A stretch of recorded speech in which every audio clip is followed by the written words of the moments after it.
Three of us, fish chips, peas, I think one of us carry sauce, 3 cans of pop, just short of 70 quid. £70? That's 23 quid a head, man. Even my maths does that. Very quickly, a voice note. Campbell in Scotland, go. Up here in Banff in the northeast of Scotland, we can get a fillet and a half of haddock with a regular chips for £8 and 10 pence, and it's by far and away one of the best chippies I've ever had. Kenneth in Surrey, fish and chips, go. Fish and chips in Ascot, about half a mile from where you used to live, will cost you £12 and 60 pence. Great show. Keep up the good work. That's why I moved, because you were living there. When was the last time you had fish and chips? Couple of weeks ago. How much? Where'd you get it from? I think it was about 40 quid. It was in the Ivy. Honestly, you really are. For any of you who think he's a man of the people, I nearly said you're a...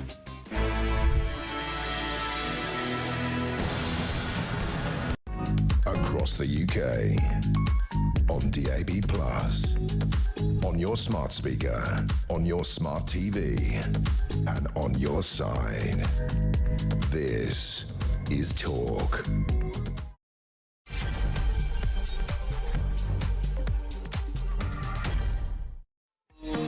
Hello, good morning. Welcome to the programme. This is Alex Phillips with you until 10 o'clock this morning. Wow, I was up at 1 a.m. Can you believe that? My alarm didn't go off at that time. No, that was scheduled for 4, but indeed I just woke up, bolt upright at 1 a.m. Couldn't go back to sleep, so I'm feeling very bleary-eyed and sorry for myself. So please stimulate me to keep on going. I want your calls.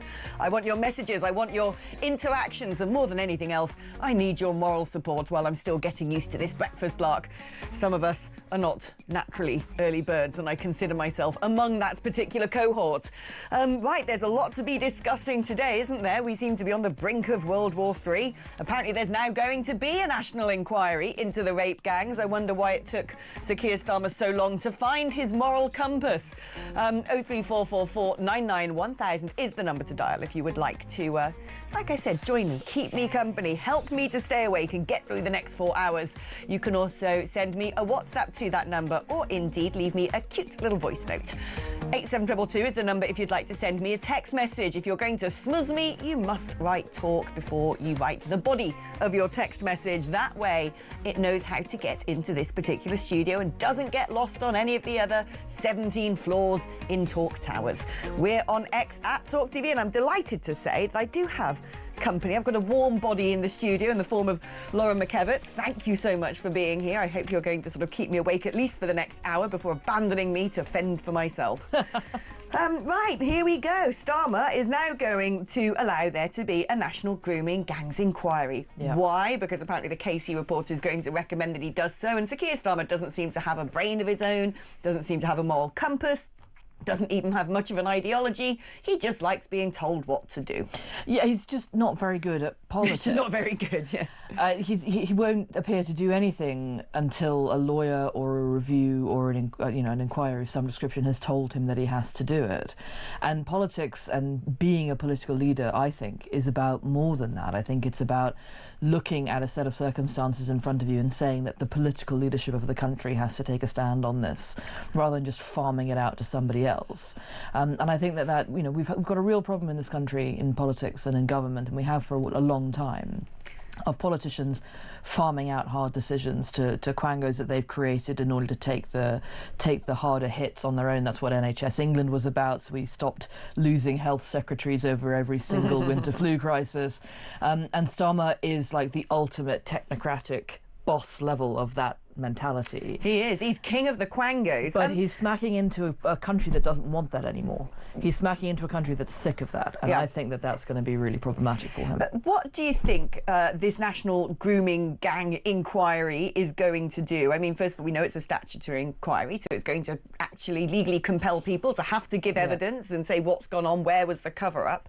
We know we've got leaks already of the Casey report, which hasn't yet been published, but it suggests that that's going to be what it's recommends, and also is going to draw the connection between migration and the rape gangs. But you have to ask yourself, I mean, what are we doing here? Are we looking for, is this the hope that we're going to be looking for people who deliberately concealed information, who deliberately did not act when they were told that there was a problem. I mean, and the other thing, when you have these inquiries that cost millions of pounds and take a gazillion years, I always feel like come the end of it, there's just a load of recommendations and nothing happens, no heads roll. So that's sort of, but unfortunately, in the history of how this country does this, that's sort of how they're designed to work. We've always done this. If you go back even to the middle of World War I, after the Gallipoli screw-up, we had the Commission on the Dardanelles from 1915 to 1919. So before the war even ended, we had a commission going as to how Gallipoli had been such a disaster.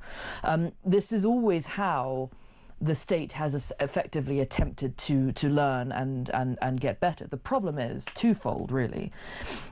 In the modern era, we now create so much paperwork that these things take forever, because every email goes in and you know, before it was a well-crafted memo that you had to really think about to put it onto paper, because we weren't generating 7,000 of them a day. Now with email, these things take much longer because of the sheer volume of paperwork the government's creating. The second problem is that over the course of the 20th century, as these inquiries got sort of more regular and more prolific, not only was the state learning off the back of what the inquiry was telling them, the state was also machine learning itself how to avoid this outcome, how to avoid being inquired into. And what it began to learn was that it should spin things out to multiple checks and balances, so that multiple people had to sign something off before anything happened. And that didn't make things safer, it meant that things didn't get done. Made it more clunkier. In this scenario, where you've got multiple agencies who were in theory supposed to be investigating multiple different bits of state failure, what that allowed for, instead of allowing for better oversight and better decision making, it allowed for better backside covering in a really difficult and contentious area to talk about, that nobody really wanted to grab the balls by the horn over. And we had just one of the most epic examples of state failure that this country has ever seen, and the people that it failed were teenage girls across the country. But, I mean, like I said, I want to see heads roll. This is so serious, and I'm absolutely certain that there will be people who deliberately concealed things, who are protecting their community, let's say, or protecting their own positions. And I want to see those people held to account. I want to see them imprisoned, frankly, if they deliberately blocked justice for those poor girls, or deliberately prevented this being investigated or people being charged. And I just don't think that's going to be the result of all of this. And the other problem I have is the fact that this is going to be looking into things from 20 years ago. Which is why heads won't roll, 30 because years ago, potentially. These people will not be still in their jobs. They're not going to still be in their jobs. Many of them will probably be retired. And what are we going to learn? We're going to learn that, guess what, men from certain cultures with certain medieval misogynistic attitudes towards women, who think that unveiled women, who think that little white girls, the most vulnerable, are fair game, frankly, fair game, lower than animals. Well, we know that anyway. What are we then going to do about it? I mean, the fact of the matter is successive governments have had multiple opportunities to address some of these issues of integration. And what they always do, just like the people who this inquiry is going to look into, is they run away from the problem. And pass the buck to other areas. Because in the hierarchy of victimhood, Muslims come before women. That's the way it works. And the buck passing within government is now so spectacular. And this is a problem that both parties have had in government, is creating systems where the buck can be passed and the backsides can be covered. Because the state ultimately will always self-generate to kind of protect itself. And that's the state without ministers' involvement in certain areas. This is just the state as an entity. And this is where people like Dominic Cummings are correct in a lot of their assessments about how the state works. And I think that one of the big, very surprising things for Keir Starmer and his government will have been coming into government and working out that Dom was probably right about a lot more than they feel comfortable about. Realising that they can't pull as many levers as they hoped. Yeah. Let's move on now to what's going on in Iran, in Israel. I mean, Iran seemed to have more of a successful bombardment of Israel last night. We know that at present there are 8 casualties in a city in the centre of that country, as Iranian missiles actually did manage to strike targets. Not all of them were intercepted. One assumes that Israel's going to continue again its operations against Iran. Where do we go from here?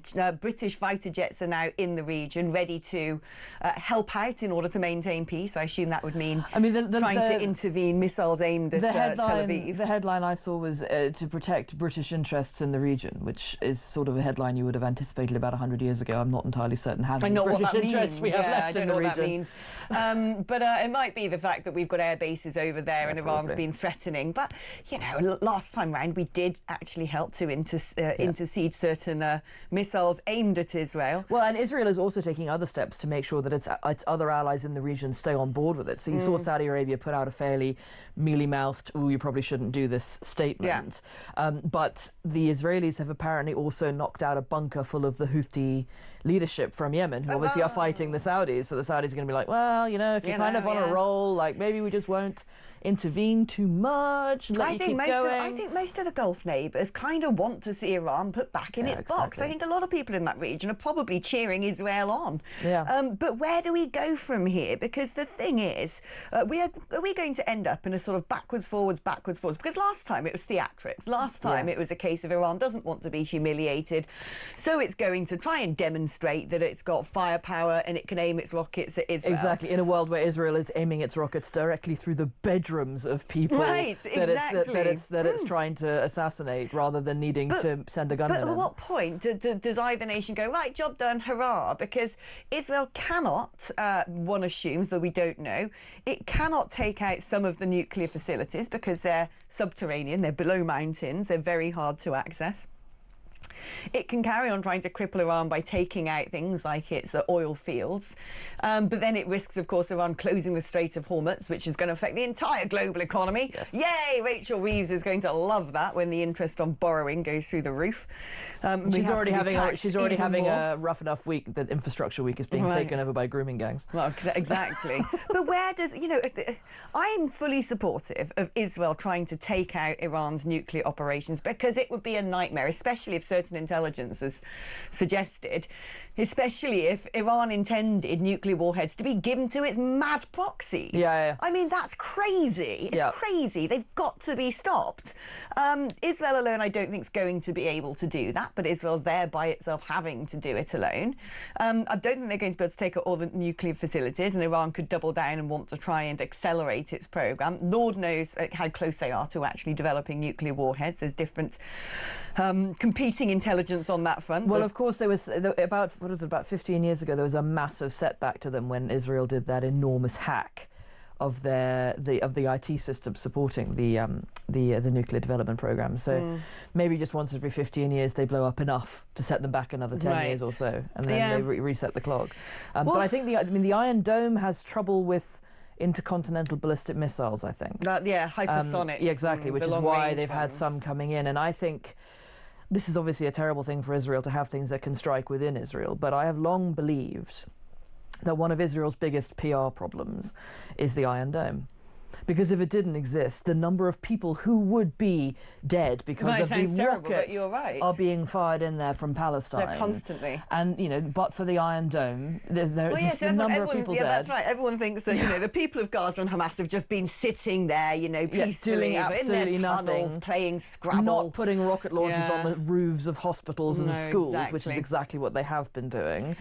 And I think that, you know, this is a horrifying reminder that Israel is not impenetrable and is on the front line of an awful lot of people who wish to see it no longer exist. And Israel's there at the moment, I would say, by itself, trying to protect the whole Western world from crazy tyrants. It's got a lot of help in interceptions. You know, the Qataris were even intercepting things, because even the Qataris recognise that the Iranians are the Qataris, mad, the Saudis, and like I said, everyone in that region's probably got Israel's back, frankly, because Qatar none of is them the are most surprising, because they are the ones who are the most traditionally pro Hamas and the most traditionally sort of leaning towards Iran versus the rest of the region. So that's more surprising for them. Qatar plays an interesting game, doesn't it? It plays because it is also a fact that the CIA were the ones who, as far as I'm aware, said to Qatar, can you please house Hamas in Doha so we can keep eyes on? And of course, big American air bases in Qatar, a strategic military ally of the United Kingdom as well. We do joint aviation exercises. sort of diplomatically, this is a fascinating region to have watched over the course of the last 10 years. I think you know, I was in Kenya for about 5 years, and I was in Zimbabwe for a little while, and the amount that the Middle East is doing in diplomatic work within Africa is really huge. You know, you had the UAE attempting to broker peace, between Somalia and Ethiopia. Got the UAE arming people at the moment Ethiopia in Sudan and Eritrea. They were sort of interlocuting there, but they then purchased the port of Berbera in Somaliland and set all of their objectives back 5 years. So it's interesting watching the Middle East wanting to be bigger power brokers in the diplomatic scene, and being willing to back that up with cold hard steel in certain points, just like they are with Israel and Iran. And of course, the minute that Israel does anything, all those loonies with the short fringes or massive beards turn out on the streets of London. Of course, they've now added Iranian flags to their Palestinian ones and are chanting "Stop bombing Iran," as if the UK's got anything to do with it. They're also on the streets of Egypt. Did you see actually some sort of Egyptians sort of there's some Welsh nurse in Egypt demanding to be allowed in through the basically the gate between Egypt and Gaza, and the Egyptians are just giving them no quarter whatsoever and saying absolutely not. Yeah. But I think the Iranian flags on the streets of London, there's been a small protest outside the Foreign Office for what I would now say is about as long as I can remember, of Iranian exiles trying to get the Iranian Revolutionary Guard prescribed. And the comms on this protest aren't great, because as you walk past it, it's very hard to work out if they're pro or anti the Iranian Revolutionary Guards based on what they've written on the flag. So I'm glad that we've clarified that no, they're anti. And Yvette Cooper, the Home Secretary, has said that this is going to be a prescribed terrorist organisation. As it should be. But it isn't yet. But this is it, all these people marching around with, Iranian flags, especially the leftists. It's like, do you not get what goes on here? Flags. Right. Basically willing to pick any single Middle East wrong-un. Yeah.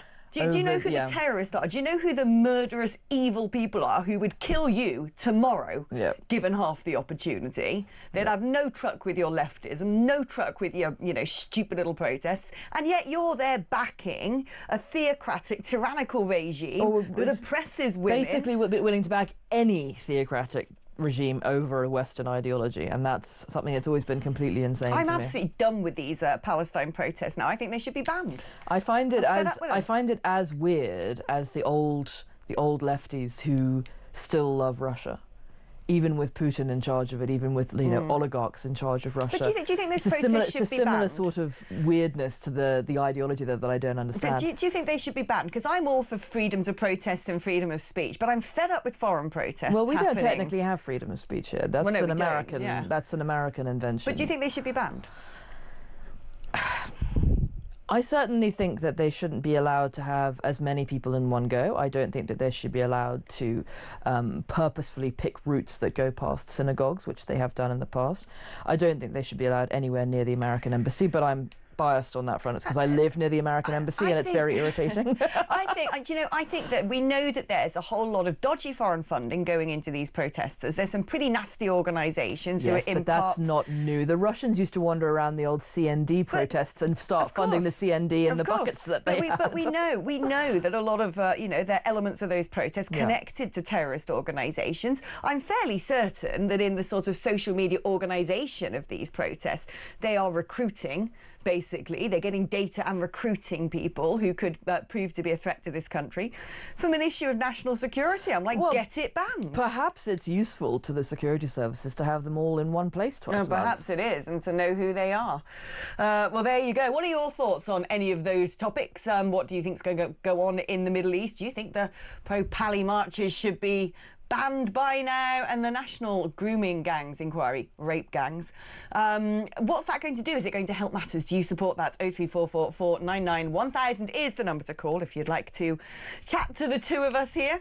I do think, by the way, it's important to call them grooming, not just rape, because the grooming element of this was incredibly important, and all the missed steps from Child Protective Services were in the grooming element. It was an incredibly important feature in what these people were doing. I just think when people sort of drop the grooming and replace it with rape, it's to sort of underscore quite how severe this is. Element, there is a much deeper rooted problem that the state consistently overlooked when they called 13-year-olds or 10-year-olds prostitutes. Oh, yeah, and they're willingly going here, they're willingly doing exactly. this, that and the other. It's not because a teenager, a child they can know their in no own way minds. consent. And so the state failed unbelievably in relation to its duty to protect children against being groomed in advance of a rape happening. Yeah. So I do think it is important that we keep both words in there, The because grooming rape gangs. Yeah, there we go. Because both elements of this indicate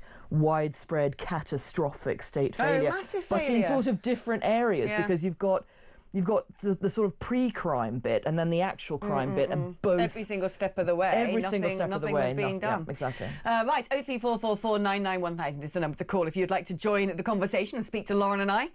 You can use that number to send me a WhatsApp message or indeed leave me a voice note on WhatsApp. I love playing those out.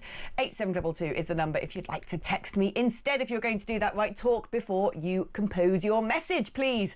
We're on X at talkTV and we're back after this.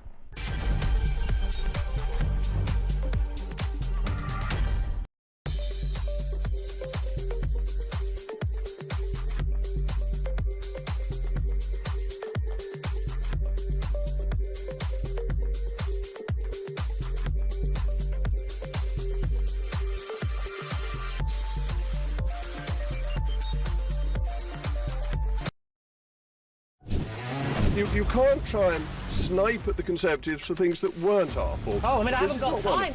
So tell your big mate Donald Trump to tell his big mate Vladimir Putin to stop killing people, then we can solve that problem like that. Are you going to be a net contributor to our society? But are you going to better the lives of the people already here? Won't be surprised to know I disagree.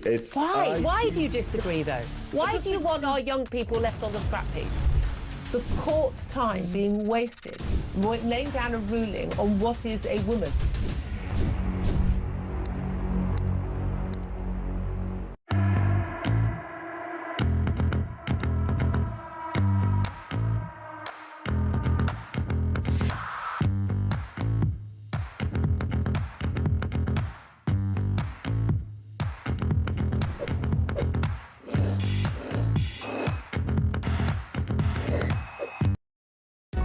Across the UK, on DAB+, on your smart speaker, on your smart TV, and on your side. This is Talk. Hello there. Now, if you happen to go down to a Wickes today, you're sure to have a surprise. If you go down to Wickes today, you'll barely believe your eyes, because standing outside many building material shops is not necessarily Wickes. There's many other locations. before legal get on the Wickes phone get to us. upset, yes. Don't worry, Wickes, we're not blaming you. You have hordes of migrants loitering around, hoping to be picked up by a man in a white van and given a day of work. But it's not making an honest living, because it's on the black market, it's cash in hand, no one's paying taxes on it, and these people are frankly sitting around in hotels at our expense and moonlighting and filling up their pockets. This is an exclusive, actually, in The Sun today. £260 billion, that is, in theory, how much the illegal economy is making. But it's not just young men hanging around building sites. It's the nail bars, it's the drug dealers, it's the hand car washes. It's the lot of it, frankly. And it's also people, on their little bicycles and mopeds delivering food, or, I don't know, borrowing their mate's phone so they can drive their for-hire car as well. And I've been told by a policeman who went into one of these asylum hotels in order to try and settle a ruckus, that almost all of them were going out with their Uber Eats and their Deliveroo outfits. There was a picture, wasn't there, of the outside of one of these hotels with all the bikes right outside. I mean, it. it's taking the absolute mick. And actually, when you look into this article, the sort of people hanging around, one of the people, right, who's come over on the back of a lorry is Atto, who's from Accra in Ghana. Well, I used to live in Ghana. Why is there somebody who says they were an asylum seeker from Ghana? Yeah. Ghana is such a peaceful country. It's such a safe country. No problem. It's safer than London, right? So I used to live there, and I used to often just wander around by myself, and if I left my phone on the table in a pub, someone would run down the street and give it back to me. Yeah. So, Atto, my friend, what are you doing here? You shouldn't be here in the first place. But and do you know what? There's so many of us who are complicit in this. So many of us are complicit in this because we will happily go and have our cars hand washed. Oh, because we're still using the services. We will use those services. You know, I mean, look, I've had repair work done on the place that I rent in London, and it was a sort of building crew. Most of them couldn't speak English. Obviously, they were hired not by me. But, you know, a lot of us will be complicit in this stuff. Even accidentally, if you're using Deliveroo, you're presuming that the person pictured... any of them, Uber Eats, Deliveroo, Just Eats, you're presuming that the person pictured is the person who's going to show up at the door. You're probably not paying too much attention to who is showing up at the door because... I'm not asking them their tax status or their migration status. Exactly. This isn't the same as, you know, we had the former MP, now peer, Mark Harper. I think we didn't... They're in the Forest of Dean with his home help. He was he's hiring someone who wasn't entitled to be working, and had formally hired somebody, and that obviously is a very big problem. But for those of us who have, you know, using an app, using Uber, you are presuming that that person has the right to work here. The government a couple of weeks ago, and I think it was right before I was on this show another time, talked about, you know, putting more of an onus on businesses for checking this. But the part of the problem we've got here is we have no mechanism for creating identification cards for people who are here legally, which is how you would check, because somebody who is here illegally would not be able to present such a card, because we do not have in this country a big, although I think that might be changing, a big sort of support for the concept of identity cards. Although interestingly, I grew up in Hong Kong where we had ID cards and they worked brilliantly. Crucially, they were run by the Foreign Office and not the Home Office. And the Home Office always wanted their sticky little fingers on them, and the Foreign Office would never give them up. And that's why we all felt that they worked still as the Foreign Office were running them and not the Home Office. But part of the big difficulty we have here as well, with the shadow economy element of this, is we have always banned work if you are looking for asylum, and part of that is a big deterrent element of you can't just come here and work while you're waiting for your case to be settled. You know, you will come here and, you know, if you are in the system, you will be paid X amount per week, and that is it. And it's never worked. Really, it's never functioned as a deterrent. I actually think, and we were discussing this on the show just yesterday, with our head-to-head, and both the Labour guy and the Tory guy both agreed with me, which is I don't understand why we keep bussing in loads of people from Lithuania, Latvia, Estonia, to come and pick fruit on farms and, you know, vegetables and all the rest of it, when we've got perfectly physically competent young men who should be put into dormitories and told, right, you can go do some manual labour. You can scrub graffiti, you can clean public toilets. This really is about the history of viewing asylum claimants here as being people who should not work because it would create sort of an incentive to come here for people who might... I don't think it's working either. I don't think our mate Atto from Accra is going to want to go scrub public toilets or pick fruit. I don't think that's very much his jam. I don't think that this mentality is working for us any longer. But I think it all comes down to some fairly historic definitions and some fairly historic understandings that no longer work, and this is part of the reason why I'm so supportive of either massive ECHR reform or actually preferably departure from ECHR, because the definitions within it are too antiquated and they don't accept... What I don't understand about all this black market stuff is I could right now walk down the, you know, High Street, the thoroughfare in the borough of London that I live, and go, illegal workers, dodgy nail salon, dodgy barber shop, dodgy vape shop, dodgy souvenir shop, you know, and those people washing that car over there in the car park or that supermarket are also probably illegals. I could pick them out right now, tomorrow, and say, right, they should all be shut down. Why aren't Border Force doing this? They had this little sort of buzz recently of a raid, and they sort of, you know, targeted about 60 barber shops. But these are in every single town and city. All the locals know which ones are dodgy. You can tell. It's not difficult. Yeah. It's the ones who say, please, can you pay by cash? Well, there you go. And it sickens me, actually, that while all of this is going on, the government hasn't dragged the CEO of Uber Eats and Deliveroo into Westminster Palace and said, right, you've got to sort this out or you'll be banned from operating in this country. Yeah. They haven't dragged Uber in and said, look, you've got to sort this out, otherwise you'll be banned from operating in this country.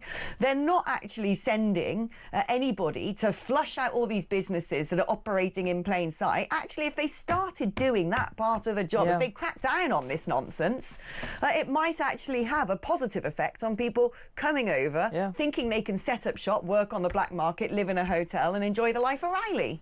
And this, by the way, is the black market economy that, frankly, that we can see. Right. There's the unseen dark economy, which is prostitution. Yeah, drugs, sex trafficking, cannabis farms. Yeah. And that is the underlying darker side to the economy that will also have problems in this arena.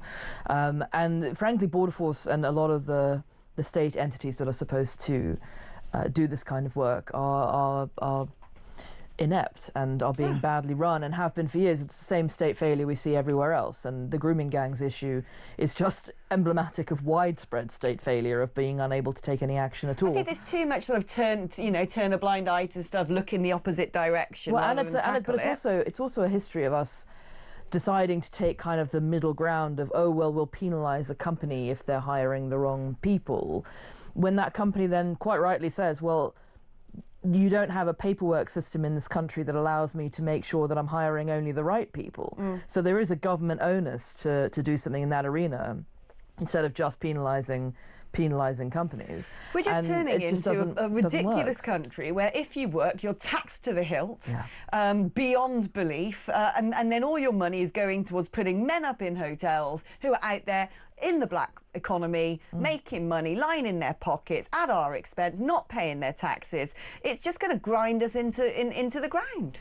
Yeah, the tax system in this country, which is pulling more and more people into those higher brackets because our fiscal drag is so bad, is killing our productivity, which will never get any better until we address it. I mean, £260 billion. It's also killing, and this is what's really dangerous for sort of the long-term health of the state economy, the taxation system, is the high taxation system in this country is preventing people in their 20s and 30s from putting as much into their pension as they need to. Oh gosh, because I'm going to be under a motorway bridge with cats by the time I retire. The government is going to have to accept, the government of whatever colour is in, the government is going to have to accept, and has conversations about this already, that the universality of the state pension cannot withstand the next 30 years.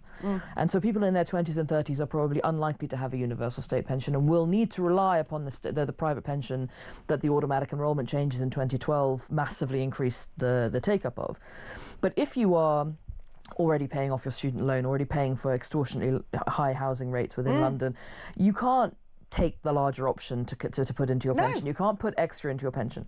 Now, what the government needs to do as a result is look at fiscal drag, look at the tax system, but it also needs to look at what the Labour Party despise, which is incentives to put into the system for the long term. If you're paying your student loan, are you getting student loan relief of some kind for that first 5-year window where you get the longest compound interest over the course of your life if you whack stuff into your pension? Should we be looking at student loan relief in that 5 years as the state putting a down payment on your ability to not cost them as much when you're old? All these are conversations that Torsten Bell in the Treasury is going to have later this year when we have a conversation on adequacy. I think they're probably going to be having more conversation about how they can dodge having to take a giant charity-sized cheque from the IMF at this rate. Right, we're going to be taking a short break now. I've got loads of messages to read out when I come back, and if you want to add your voice to the conversation, the number is 0344 499 1000. You can register your interest with Tommy, who will pick up your call and screen you and make sure that you're going to be nice and polite and have sensible things to say. You can also send me a WhatsApp on that number or leave me a voice note. 87222 is the number to send me a text message. Write the word talk before you text, please. Right, I'm back just after this.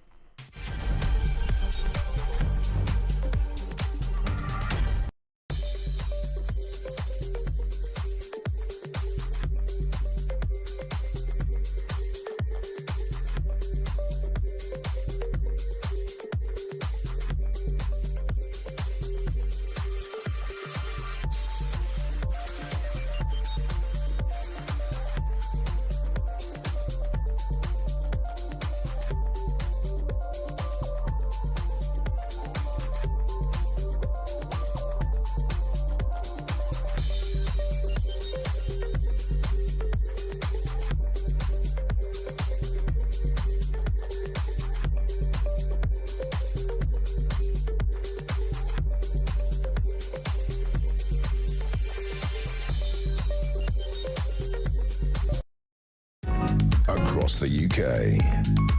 On DAB+. On your smart speaker. On your smart TV. And on your side. This is Talk.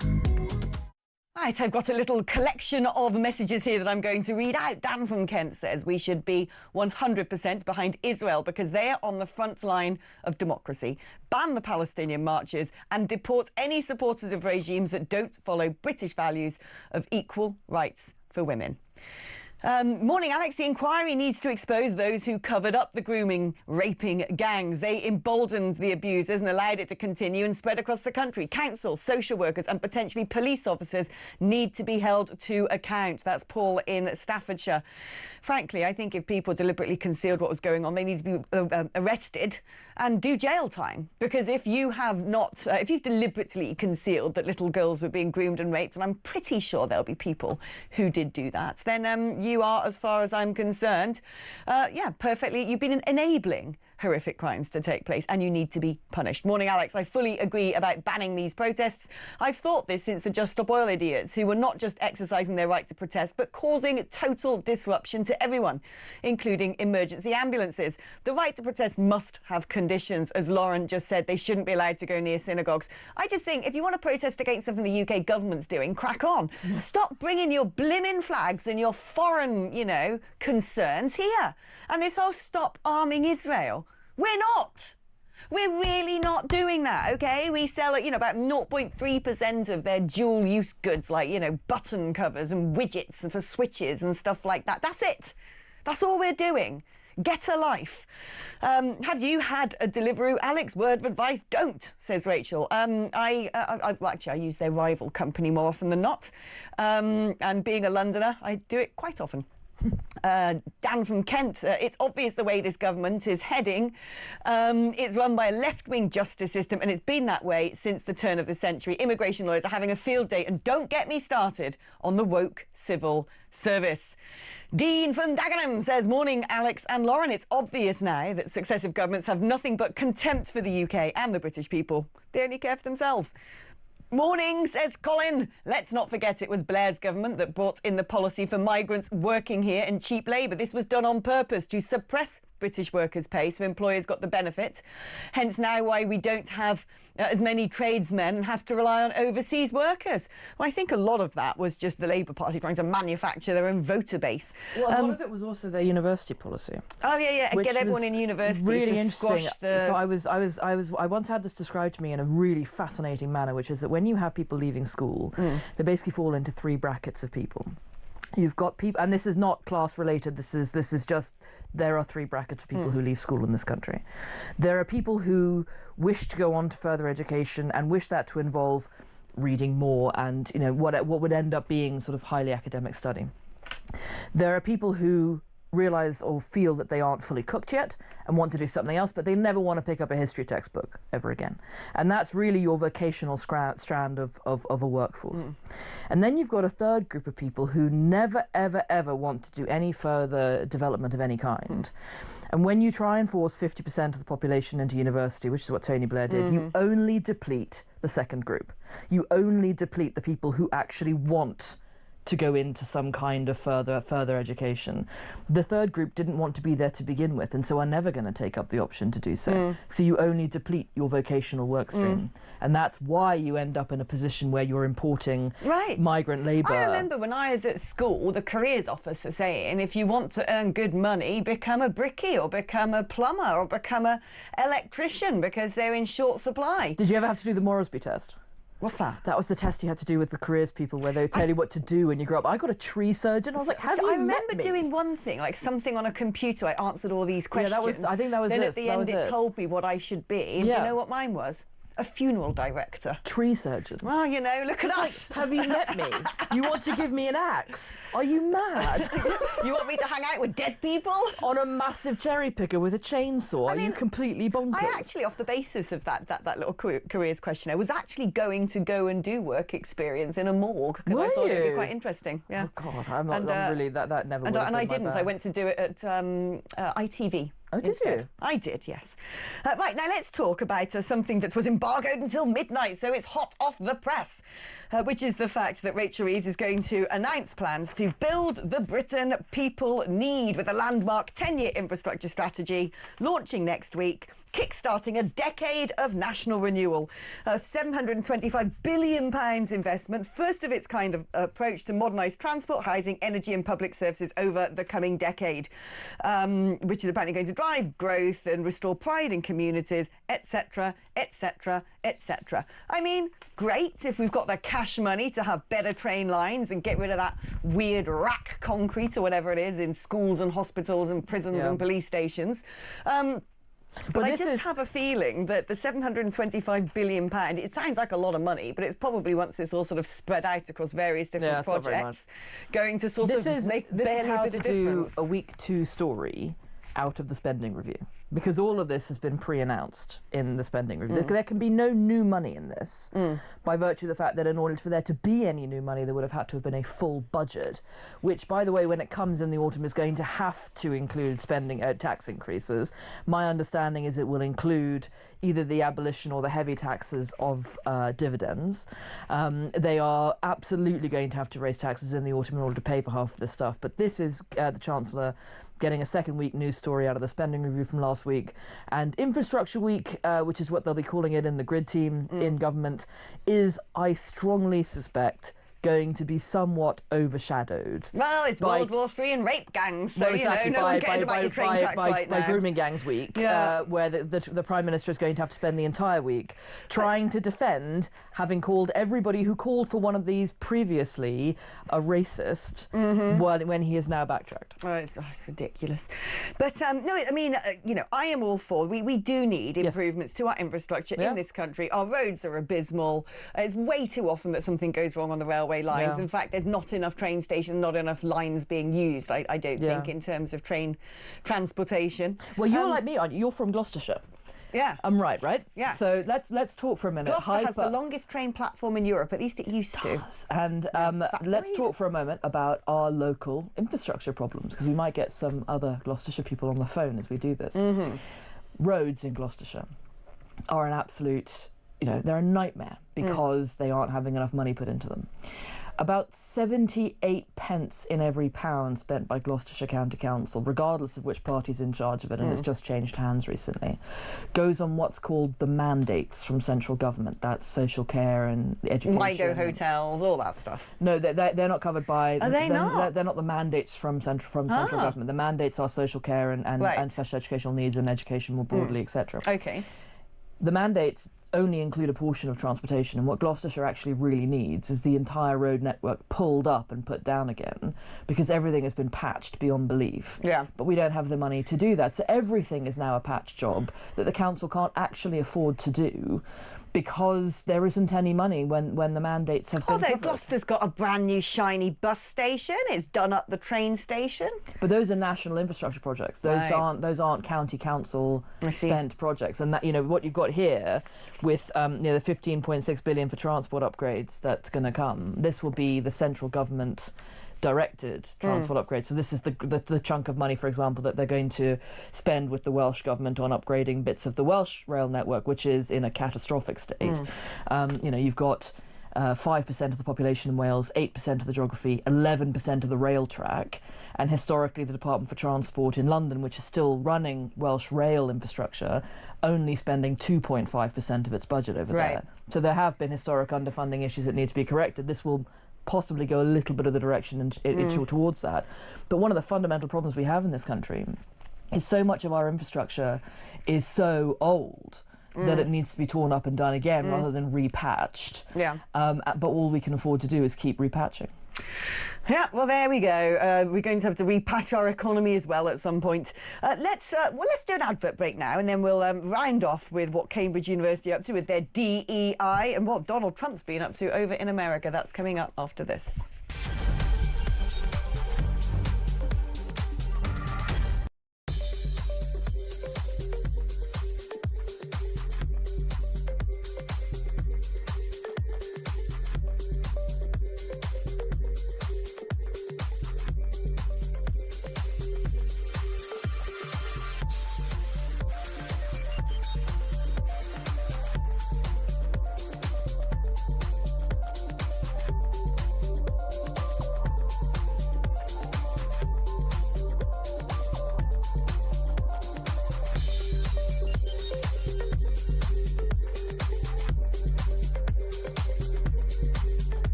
they're in this sort of death spiral by which they put up taxes, which reduces growth, which means that they've got to borrow more money, which means that the amount of interest they're going to pay on the borrowing goes up, which means they're going to raise taxes, and it just goes round and round and round in a circle. The economic numbers for April alone, the economy contracted by 0.3% in 1 month, and also we've seen those job numbers, you know, really tanking with, I think, unemployment amongst young people in my constituency up a sixth just since the general election alone.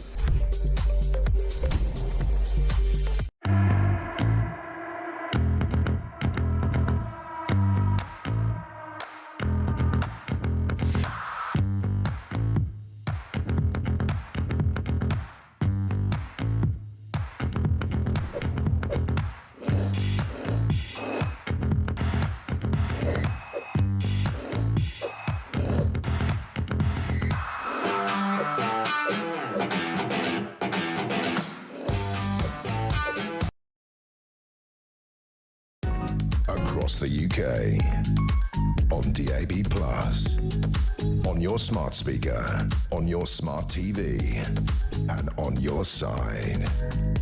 This is... Hello, welcome back. Apparently our Tech Op Dave, or just Tech Op as I like to call him, the one and only. I always think it's sort of spelt like a Sherpa on Everest, you know, T-E-K-K-O-P, Tech Op.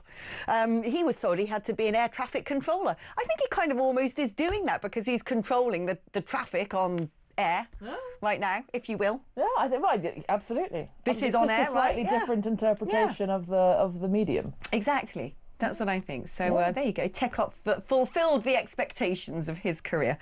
Let's do a couple of messages first, and then we'll crack into some other stories. Morning, Alex. On a clip on the news, a migrant even said when he gets to the UK, he will work for Deliveroo. I mean, they all know what they're doing. They know what they're doing. They know how to game the system before they've even landed. Funny how a national grooming gang inquiry is announced 3 days after Dominic Cummings did an interview saying it was politically covered up by the previous Labour government. Don't you think lawsuits and writs would have been issued by now? Also, 20 men in court in September accused of rape gang charges. That's from Herne Bay Mike. Michelle says migrant hotels have lots of e-bikes outside. They make money from Deliveroo, Uber Eats and the taxpayer rent-free. Three free meals a day. Like I said, why are we not hauling these companies up in front of the select committee and saying what is going on? Keep your blimmin' employee count in order, or you will cease to function here. You will be banned from operating here. I mean, there's such lily-liveredness at holding anyone to account in this country. Well, of course, it wouldn't hold the right people to account there, because the right people to account are the government letting people in to begin with and not to. Well, that's true, actually. They should haul themselves in front of their own select committee. Alex, how many announcements are this government going to make? Most of them that aren't going to come to fruition in this Parliament. Surprise, surprise. I mean, that's the funny thing about a 10-year renewal, because if the Labour Party are booted out in 5 years' time, someone else inherits their programme and then takes credit for it. A deeply optimistic approach to the planning system under the idea that we can get anything built in 10 years. The Abingdon Reservoir has been under planning for 40 years, so I'm not entirely certain that 10 years is going to do the trip. Do not get me started on HS2. I cannot. My blood boils for that in your thing. bat tunnel? Oh, no, I'll tell you what really boils my blood. I'm going to get myself started on HS2 because it might wake me up a bit. What really grinds my gears about that blimmin' thing and the billions and billions and billions spent on consultancy and inquiries before actually doing any form of construction is that in the whole time we've been messing around. I was trying to look for a non-swear word then. That was what that sort of pregnant pause was. I was like, oh, and I was like going through the list in my head. I was like, no, Ofcom says no. Messing around. The whole time we've been messing around with consultancy and inquiries into HS2. China's built an entire high-speed network across the entire country. Half of Dubai has been constructed. That was basically a blob in the desert. And this is one that really upsets me more than anything. Is social media's been invented and Zoom calls. Yeah. So nobody even needs it anymore. Everyone's working from home anyway. And the blimmin' thing ain't even going to come into central London. It goes out to some station no one's ever heard of called Royal Oak. What is the point of it? By the time you've saved your 15 minutes between Birmingham and London, you find you're in the middle of nowhere and then have to get the Elizabeth line or something into central London and it cancels out the 15-minute set. What is the point of all of it? We don't want to be in the same bracket employment-wise as the UAE and China. both of whom are using slave labour to develop, which we obviously don't want to do. The 15 minutes was very, very bad communications advice that the government had at one point, because it's never about speeding up the amount of time it takes you to get from point A to point B. It was entirely about capacity on the line as it currently exists, and we are at maximum capacity on the line, and in order to make it both cheaper and more efficient to travel, we need more capacity, and the only way to do that is with a secondary line. And we can't build anything in this country. That's why it takes so long. We have to have fundamental reform of planning laws so that things can't go through 17 different legal reviews in order to put a spade in the ground, which is how you get this breeding of consultants. Hey, someone called Tim, who I assume is from the Forest of Dean, because he says, "Tim here, old butt." Nice. Yeah. Nice. We like that. Yeah, Lauren is the most sensible special advisor you've ever had. Reeves and the whole government needs rehab. Oh no, it's illegals can build it. Okay.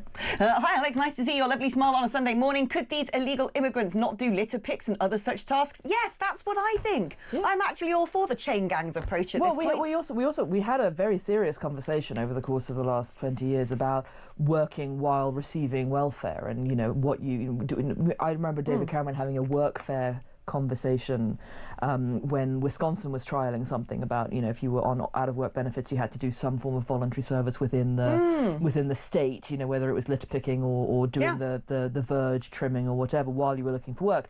And that's a conversation that I think needs to happen more widely now than you know, if you're in receipt of anything from the government, and that includes enormous asylum benefits for being here, and what are you giving back in return? What are you giving back in return? Why isn't the state using this workforce? If it won't allow private employers to legitimately employ them, which it currently does not, why isn't the state making use of this workforce in some way? Yeah. And that is a conversation we have to be having. However, we are also tipping into ECHR territory of poor definitions and you know, and all of that binned off. Exactly.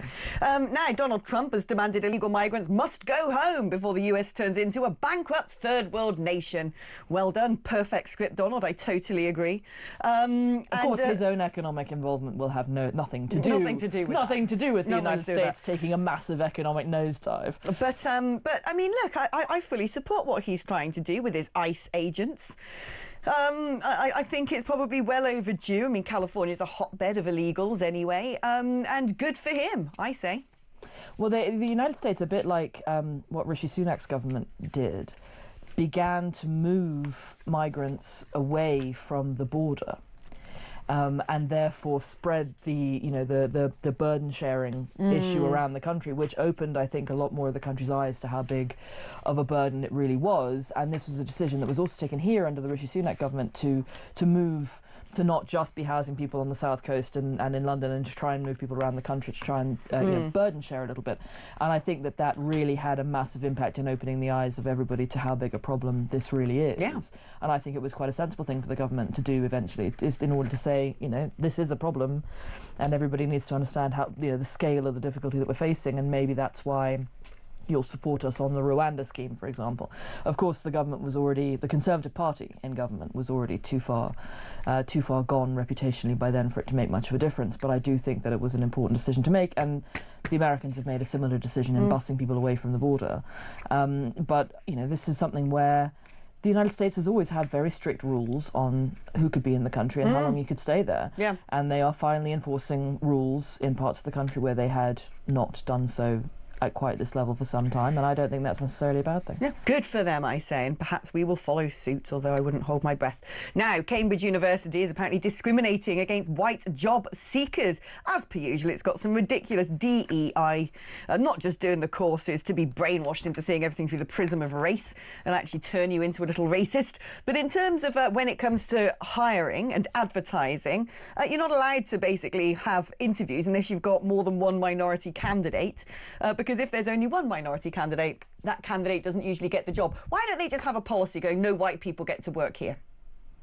Because that's what this is leaning towards. So the university statement has indicated that they have guidance, but the recruitment at Cambridge has evolved to its departments while it's being governed by university-wide guidance. So it looks like this has been a fairly severe interpretation of guidance that exists to try and stop discrimination in other ways, but doesn't mandate anything, because the statement that Cambridge have put out indicates that they aren't mandating this in any way, and that this has been a fairly extreme interpretation of what their guidance says. But while this recruitment capability is devolved outside of the central Cambridge hiring framework, this is the kind of thing that will happen, because individual departments, individual colleges will interpret in their own ways and may interpret in this extreme fashion. But Cambridge are far from the only organisation doing this. This DEI stuff is everywhere. The Foreign Office does this. There's the intelligence services. The UK has more diversity hires, more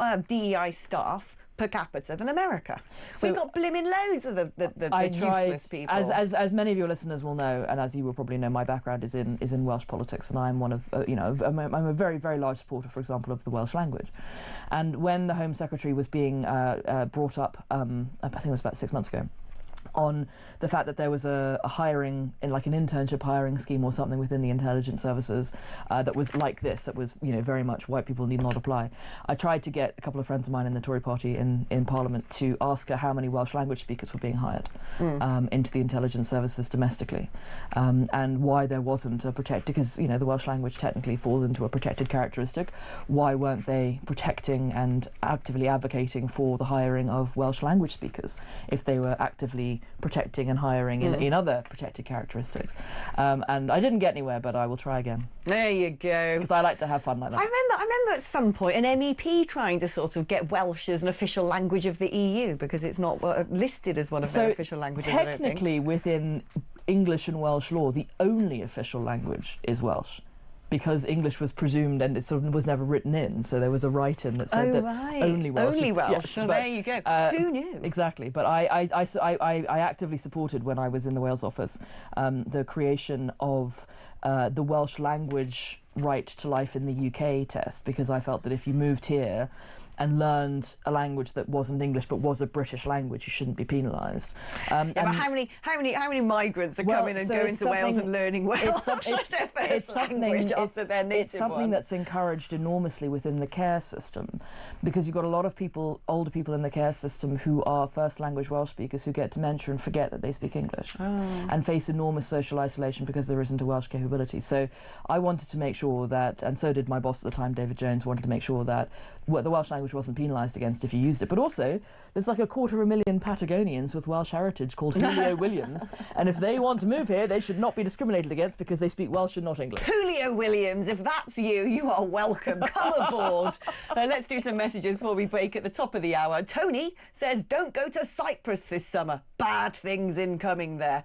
Right. I assume, that's kind of out of the blue, but I assume this is because of the could cover a couple of topics. UK military bases. That's where we tend to launch our bombers and our jets to go to the Middle East from Cyprus, and that is somewhere that potentially Tehran will have in the crosshairs. I assume that's what you mean, Tony, but who knows? Agence France Presse's Middle East bureau is located there. Could be many, many things. Well, exactly, yeah.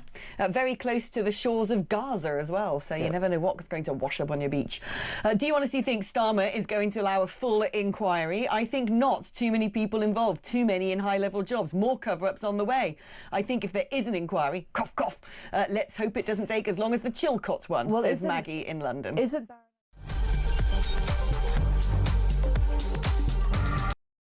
How much?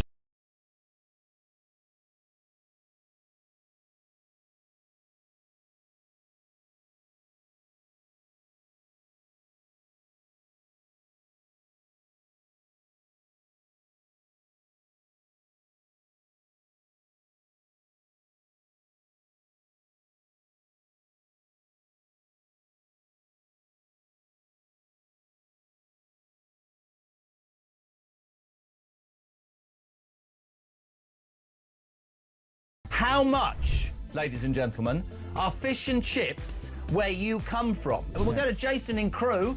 Jason from Crewe, fish, chips and peas, £7.50. It's the best chippy in England. Janice in Leeds, go. Regarding fish and chips in Leeds, it's between £9.50 and £12.75. Whitby, how much is fish and chips?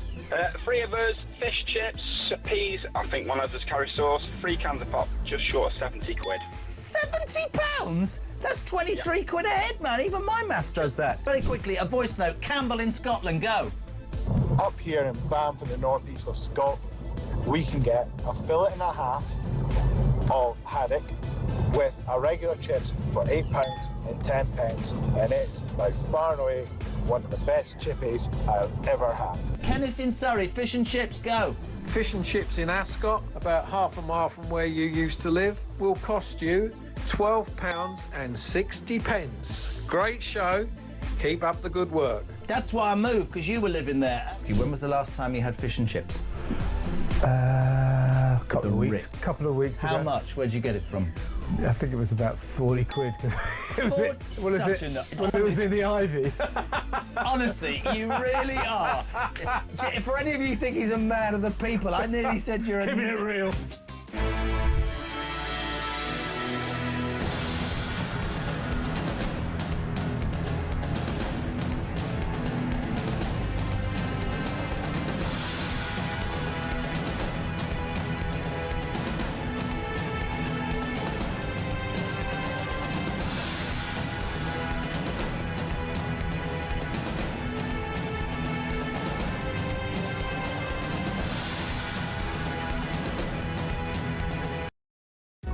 Across the UK, on DAB+, on your smart speaker, on your smart TV, and on your side. This is Talk.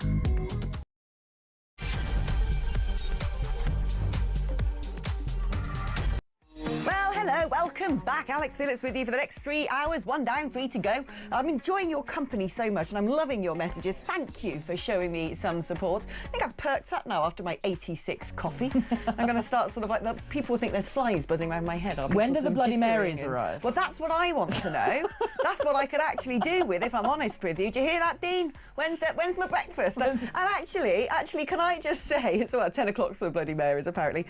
Yesterday, my wonderful producer, Dean, when I am here doing the sort of early morning shift, always insists on buying me a delicious breakfast, and quite a builder's breakfast it is. It's a smorgasbord of all things that will, you know, precipitate cardiac arrest. Amazing, a full oyster fry. Oh yeah, I mean, yesterday I had a Scottish sausage. I didn't know what that was before. Is that the square one? Yeah, I had Scottish sausage, white pudding, industrial bacon. You know, why is it right that supermarket bacon and greasy spoon bacon are just different worlds? I don't understand. I've never understood Greasy spoon bacon is the best bacon on earth. No. That nice thick stuff that is so salty. And it's harder and harder to find too, because Starbucks put so many of them out of business. You know that Starbucks had a genuine policy when they were entering the UK market to open up shop next to the greasy spoons and put them out of business. How dare they? Oh, that's enough to ban Starbucks. That's going on my banned company list. Yeah, this is like a slightly Iranian tendency of yours towards wanting to ban things. I don't think anyone should be mistaken that I'm some sort of, you know, old-fashioned liberal. No, I am not. I'm like Little Miss Banathon. But anyway, so wonderful Dean ordered me this incredible sort of fry-up. It came in the big sort of polystyrene tray. I had it out of sight, and every advert break I was like trying to eat. It took me an hour, because you only get a couple of minutes in every advert break to fill your face, and otherwise I'm, you know, on screen. I can't exactly be shoveling fried egg into my... Probably helped with the inevitable acid reflux.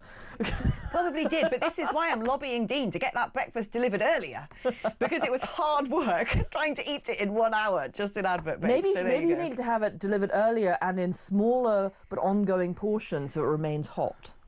But that would be like a staged, you know, a sort of a paced breakfast. So one fried egg comes in one advert break, then one bit of industrial bacon. Like a tasting menu. Yeah. Yeah, like a tasting menu. Yeah. Yeah.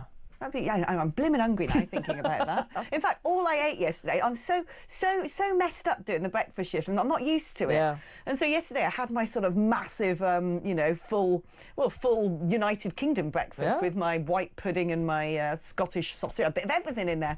And then I actually didn't eat anything else for the rest of the day. That was my only feed. Now, what's the one thing you would drop from a fried breakfast?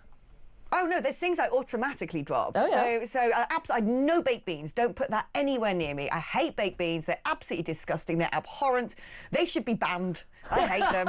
I don't like them. Baked beans are vile. Do you have the tinned tomatoes instead? I don't mind like the tinned tomato. tomatoes. I don't mind it, but I've got this thing that I don't like. I don't like things being corrupted. The tomato juice gets everywhere, so I'll live without the tinned tomatoes. Plus, anyone who watches me know I scratch all the time because of eczema, and tomatoes with the histamines and I don't get along.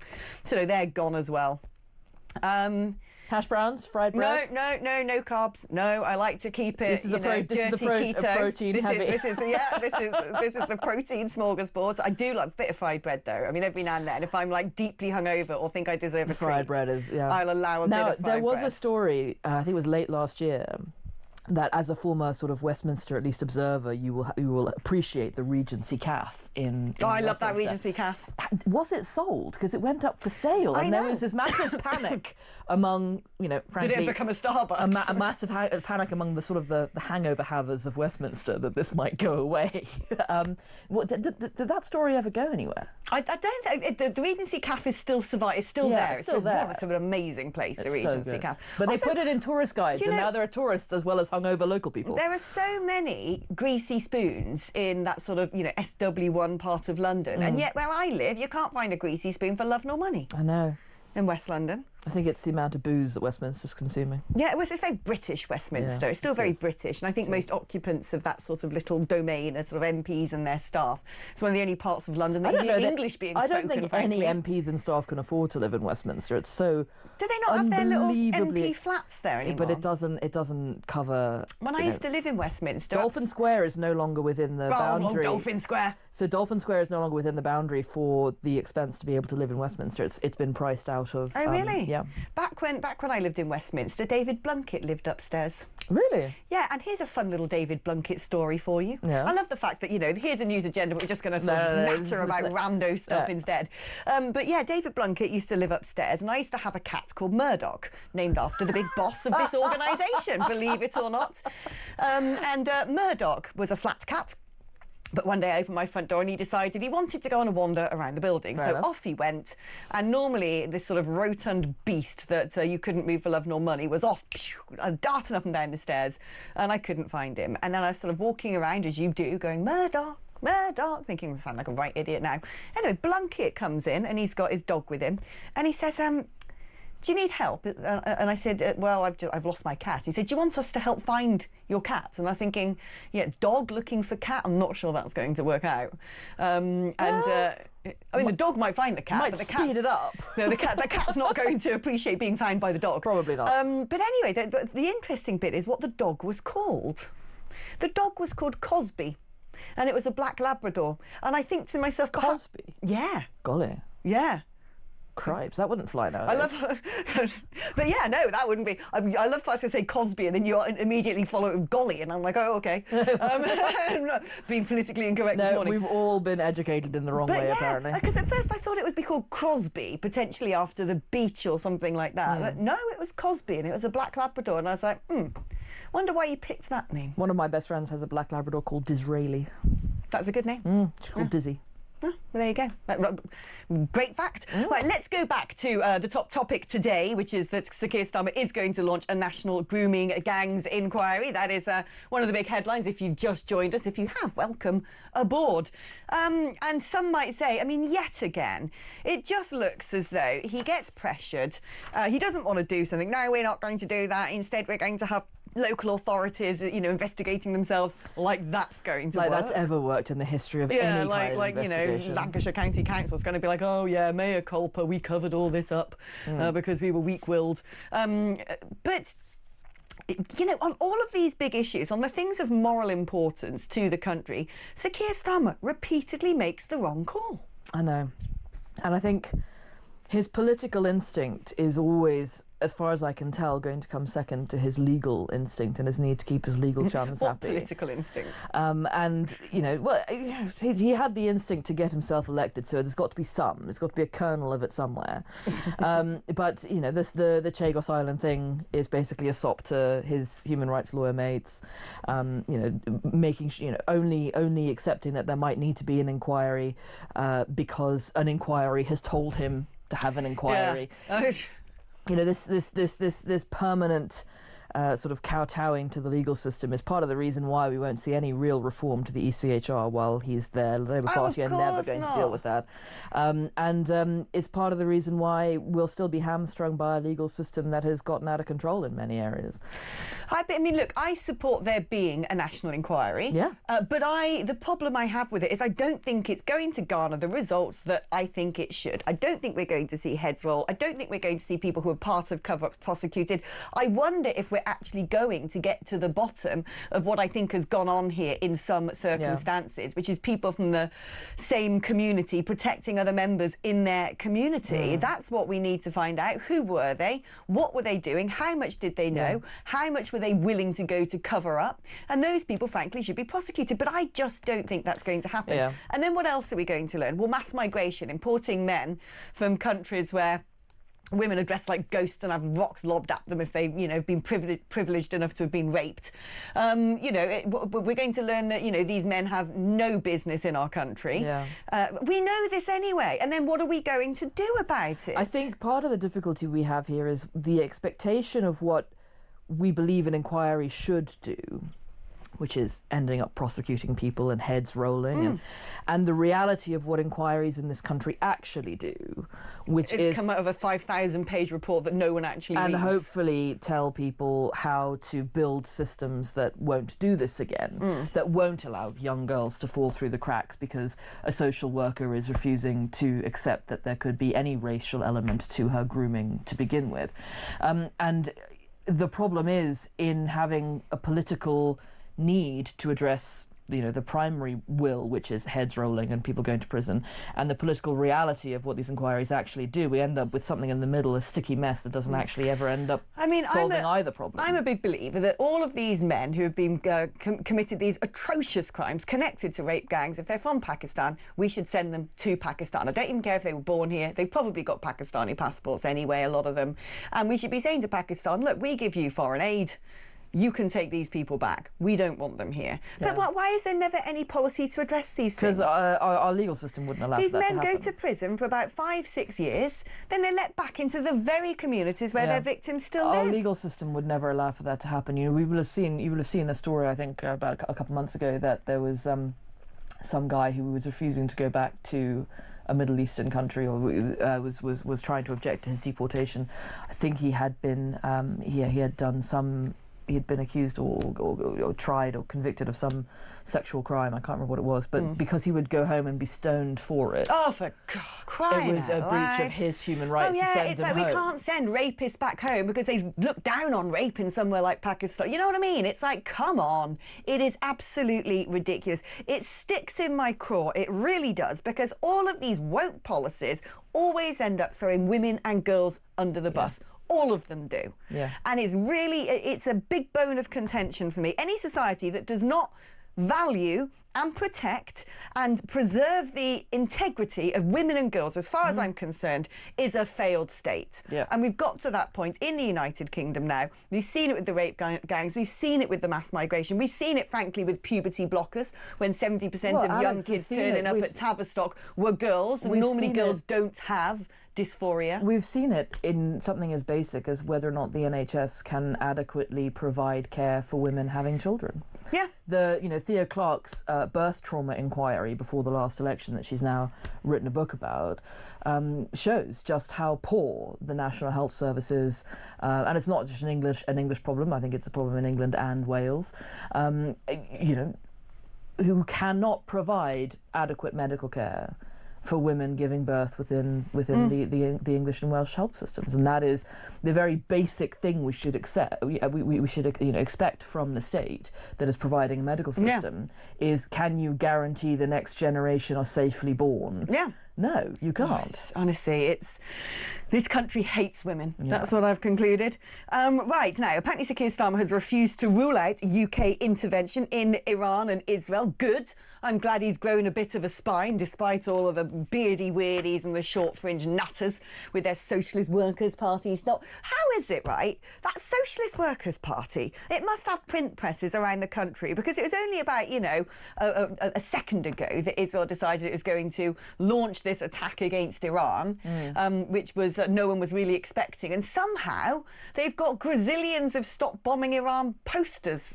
You know, and their little... It's pretty impressive, isn't it? It's and as so someone impressive. who's been involved in a party machine that needs to get things printed... Corex boards take a gazillion years to get Golly, done. you know, it takes us a lot of The time. design What are work we doing and- wrong that they're doing right? Is it that they've in-housed printing somewhere? They Is must that have. what... You know? Do you know, I've always said that we need to look into that Socialist Workers' Party because they're at the helm of all of these protests. I do think that they've been on several watch lists for about 50 They've years got now. to be. Oh, look, I don't know, but I wonder where all the... Because they're a very well-funded operation. If you can afford to be churning out all of these, you know, Corex boards and posters... Well, and the newspapers. They always had these silly Trotskyite newspapers, right, didn't they? Exactly. I can't. Yeah. I don't even know if they're Trotskyite. I don't know which faction they were from, but they were certainly from a faction. Basically, if there's anything anti-British, they're right in the middle of it. Yeah.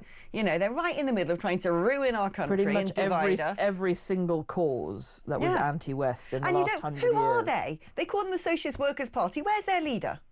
You know, why are they not being held accountable? They're constantly turning up. And some of the things they say, you know, shouting Nazi scum off our street is incitement and it's dangerous. I was terrified during the riots when they all turned up outside Reform headquarters shouting stamp on the neck of the fascists and Nazi scum off our street, because people associate me with that political party, and I was worried I'll be sort of getting on the tube one day and someone who is motivated by those chants is going to come along and attack me.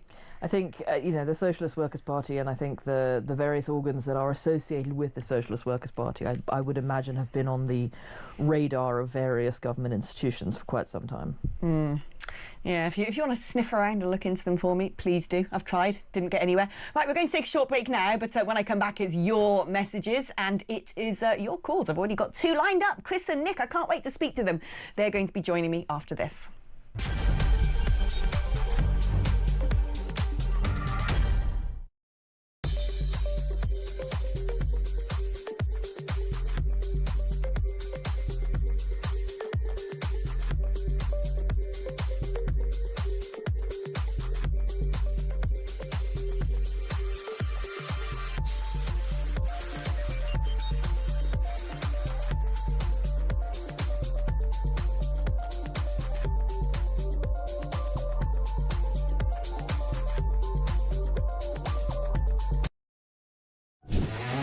You can't try and snipe at the Conservatives for things that weren't our fault. Oh, I mean, I This haven't is got not one of time.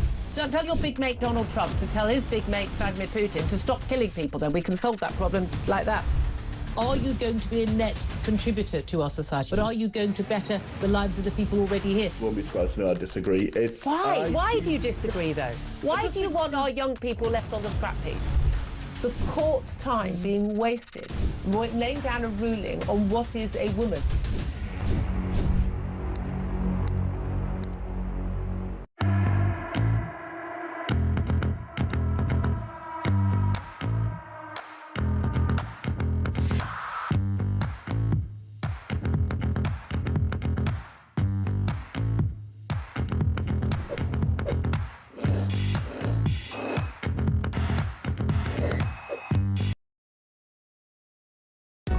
Across the UK, on DAB+, on your smart speaker, on your smart TV, and on your side.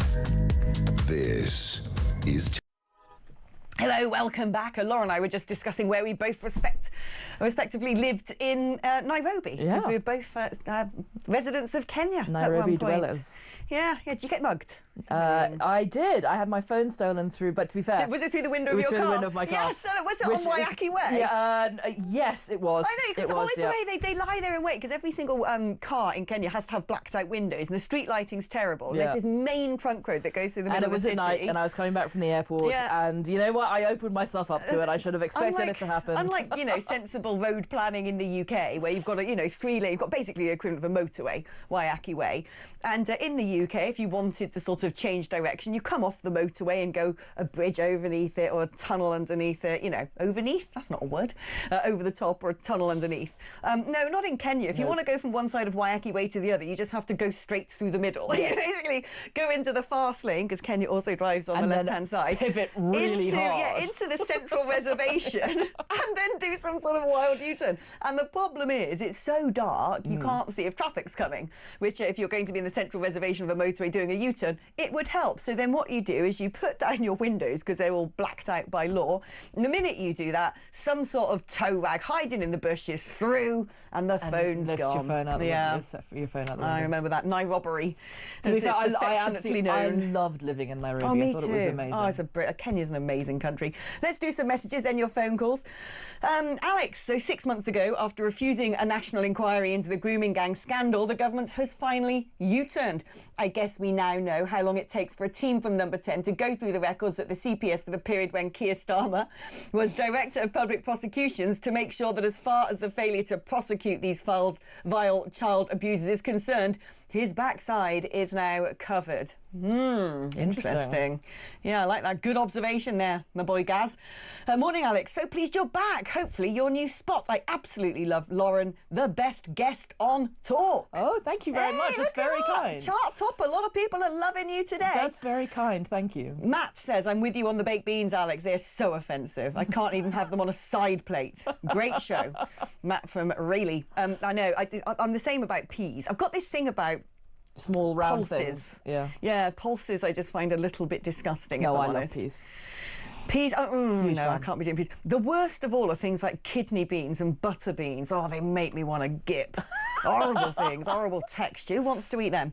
Rob says this inquiry will be watered down and have various restrictions applied to it, just like the COVID inquiry. It'll be a huge, expensive talking shop with lawyers being the only winners, says Rob in Wiltshire. That's my problem with inquiries. I want a national inquiry, but I just don't think it's going to do what it's supposed to do. Like watching that COVID inquiry, I'm there going, well, should we have forced everyone to have vaccinations?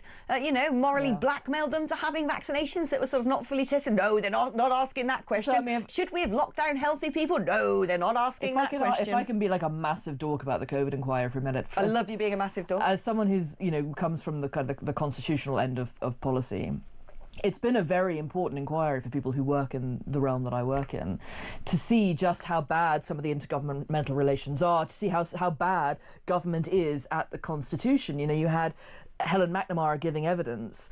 Boris Johnson is in hospital and they're writing a continuity of government plan. Why, in the pandemic preparedness exercise that they'd done 2 years earlier, did someone not say, right, we've got 4 health systems in this country. Where is the continuity of government plan for if the Prime Minister gets sick? Right. None of this existed.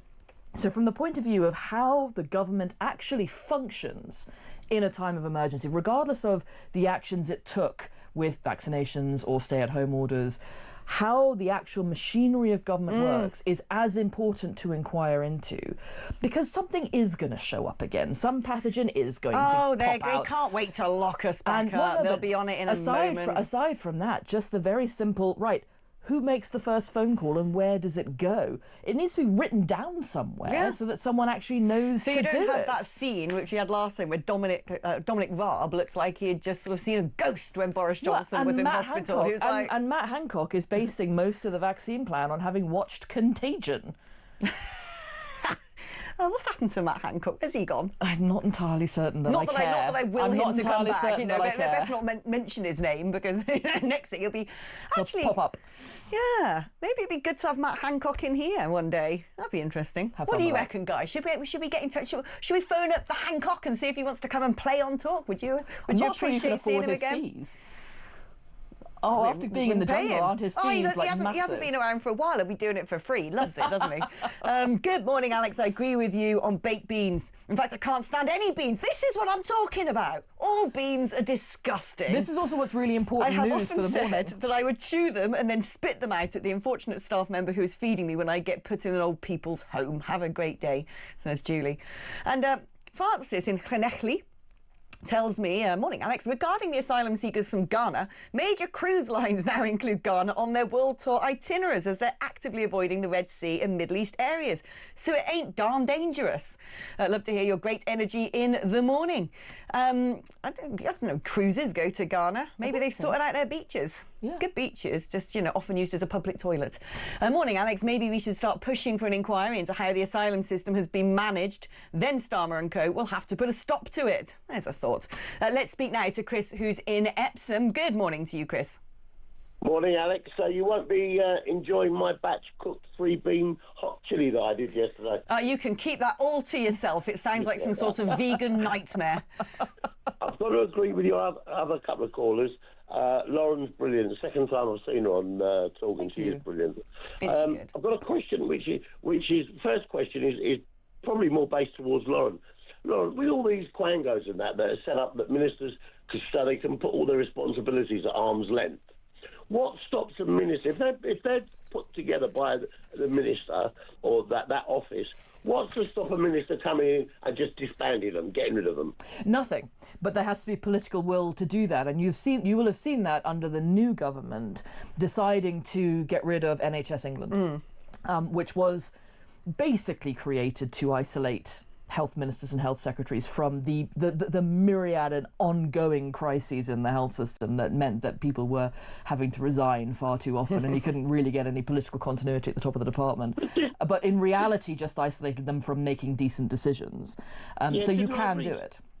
Didn't I read somewhere also that yeah, they've got rid of NHS England, but they've also created another 86 quangos. Oh, they went on a sort of quango creation spree. They've gone quango mad. In that very first King's speech, it was like quango, quango, quango, quango, quango. He's doling out the quangos. Well, because they've accurately worked out that it does isolate ministers from blame. But what the Justice Secretary, Shabana Mahmood, has worked out is that you can gain enormous personal popularity by overriding these quangos. So she has been quite vocal about the sentencing council while she's been in the Justice Department, saying, "No, hang on a minute, this is not acceptable." It's just so Starmer's approach, isn't it? He needs the quangos to make his decisions for him, to tell him what he's supposed to do. The man doesn't have even a cell of political ideology. Well, I think he's probably got more than one cell of political ideology. He's probably got that in bucket loads, which is turning us into some sort of communist state. Now, Chris had a second question. Oh, did you? Go on, Chris. Both of you. The most important thing that's happened is that Starmer's done his U-turn on the national grooming rape gangs. Well done, Lauren. Because she did bring an important point to the table earlier. Dominic Cummings, love him or hate him, right? He is Mr. Marmite. But last week he did that interview, and he said he had read the papers where they've been redacted and the ones that were put forward. And he had officials in the Department of Education that were there and were covering it up constantly, and he had some officials that didn't want to cover it up. Now, knowing Cummings, he kept those papers. He is going to be one of the most important people to go before that inquiry. He must give the evidence that he's got. Well, there you go. If Dominic Cummings happens to be listening, I doubt he is, because I don't think he's a fan of mine. In fact, by the way, a little factoid as well. You know, my Twitter handle is @ThatAlexWoman, because once upon a time, that is what he called me. He probably would have no memory of this, but I remember people saying, "Oh, you should get Alex in to work at Vote Leave. She'd be really good." He said, "I hate that Alex woman." So I was like, right, that's what I'm going to call myself from now on. Thank you, Mr. Cummings. So no, I don't think he's going to be an audience member, but you never know. If you are listening, Dom, there you go. You've got to be summoned in front of that inquiry. Give him everything you've got. Chris, thank you for your call. Let's speak to Nick, who is in London. Good morning, Nick. Hello, Alex. Firstly, can we stop calling them grooming gangs? Grooming gangs, please. Grooming's a nice word. You groom a horse. You groom yourself. They're not grooming gangs, they're rape gangs. Can we stop? We've had this little conversation about this, and Lauren seems to think we need to continue calling them grooming gangs, because grooming was a very important part of the process, and much of the steps that were missed by social services, because they turned around and went, oh, these women are just, these little girls just turning up voluntarily. They're on a whale of a time. Why should we intervene? They're just prostitutes. Why should we intervene? And what they were actually was victims of child abuse groomers, and they were also raped. But the grooming is, from my perspective, as important a crime to have covered up and to have failed to deal with in multiple state organs as the rape itself. You've got the crime of the rape and the crime of the grooming, and both of them need to be looked at. Okay, well, we'll pass on that. we need to make sure this inquiry, heads must roll. I mean, not wait years. No. And agencies blame agencies, and I was waiting for you, and you were waiting for me. When you've got social workers turning up at a 14-year-old's fourth marriage to a man in this country as one of the guests, those social workers who authorise that should be named, shamed, sacked, and prosecuted. When you've got police officers in a having to be told a child of 15 cannot legally consent to sex, it's rape, and they needed to be told that officer should be found, named, shamed, sacked, prosecuted. I mean, I kind of agree with some things you're saying. I really want heads to roll. I really, really want heads to roll in this. But I don't want them to go after things like individual police officers who often act on instruction, who work. Because I am fed up, actually, with the amount that the police seem to be persecuted in this country. Yeah. We need to be behind our police, not terrifying them into not being able to do their jobs. And the problem that the police face now is they are terrified to do so much because they're terrified of being accused of racism. They're terrified of being what we had here was basically institutional failure across so many organizational elements of how the state works, that those are the areas that have to be investigated so that the state itself can never either cover itself up again or have this failure to begin with. What I want to know is if there were people who knew exactly what was going on and didn't do anything about it because they were protecting their community. Those are the people, I think, who should end up behind bars, because they're not just condoning the abuse, the grooming and the catastrophic rape and on occasion murder of little girls. They're actively enabling it. Nick, thank you ever so much for your call. Let's do some more messages. Graham from Lincoln says, Alex, loving the show. Thank you. On the subject of grooming gangs, I don't want an inquiry. I want a full police investigation by a police force from outside the UK with interrogations and arrests. An inquiry would just cost billions and end with the line, lessons have been learnt. I kind of tend to agree with you on the lessons have been learnt bit. Interesting proposition to allow a foreign police force in to come and investigate this. I mean, why not? Where would we look? Australia. Get some Aussie cops in. But Australia has its own problems with some of this. Which country actually has dealt with integration well enough that they don't have an issue with this? Yeah, that's true, actually. Morning, Alex. I have to disagree with you on the beans. I eat them on a Tuesday so I can have a bubble bath on a Wednesday. Sorry, I nicked that from Only Fools and Horses, says Brian in Worthing. Brian, that's rubbish. Yeah. It's a terrible dad joke. It's, yeah. Alex, yes, indeed, Lauren is cerebral and top class. I so enjoy her voice too. Calm authority. I could listen to her all day. Well, getting a big Lauren love in here. I appreciate that. Right, we're going to go to a cheeky little advert break now. You're being released. Oh, Lauren, I'm going to miss you. I've really enjoyed your company. Thank you for being here. Been fun. And they've loved you as well. The audience think you're great. It's always great to come on here. I'm a huge fan. Now, listen, if you want to have a chit-chat with me in the next hour, register your interest now, if you please, because Tommy is going to be waiting to take them, and jot down your number so he can get back in touch when the moment arises. 03444 99 1000 is the number to dial. It's your normal network rate. You can use that number as well to send me a WhatsApp message or to leave me a voice note on WhatsApp. You know I love them. 8722 is the number to text. Always write talk before your message. And after the break, we're going to be speaking with Rear Admiral Chris Parry, who's a former NATO commander, about what is going on in the Middle East. See you after this.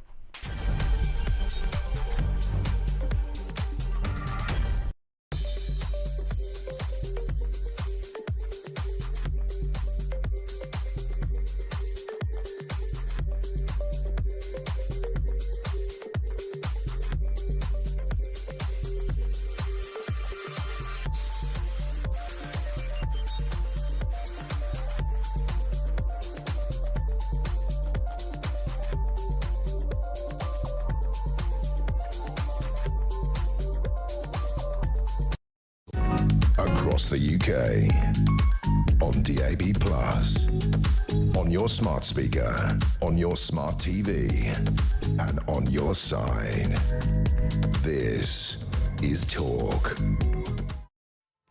Hello, welcome back to the show. Now, big news overnight is that Iran has been retaliating against Israel's targeted strikes against munitions factories, against oil refineries, against nuclear bases, and against, of course, some of their leading generals. And unfortunately, some of Iran's missiles have actually struck in a city in the centre of Israel, leading to, I think, what we know at the moment is 8 casualties and significantly more people injured. Now, amidst this escalating crisis and furious tensions in the Middle East, Sir Keir Starmer's sending over military jets. What is going on? Is Britain going to be dragged into this? And what's going to happen over the next days, weeks, months? Can we hope for any sort of resolution? Let's speak to a man who might be able to answer those questions. Rear Admiral Chris Parry, former NATO commander and former Director General at the Ministry of Defence, no less. Chris, it's always good catching up with you. I mean, Israel seemed to catch Iran by surprise. Do you think Iran has caught Israel by surprise in being able to actually, hit locations in Israel? No, I don't think so. I think Israel very carefully calibrated what the Iranian response would be. Iran has virtually fired all its available missiles. They'll obviously have some more in the pipeline, but right now they've fired an awful lot of them, and very few of them have got through.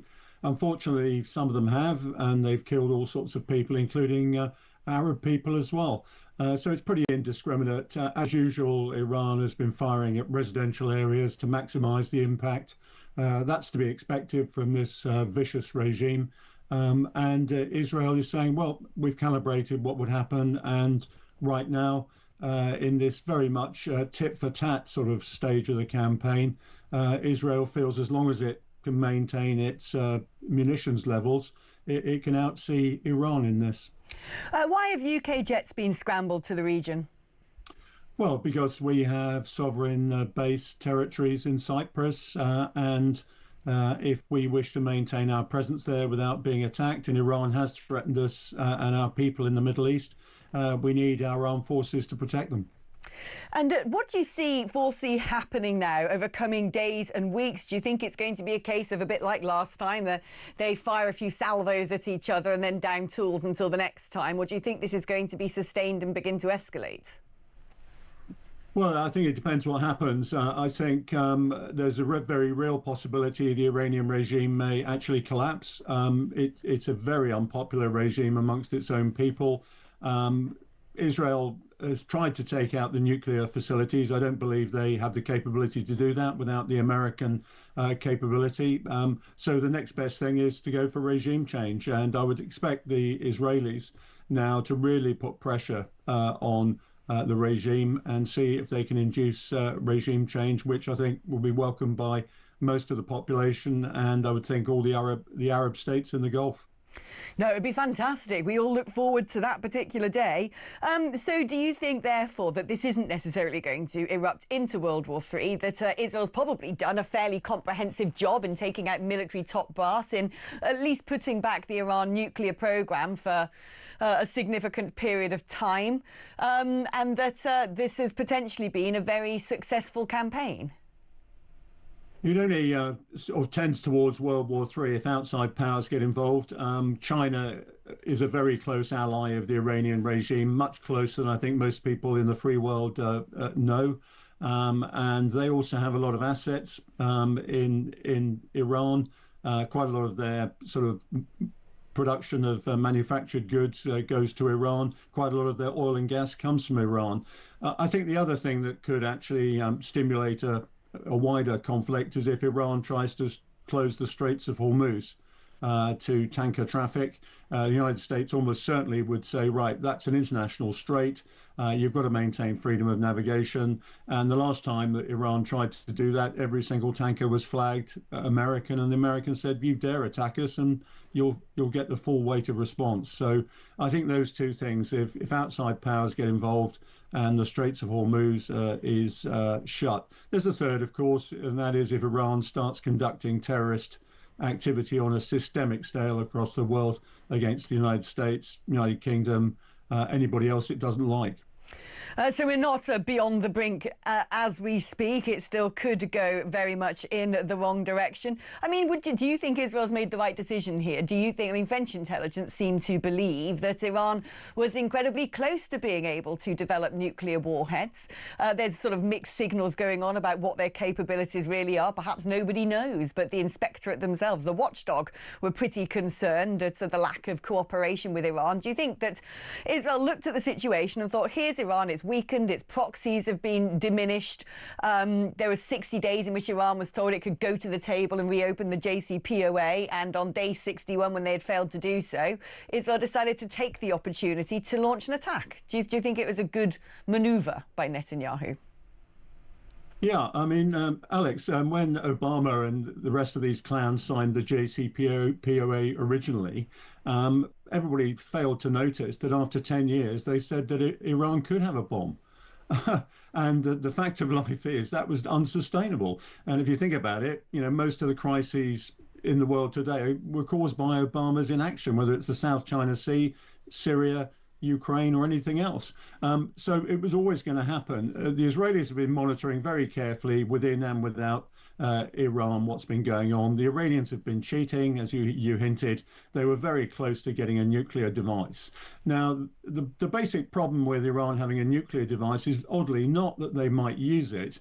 It's the misbehavior they can get up to underneath a nuclear shield. So they could do unspeakable things and have impunity because they got their nuclear weapons. Back in 2010, North Korea torpedoed a South Korean frigate and killed quite a lot of sailors. Now, that's an act of war, and the only reason it wasn't a war is because Kim Jong-un had a nuclear device. And that will be the same situation in Iran. It's an unstable, very violent, vicious regime that's killed millions of people along the way, and I'm afraid we need to be rid of it because with nuclear weapons, it would be totally irresponsible. Would you rather this government, who seemed to be very lily-livered about supporting Israel, showed a little bit more spine when it comes to helping them out? Oh, how long have you got, Alex? I think this is a strategically illiterate government. There's no question about it. One of the biggest problems I had when I was in the military is that every single politician at high level thinks they're a military expert. They listen all the time to people from the city when it involves finance, or indeed doctors when it's the NHS. But having trained people for 30 years to be really good at their jobs, they then decide they don't want to take their advice. Afghanistan and Iraq are the classic cases. I'll give you an example. In Afghanistan, no outcomes, political outcomes were established. The means of doing it weren't actually given to the forces, and the ways in which we were allowed to conduct the campaign were disallowed. Totally strategically illiterate. And the sooner we get a better military political way of actually doing things, short of a war, then we're going to do these things much better. But this particular government just witnessed, for example, the surrender of the Chagos Islands, including Diego Garcia, which is probably the strategically most important base in the world, on an absolute whim. It is irresponsible, and I condemn it utterly. I couldn't agree more. Wonderful catching up with you, Chris. That was Rear Admiral Chris Parry. We're going to take a short break now. Don't go anywhere. After you rejoin me, we're going to be catching up with Talk's royal correspondent Rupert Bell to find out what our very favourite family have been up to. Back after this.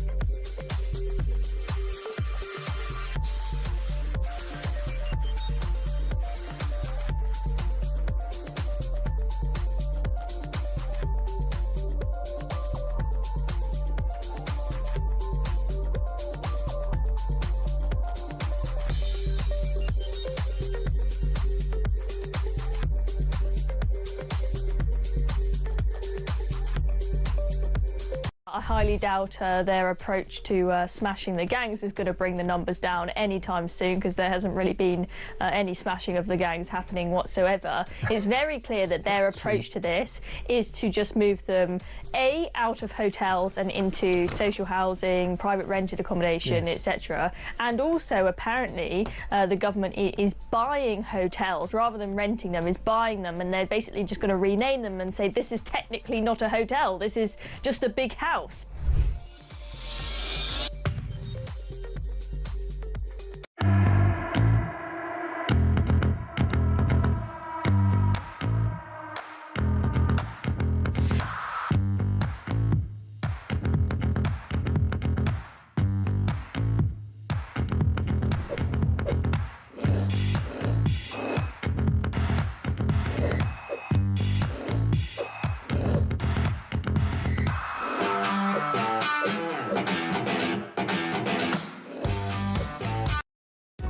Across the UK, on DAB+, on your smart speaker, on your smart TV, and on your side.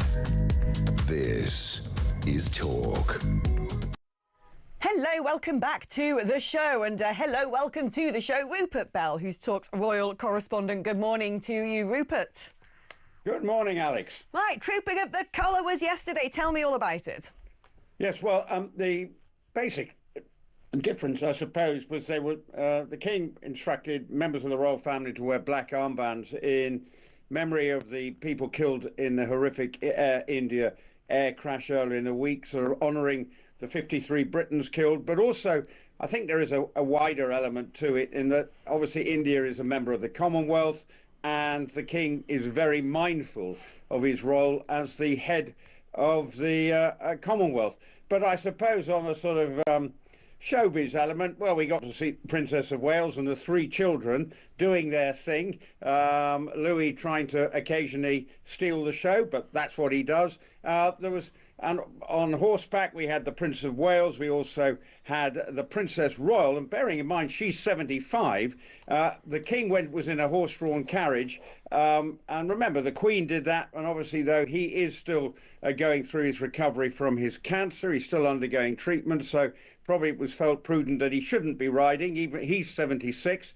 The Queen stopped riding quite well in the 80s, if I'm not mistaken, and then was always in a horse-drawn carriage. But the usual thing, the Gulfstream Guards, member of the Household Division, the 2nd Regiment of Foot. I was a member of the 1st Regiment of Foot, so we always look down on the Gulfstream Guards, but that's another story. But they did, as usual, it's what we do good, which is military pageantry in terms of the Trooping the Colour, a great honour for the Coldstream Guards, who've been in existence 375 years. The King presented them with new colours earlier in the week. So it was all part of the sort of traditional military pageantry that we see, and an important royal occasion celebrating his birthday. I love the fact over in America, Donald Trump seemed to have his own Trooping of the Colour. I don't know if anyone noticed that, but it was Trump's birthday and he had a big military parade. And I'm like, copycat? I didn't know. Well, he said in the guise of celebrating 200 years of the American military, but he did like it because I think he went somewhere and he thought, well, why can't I do that? Yeah. Look, we do it in this country, but obviously Trump likes to be seen to be flexing his muscles, and it's an easy thing to show the Make American Great sort of sign by holding a military parade. But we've been doing this for centuries. It's what we do. It's pageantry. It's great for tourism. That's basically some of the point of it as well. And then we get to ruminate and cogitate over the King's birthday honours list and wonder why Sir David Beckham got the title or not, as the case may be. Right, yeah, so talk to me about that honours list. I mean, are you surprised by David Beckham getting a gong? Well, he's worked very hard at it. He hasn't held back.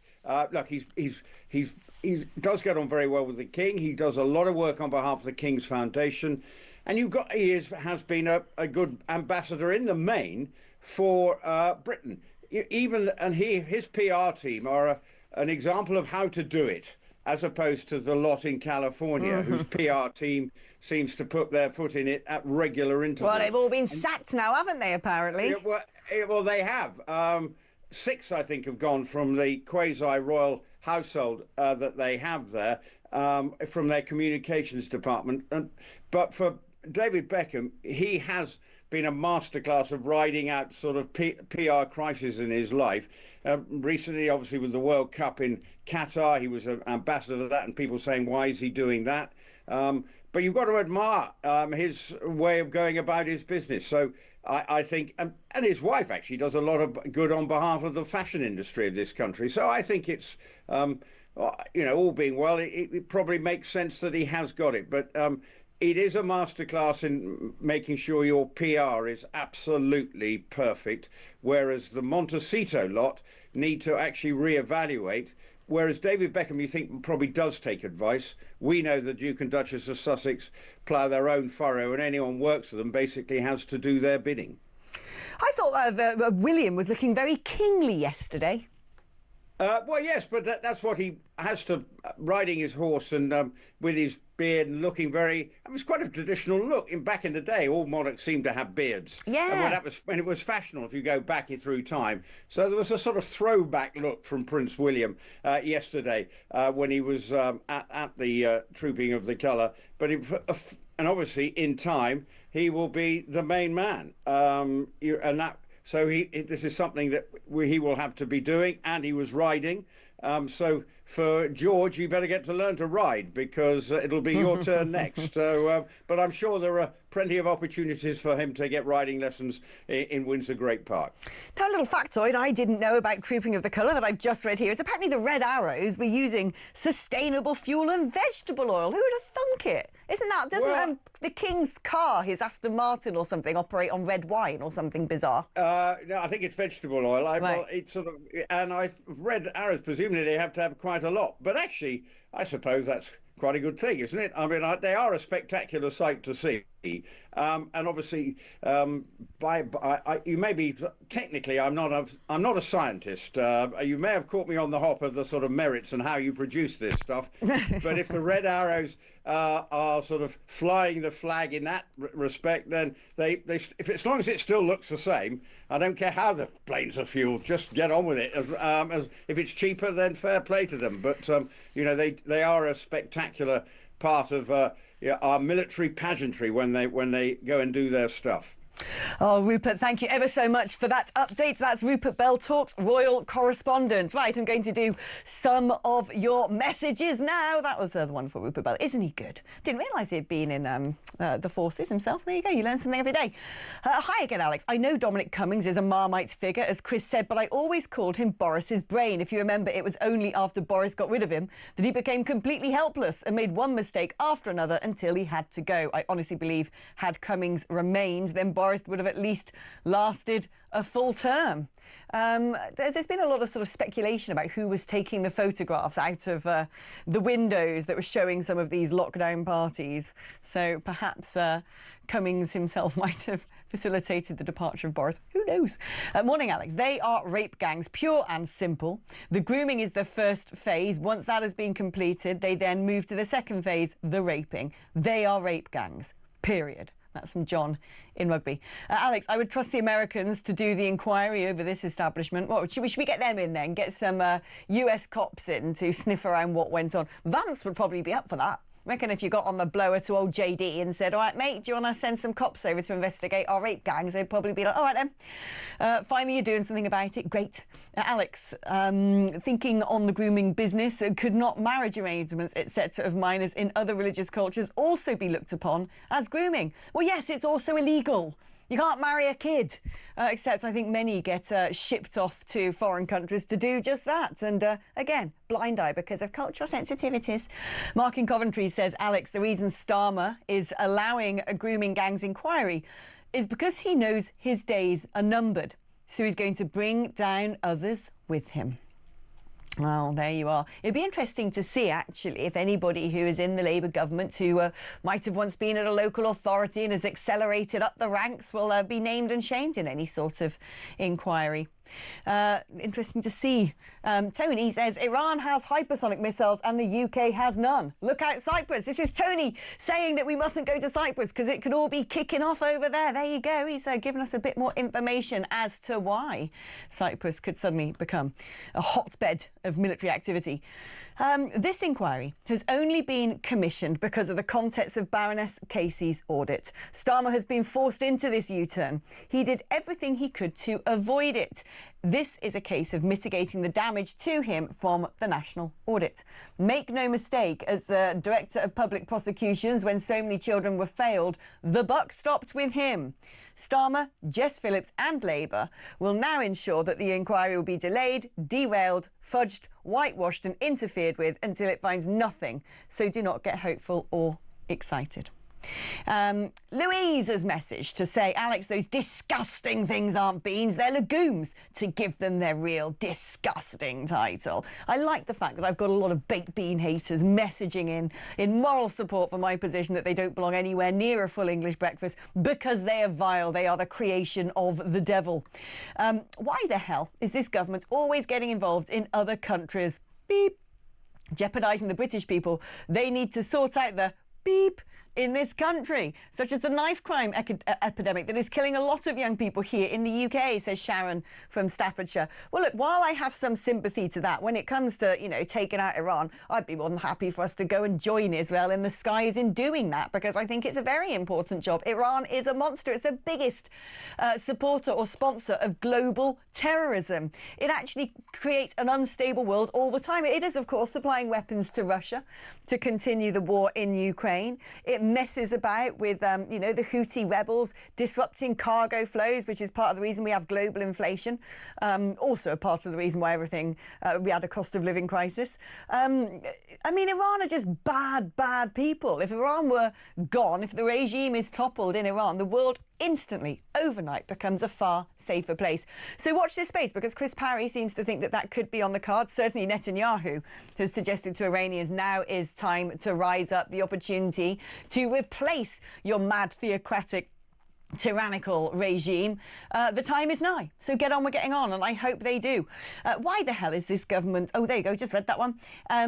Andy from Nottinghamshire, Chris Parry, what can I say? Get Nigel Farage to sign him up as Defence Minister right now. That would be genius, actually. Chris Parry would be absolutely superb. Hey, look, there's Mary calling, and guess where Mary is? Tony's not going to want to hear this, because Mary's in Cyprus. Good morning, Mary. Calibera, how are you?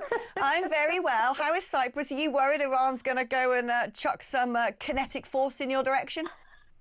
Well, no, it's all very quiet, nice and warm, nice and sunny and quiet. But mind you, we live up 14 kilometres up from Limassol, up the mountain, so we're, I mean, I know what Tehran have threatened, but, I mean, we live a good few kilometres from Akrotiri, which is the RAF base. So, and I mean, I don't know if you know Cyprus, but people do, if you go to Paphos, you're quite a long way away from where there might be any activity, as long as they aim straight. Oh, right. So you're saying you're not too worried, basically, whatever Iran... Well, no, and of course, I mean, well, there isn't very much we can do, because we've got 4 dogs anyway, so we have to stay here and look after our doggies. Oh, Mary. Have you ever seen, you know, what do you call Akrotiri? The military base? What was it? Akrotiri is the RAF. Yeah, has it ever been targeted before, do you know, while you've lived there? No, not while we've lived here 25 years. No, it hasn't been. I bet you're the same colour as David Dickinson at this point, Mary. No, well, I'm sorry, I'm not, because my mother always used Persil, so do I. Do you remember that advert? Persil washes whiter. Oh, right, OK, there you are. But my husband gets a tan, but no. Well, Mary, you're making us all very jealous. I mean, if the sea's nice and warm, it can be the sea can be 29 degrees sometimes. Blimey, that's like a bubble bath. That sounds absolutely glorious. I'll have to make it my business to come and visit Cyprus. Sorry, Tony, I'm going to go and stay with Mary and her 4 dogs. I've just duly invited myself. Thank you ever so much for your call, Mary. Great to have people calling in from far-flung corners of the universe. Pat in West Sussex says, oh, Alex, we love you, but it isn't the trooping of the colour, it's trooping the colour. Oh, there you go. I've been corrected. Keep up the very good work and thank you. And morning, Alex. Love your show. Refreshingly entertaining and honest, says Michael in Hockley. Well, the good news for you, Michael, is there's still 2 more hours of it to come. So don't go anywhere because I'm with you all the way through until 10 o'clock. And hopefully during that time, Dean's going to sort me out of a breakfast because my stomach is about to growl. Coming up after the break, we're going to be speaking to Telegraph columnist and top economist Liam Halligan about the Chancellor's plans. I bet he's not going to hold back. I'll see you on the other side of this.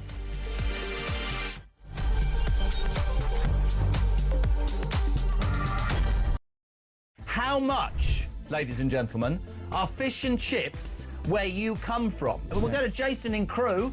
Jason from Crewe, fish, chips and peas, £7.50. It's the best chippy in England. Janice in Leeds, go. Regarding fish and chips, in Leeds it's between £9.50 and £12.75. Whitby, how much is fish and chips? 3 of us, fish, chips, peas, I think one of us carry sauce, 3 cans of pop, just short of 70 quid. £70? That's 23 quid a head, man. Even my maths does that. Very quickly, a voice note. Campbell in Scotland, go. Up here in Banff in the northeast of Scotland, we can get a fillet and a half of haddock with a regular chips for £8 and 10 pence, and it's by far and away one of the best chippies I've ever had. Kenneth in Surrey, fish and chips, go. Fish and chips in Ascot, about half a mile from where you used to live, will cost you £12.60. Great show. Keep up the good work. That's why I moved, because you were living there. When was the last time you had fish and chips? A couple of weeks ago. How much? Where'd you get it from? I think it was about 40 quid. It was it was in the Ivy. Honestly, you really are. For any of you who think he's a man of the people, I nearly said you're a...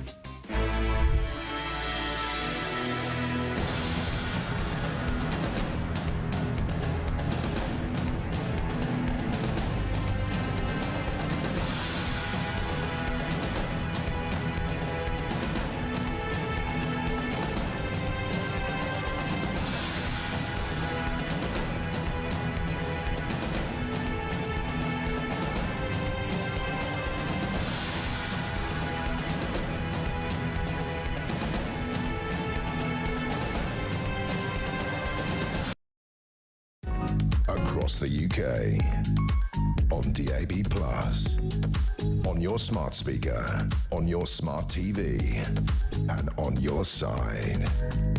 This is Talk.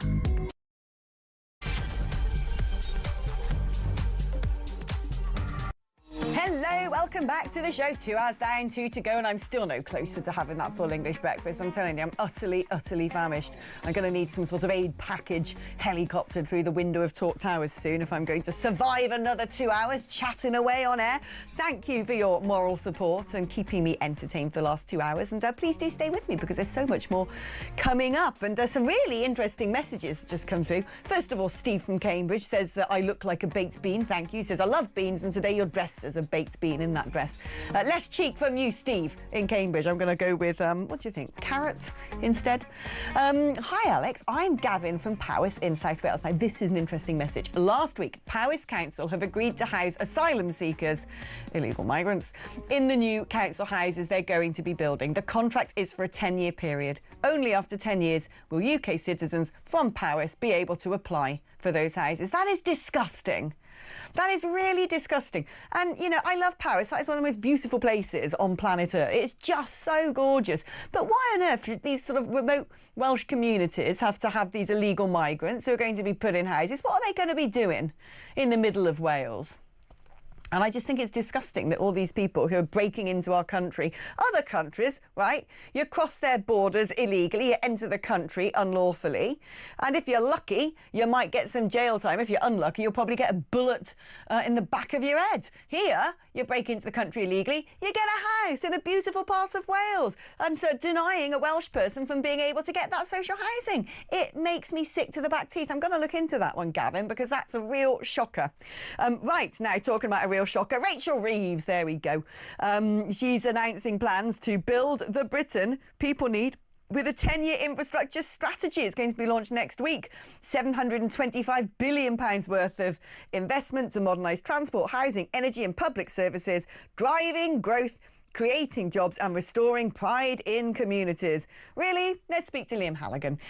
He's a Telegraph columnist and one of my favourite economists in the world. Hello, Liam, my darling. Now, this £725 billion worth of investment into infrastructure sounds very good.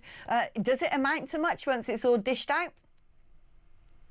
It's a huge number, and that's been Rachel Reeves's whole shtick since she became Chancellor, and we saw it in the spending statement on Wednesday. Just announced lots and lots of big spending numbers in order to titillate Labour backbenchers, fellow Labour ministers, Labour activists.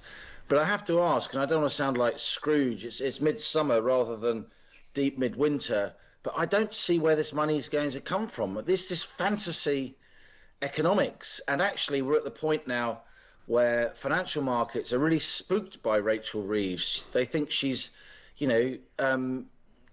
maybe spending is almost out of control. Financial management looks to be out of control, spending over £100 billion a year of real money, not made up money in press releases on a Sunday morning, £105 billion a year in debt interest. And now she's saying she's going to spend lots and lots more. I've been backing infrastructure spending my whole life. We desperately need more infrastructure. We desperately need more social housing, for instance. And she talked about some money for social housing on Wednesday. And again, I don't see where that money is going to come from. So we're now at the point where financial markets are really worried about Rachel Reeves spending.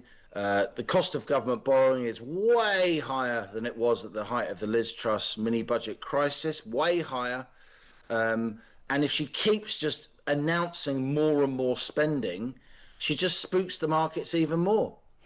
I mean, not only that, there's a severe risk, isn't there, of things going a bit tonto in the Middle East again, that it could trigger more global inflation. And then surely the interest on the debt that is being paid off, which I think, you'll correct me if I'm wrong here, is more than the entire defence budget, is just going to go up. Almost twice the defence budget, Alex. Mental.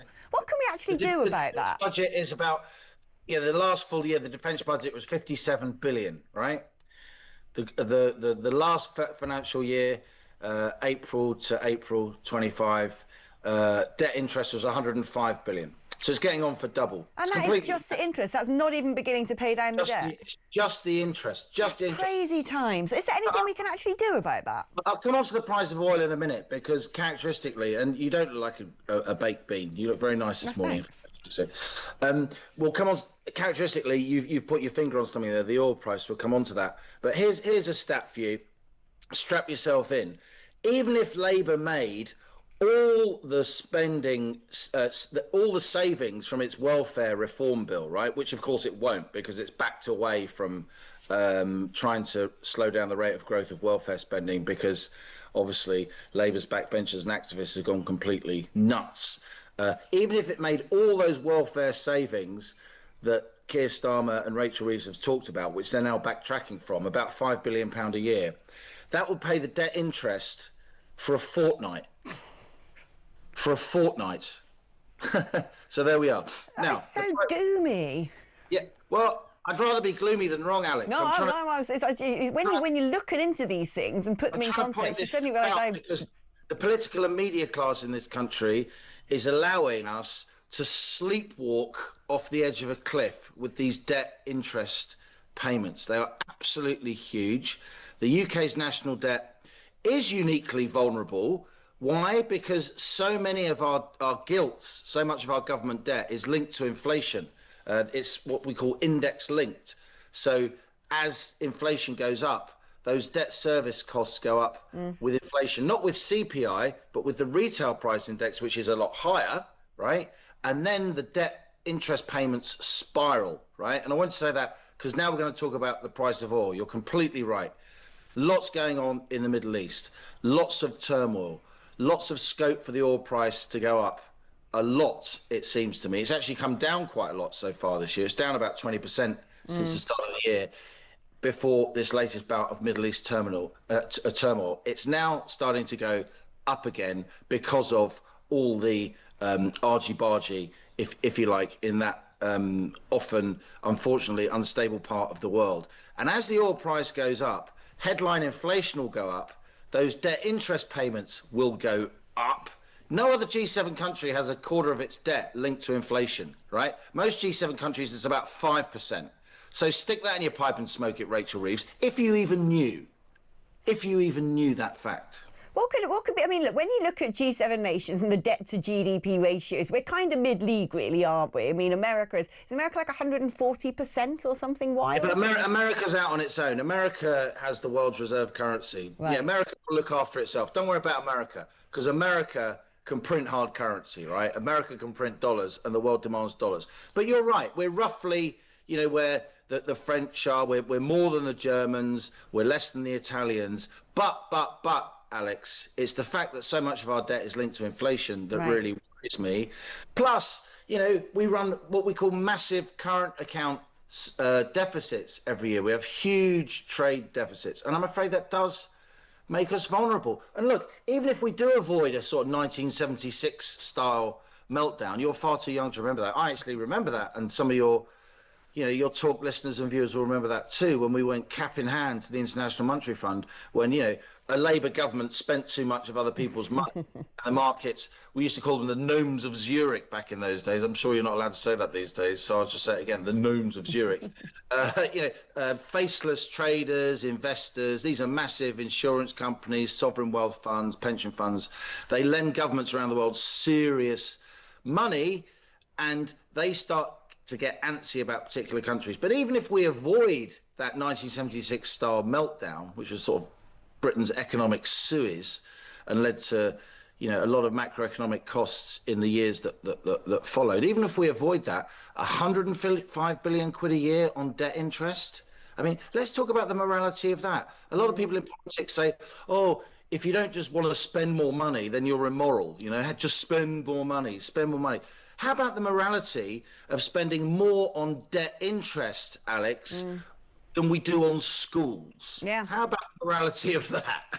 Well, it's crazy. Is there anything that any government could do about this? Would it just have to be sort of a very horrific period of austerity, which, probably wouldn't even move the needle that much? Look, it's going to be very, very difficult to spend less. Western governments don't lower spending. They just slow down. They talk about cuts, but they lower the rate of growth of spending. And that's what governments have been trying to do for many years. Sometimes they manage to do it a little bit on welfare budgets and so on. But the only way to really get out of this hole is to grow. So the debt that you are taking on is going up at a slower pace than the rate of growth of your economy. And then the debt falls as a share of GDP, and then it can be managed. And then the interest that you pay on that debt can come down, so it's manageable.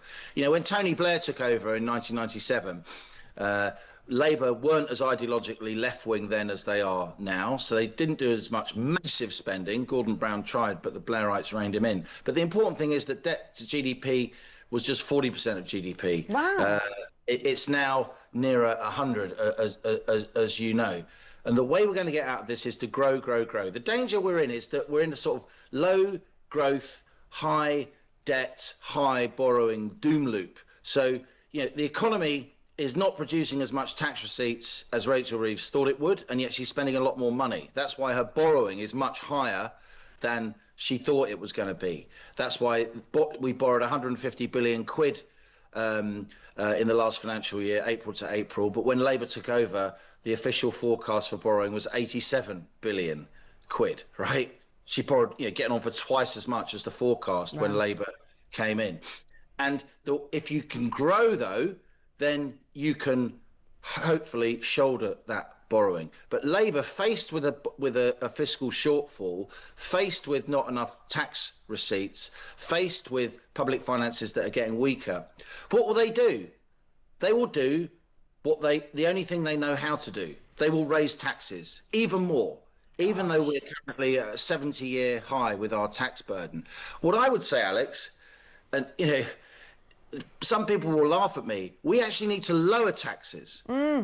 Start with a cut in corporation tax. Well, I mean, we've basically hit the peak of the Laffer curve, haven't we? Because you've got 10,000 millionaires who have left. You're a clever baked bean, Alex Phillips. I love that Laffer.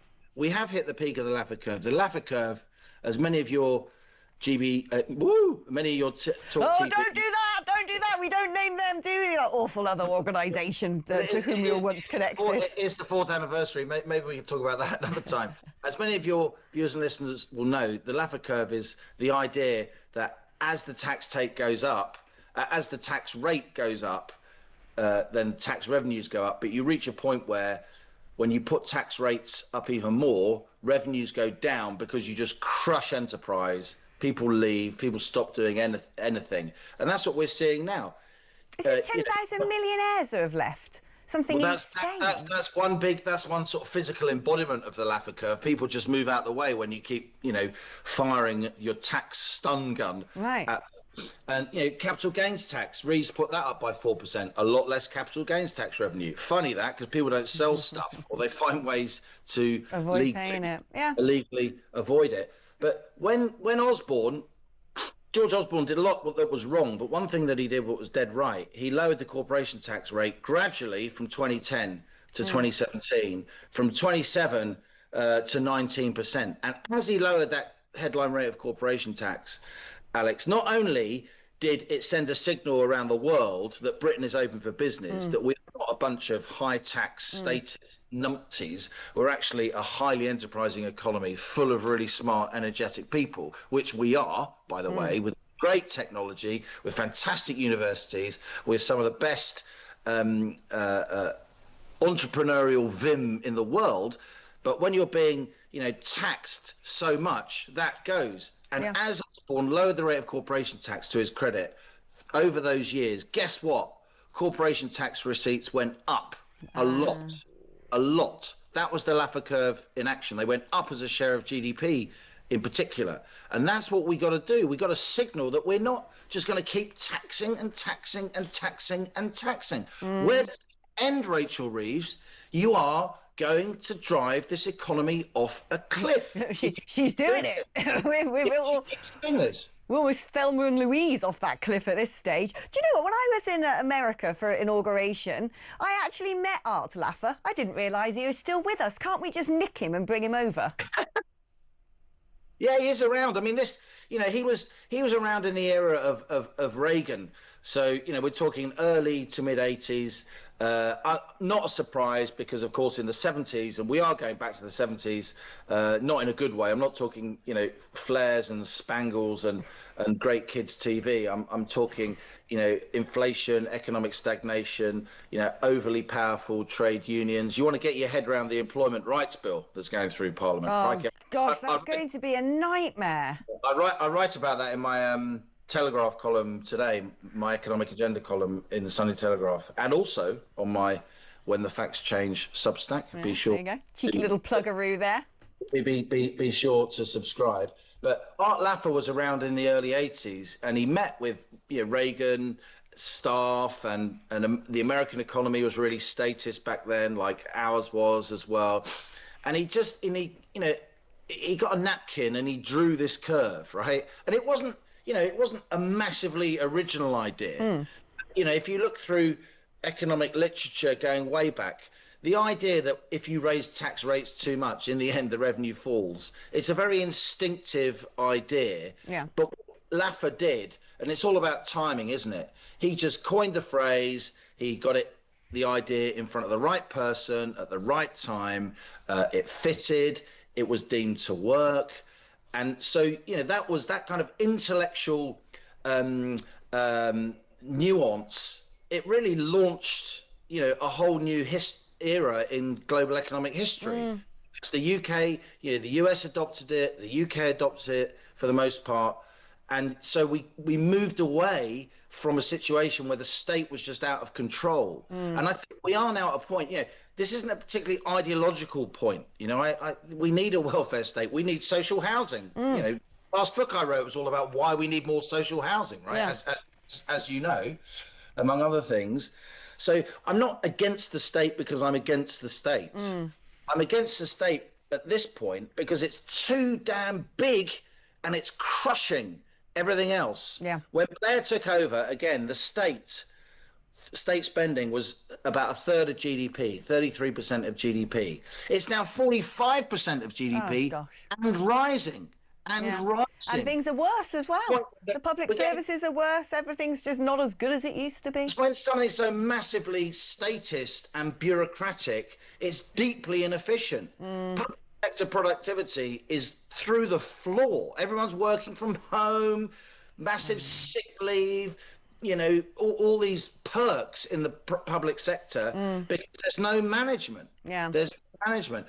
And when you've got a state that's approaching half the size of the economy, it's going to be above 50% soon. Right. Then you're not actually making any money, you're just spending it. It was Keith Joseph, one of Margaret Thatcher's ministers, who was a very thoughtful guy, sort of totally unelectable, bit of a, brains trust kind of guy. He wasn't really cut out for frontline politics, but he had a huge impact. He came up with this phrase when the state was above 50% of GDP, the rider is heavier than the horse. Right. Yeah. Well, it's a very good analogy. Private sector, there is no money, right? The government doesn't have any money. The only money in the economy is money that businesses create by doing things and employing people. It is the font of everything. Yeah. Business, enterprise.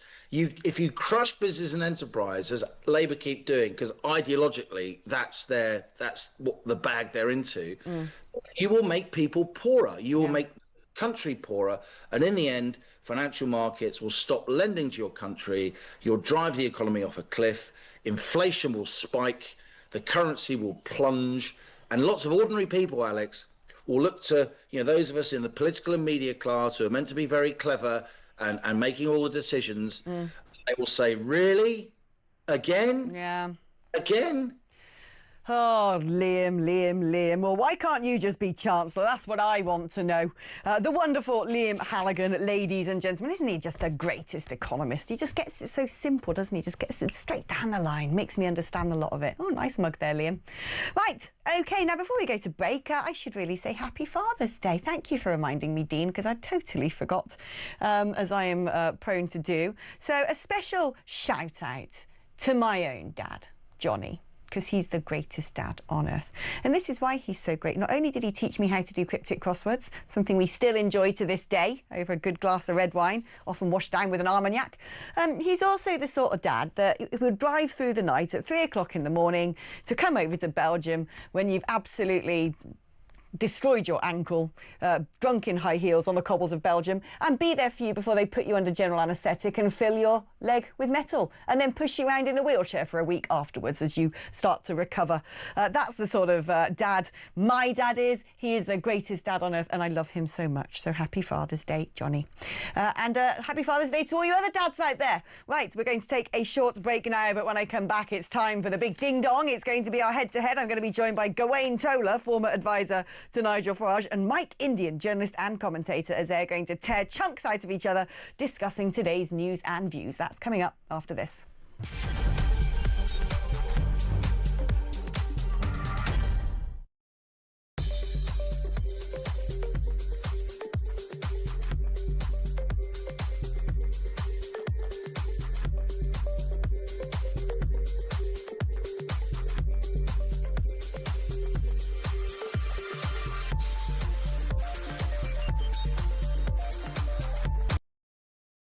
In fact, in terms of the percentage of military-age young men between the age of sort of 16 and 34 that come across. It always varies. I remember a couple of years ago, the official percentage was 84%. Only recently, I've got the statistics here somewhere, I'll read them to you in a minute. Official statistics suggested 75%. And a lot of people say it is 90%. A lot of people say it's more than 90%.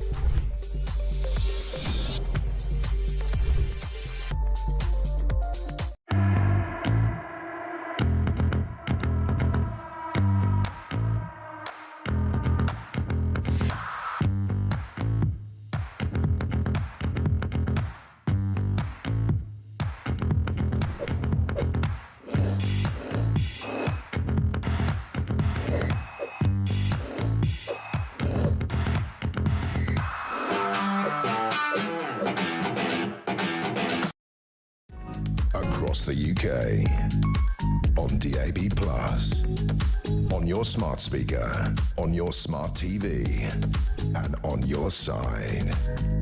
This is Talk.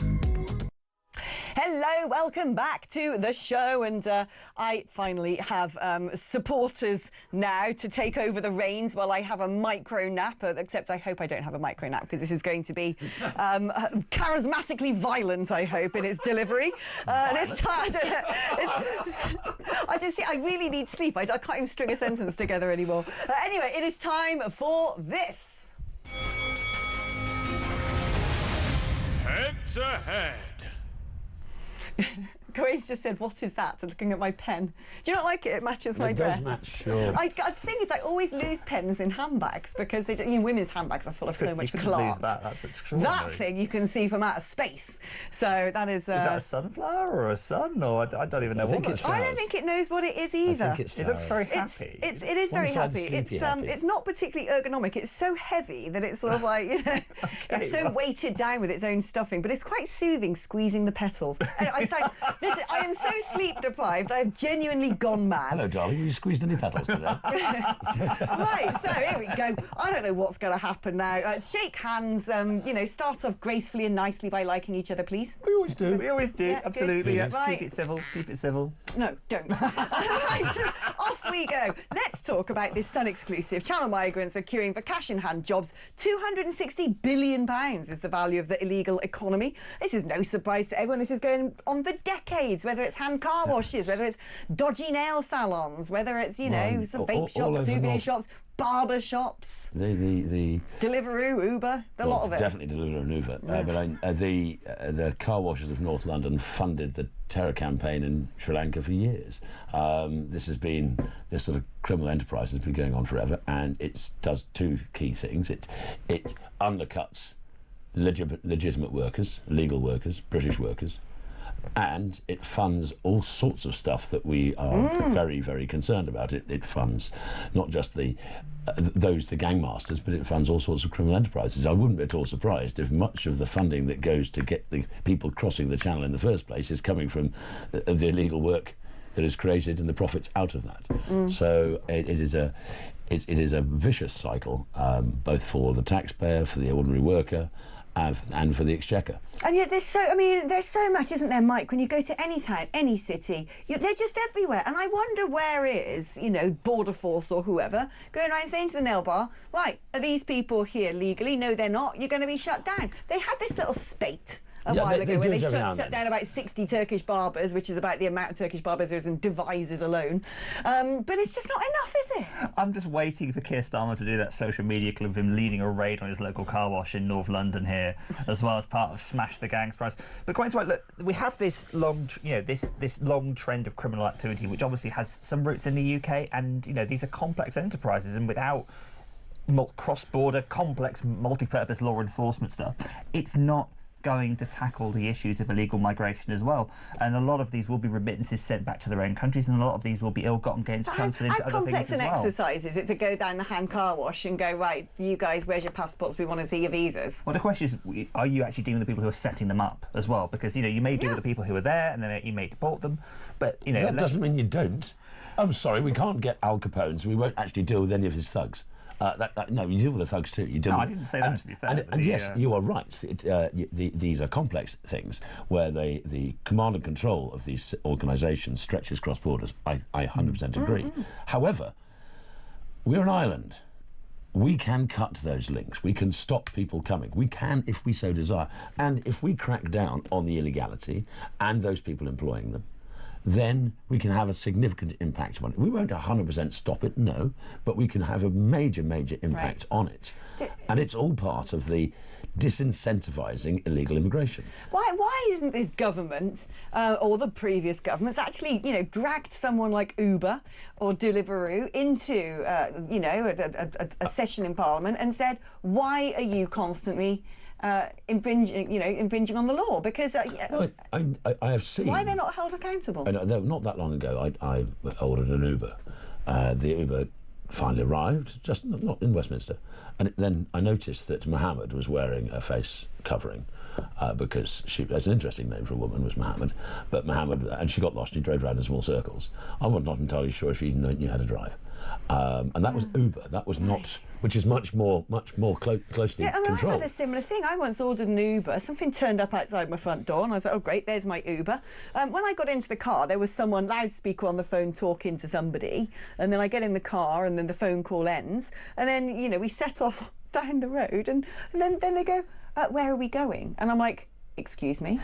Like, where's the sat nav? Why is this, And I kind of figured out that person was probably not supposed to be driving that car. There's also a safety aspect to this. Right. When Deliveroo drivers and cyclists and all the rest of it are not the people. I understand that if you have the contract, the licence from Deliveroo, you can have up to 200 sub-licensees. 200 different people operating on your thing. You can be living in Glasgow and you've got a whole bunch of people working off your so-called licence in London. And there is no checking going on. There's no serious. I mean, the big companies, the big delivery companies, Deliveroo and the rest, are beginning to play lip service to some sort of control of this. Right. But they would lose massive profits if they did.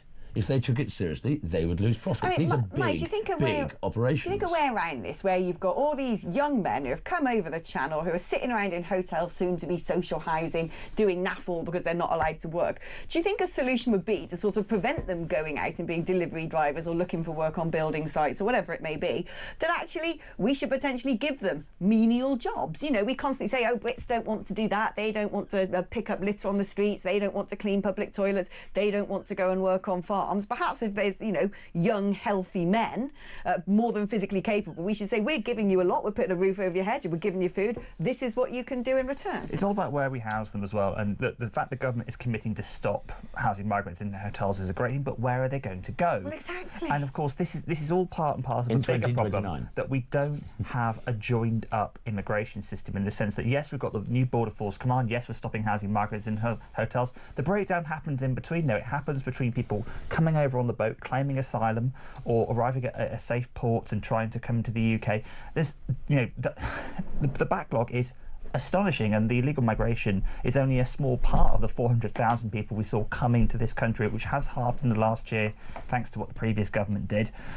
What I want to see is a carefully thought out process about, yes, OK, people arrive, where do we house them? How do we quickly process them? Filter out those who have a legitimate need to be here. How do you know when they've thrown all their documents away? Yeah. Well, that's the point, isn't it? How do you know? If they haven't, maybe I think there comes a point you just say, if send you're them back to where, though, if you don't know where this they're is the trouble, from. isn't it? Yeah. And this is why it's a complex question. But the Ascension Island. To go back to the original question about tackling the car washes, yes, shut them down, but also have a disincentive for those kind of enterprises to spring up anywhere as well. The Metropolitan Police, for example, can play a very good role. There are similar enterprises in my part of London. You know they are. The shops that aren't occupied by anybody really. They're just people sitting there all day, basically doing nothing. But they operate because there isn't a disincentive for them to do so. And there is somebody at that particular regional level planning this, coordinating this. That's the perfect level to pull the weed out by the roots. If you know who they are, and if you've got the intelligence to do so. Exactly, and the resources too, which is crucial. I know. I think the resources. The resources argument. Theresa May had that ban, and everyone got everyone went postal about it because it just said the racist poster ban. What did it just say? It said if you're illegal, go home or something like that. We will find you and we will take you out, but it didn't. Of course, it didn't. Ridiculous. And also, there is this, and I have a discomfort about, for example, there was moves to if you've got a property and you let it, that it is now the responsibility of the barman or the publican or the owner of a second home, a flat, for let. It is their responsibility to be a border guard. Yeah. And I just think there's something wrong about asking private citizens to be the border guard. That is not their job. Although it if you are an employer job. and it's somebody who's come from abroad and you say, I need to know that you've got a worker's visa, I mean, that should be fairly straightforward. It used not to be. It is becoming more standard. I don't like it, but I think it's something that has to be done. But for example, these days, if I go to a hotel, they demand to see ID. Why? You're well known enough as it is. My offspring, no, but my children have been recently trying to get a flat. They've been told they have to prove that they're brother and sister, they have to show their birth certificates. Right. Well, they were both born in Belgium, and sadly, their birth certificates have been long lost in a life of confusion. But they've both got your ears, Gawain. Well, this so, I did actually. I literally suggested me sending a photograph of me and them taking that photograph to the landlord and saying, "Look, this is our father, and these are our ears." I know Gawain's jokes. I've known Gawain for a long time, and it's an identifying characteristic. I did actually suggest that. However, the point is when you have a landlord, or at least the agents, which in the case was an estate agent in Portsmouth, saying that two British youths in their 20s have to show their not just a passport or a driving licence or something, but actually have to show their birth certificates to be able to let a flat. How is it that that's the case for law-abiding British citizens? But we know it's not the case. No. And that, we were told, was the law. Now, I don't believe it is the law, but this is just there's a panic going on, and there are differential. It's two-tier. Again, it's another example of two-tier Britain. I would like to see the optics of raids happening on high streets up and down the country. I would like to see the optics of, rather than just a one-off, well, look, we shut down some Turkish barber shops that are turning a profit of £2 million despite shaving one person's beard this week. Ooh, I wonder what's going on there. Big beard, I'd like to see a concerted effort to do this around the whole of the UK. Look, frontline policing resources can be used for this, and I think those kind of raids do serve as a powerful disincentive. But as Gawain's alluded to, it's all about doing the intelligence work, Border Force working with the police, working with national security sometimes as well to ensure there isn't a terror-related element to any of this as well, because all of this connects to each other. Without that kind of intelligence feeding into where these people are coming from, what the intentions are, look, there's a difference between a harmless economic migrant and the very. They're not harmless though. They take taxes away. They cost us a lot of money. They cost us a lot of money. They're not harmless. They're not criminals in the sense that they're not going around beating people up. Perhaps they're not running a drugs gang. Yes. But that doesn't mean they're harmless. Not to society. They aren't harmless. Gentlemen, let's take a short break now. When we come back, we're going to be discussing other stuff, so don't go anywhere as these two... Well, they've got to tear more chunks out of each other, quite frankly. Otherwise, I'm going to bash you over the head with my spongy flower pen. Those squeezed petals. But I'm going... My love... They've got sort of like a beanie, sort of... There's something like a sort of crumple... Anyway. No, I am so sleep-deprived, I have gone crazy. Yes. Right, we're back after this. She didn't need sleep deprivation.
across the UK.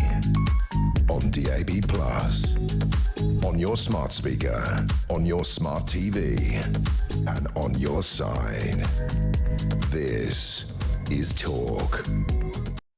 Well, hello there. Welcome back. We were talking before the advert break about people working illegally here in the United Kingdom. But what about those in America? What do you make of those big ICE raids that have been taking place in California and Donald Trump's response to the protests, Mike?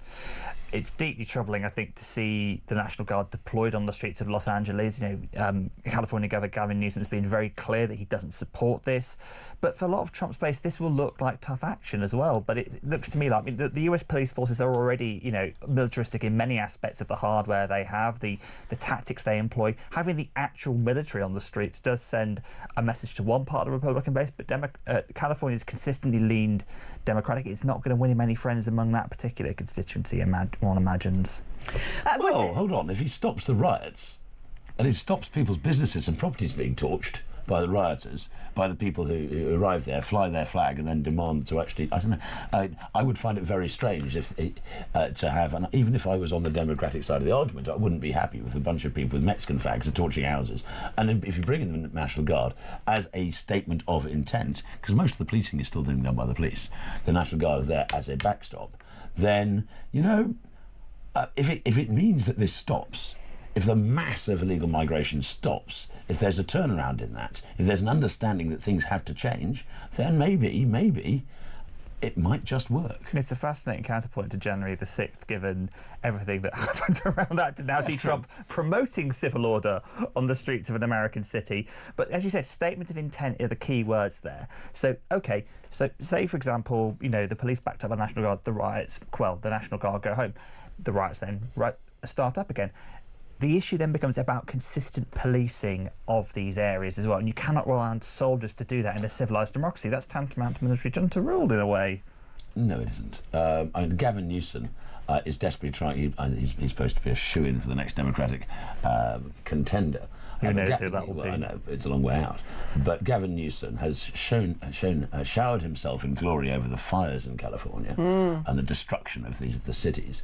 And in fact, sadly, he has been the boss over a period where the fentanyl disaster has been massive, where much of the inner cities of California, be it San Francisco or LA, have become pretty much low-level war zones already before this.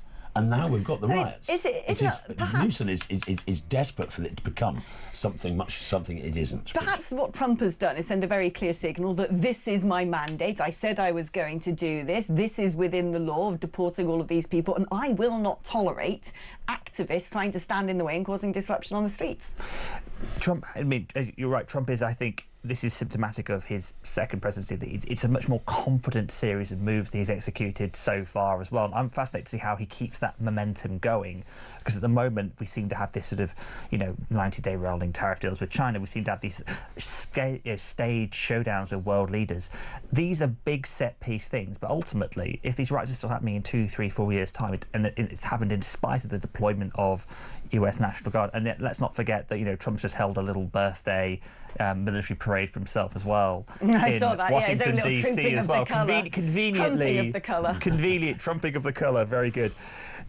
This is all going to really hang over who the next election will be, because comparison is in history is 1968 when obviously deeply contested presidential election, race riots again on the streets of many cities, including Los Angeles as well. Are these race riots? I don't think so. Well, there are deep levels of rioting in that time. Like, this escalates. It's going to look very bad for the incumbent president. Is it not a worry that, if we have a change of government who actually want to pull their finger out and do something about deporting people who came here illegally, that we would potentially look at what they've done over the pond and the same madness would happen here? It's something I've already talked about, and it's something I believe is something that whoever... For example, if there happened to be a reform government after the next election, whoever is responsible for the Home Affairs brief, the Home Secretary in that government, is going to have to be fully aware of this sort of thing. Because what we are seeing is a coordinated organisation of very hard left-wing people trying to disrupt and stop the actions of a democratically elected government that have stated quite clearly during their election what they're going to do. So I wouldn't... Look, too much of British politics sees as its basis talking points from the States. We are not America. No. The chances of a similar level of rioting on this issue in the UK is significantly lower than it is in But America. we saw large-scale riots around migration last year in Yes, we July, did. and this is one of the reasons why the government, to go back to the previous point, has decided to stop housing migrants in hotels and needs to put them in properly funded, clean, secure facilities as well. Clean, secure facilities. What, HMOs in your high street? That's not a clean, secure facility. That's Exactly. rubbish. It's Now, not. It's talking just about- not. It's gonna talking be about- nice. No, I agree. We shouldn't put them there. We need proper facilities. Talking to house about people. high streets, and one of the most iconic in the United Kingdom is, of course, Regent Street. Apparently, the council, it's Westminster Council, isn't it, are facing a legal challenge because they plan to paper Regent Street with trans-inclusive pride flags. I mean, look, I am fed up with Regent Street being used to sort of be festooned with all these sort of symbols But of have you everyone's not culture enjoyed but our recently own. when it's been massive, great Union Jacks all the way down Regent Street, all the way down Oxford Street, all the way down the King's Road. No Yeah, less. well, that's great. That's what it should be. Yes, I mean, if you're- 365 days of the year bar Christmas when you can throw up some Crimbo decorations. Well, so about 300 days a year, but yes. But the point being is, if we like to think of the city as welcoming to tourists and all the rest of it, because it's very good for that, having those Union Jacks is a very key selling point on the tourist. And not just feeling pride in our country, but actually saying, welcome and come to our country and don't we think it's great? Yeah. Whereas the pride flag is that it's sort of, one, it's divisive, because not everybody agrees. Everybody in the UK can be covered by a Union Jack. That is our national flag. Yeah. Not everybody in the UK agrees with particularly the pride flag that they're now using. It's not the basic rainbow, but it's the one that includes the BLM. It started up the BLM. It includes all sorts of other aspects, and it then becomes a very divisive flag. It is an imposition. It is a flag of conquest, a conquest of ideology. Whereas the Union flag, the Union Jack, is something that is shared by all. Mike, do you think that the pride flag should be up and down Regent Street, or do you think there's a justification in this legal challenge against that decision? I think over the next few weeks we're going to see lots of symbols of pride, particularly around London. It's generally speaking, political leadership, a left-leaning liberal city. It likes to mark itself as being inclusive. I'm just reminded of an incident I had when I was working. It was about sort of someone saying could they wear a particular country's flag pin into the office, and it was particularly controversial. All flags are a political statement in some way, shape or form. You know, a nation state, a flag is the ultimate political symbol. Now, some people like Wayne will read the messages into that, others will read a message of inclusivity as well. It is picking a side, it is making a statement, and the council has to be able to justify that in the same way that they would have to justify, you know, showing another country's flag or indeed the Union Jack during that period as well. Personally, I don't have a problem with it. I think that at the moment, you know, ultimately whether flags are up and down Regent Street or not, which is primarily, I think, a tourist route, mainly through to the West End, is mainly sending a statement to foreign tourists who visit London and maybe people that shop at those very upmarket shops there.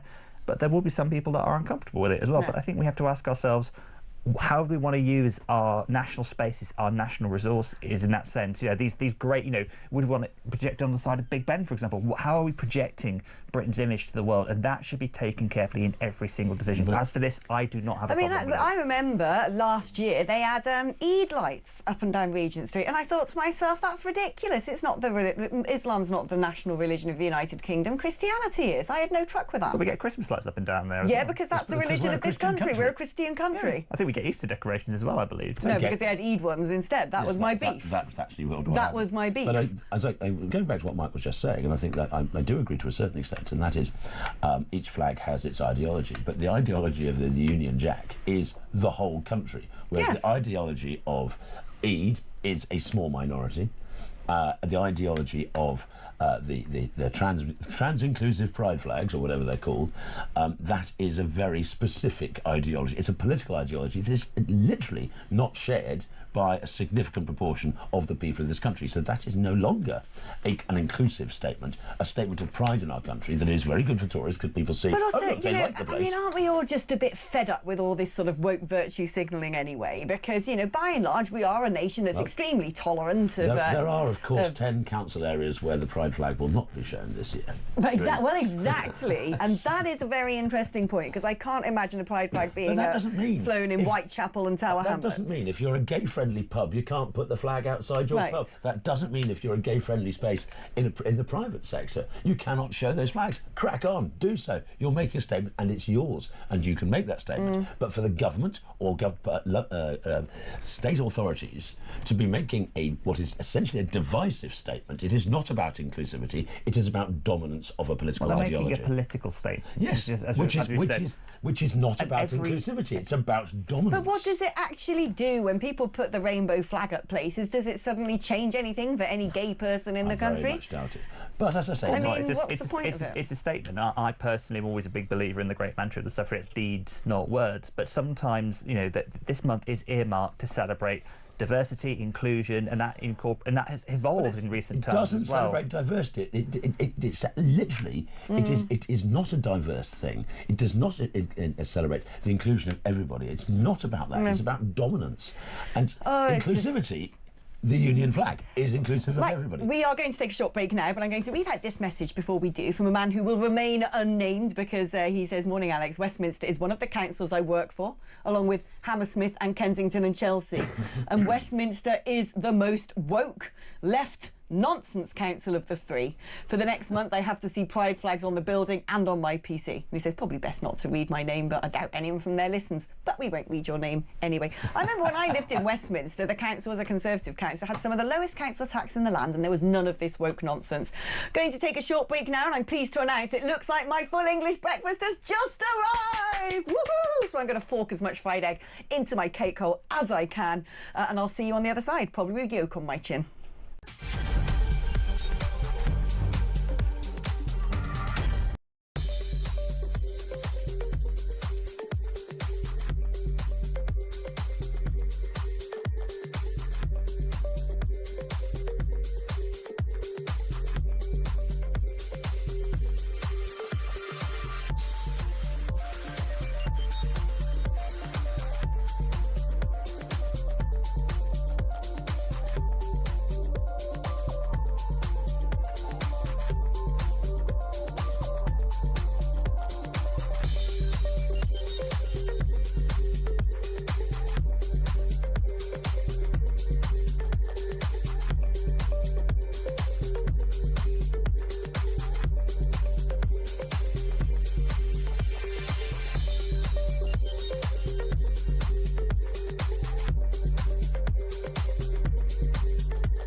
In fact, in terms of the percentage of, you know, military-age young men between the age of sort of 16 and 34 that come across, it always varies. I remember a couple of years ago, the official percentage was 84%.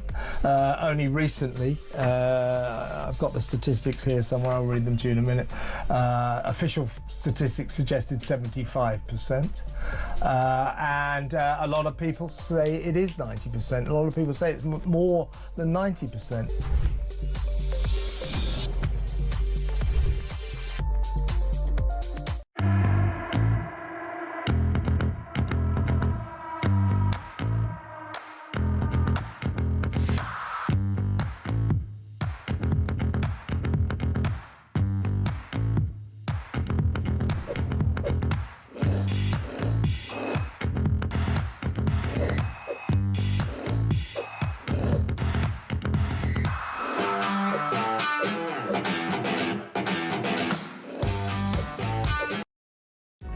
Across the UK, on DAB+, on your smart speaker, on your smart TV, and on your side.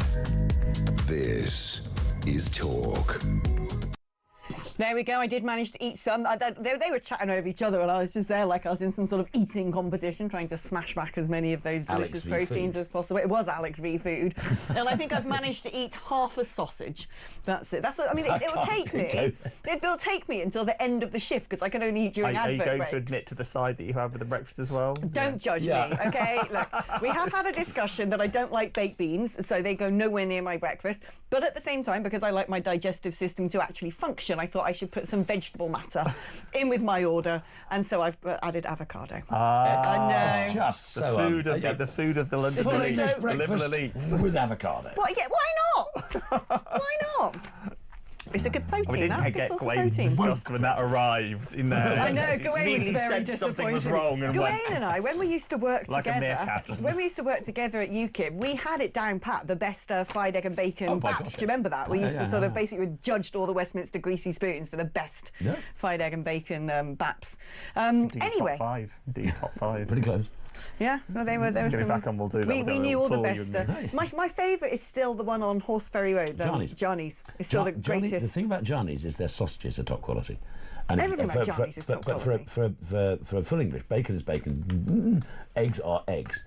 But the quality of... And a sausage either has to be... an earth, as they say. Yeah, for me, a full English breakfast sausage has to fall into one of two categories.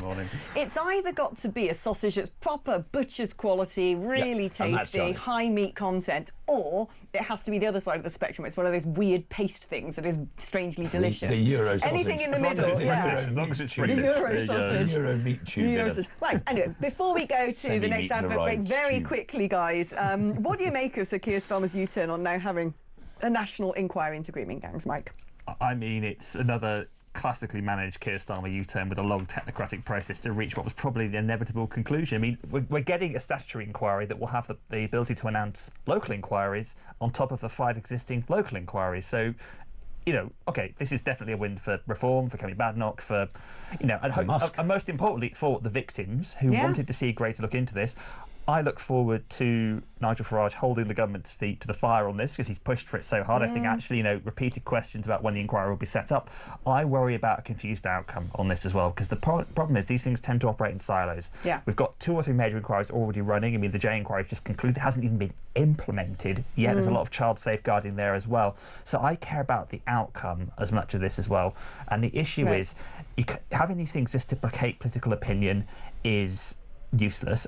What I want to see is Keir Starmer allocated the proper time and resources, but setting a clear deadline, say you must report by this date and we will commit to reviewing it and implementing in 2 law. weeks after the next general election. The other problem with inquiries, though, is this, that they cost a hell of a lot of money, they make recommendations, and that's that. I want to see heads roll. I want to see people who deliberately covered up what was going on prosecuted. The terms of reference are what are going to be most important here. If you look at, say, the COVID inquiry, the terms of reference were so skewed that actually nothing interesting came out of it. It was just gossip. Basically, you used a swear word in a WhatsApp chat. Who gossip. cares? That's not important. But the terms of reference of this are absolutely vital. People like Maggie Oliver should be involved in the creation of those terms of reference. It should not be about, in my opinion, this inquiry should not really be about the rape gangs at all. We know about that. The police are doing that. We're locking them up. We're doing that work is ongoing. What this should be, almost exclusively, is the way that the rape gangs were enabled by state-funded organisations, be they police, social workers, politicians. And then we come to your heads rolling. Yeah. The tumbrils should be up and down this country. Yeah.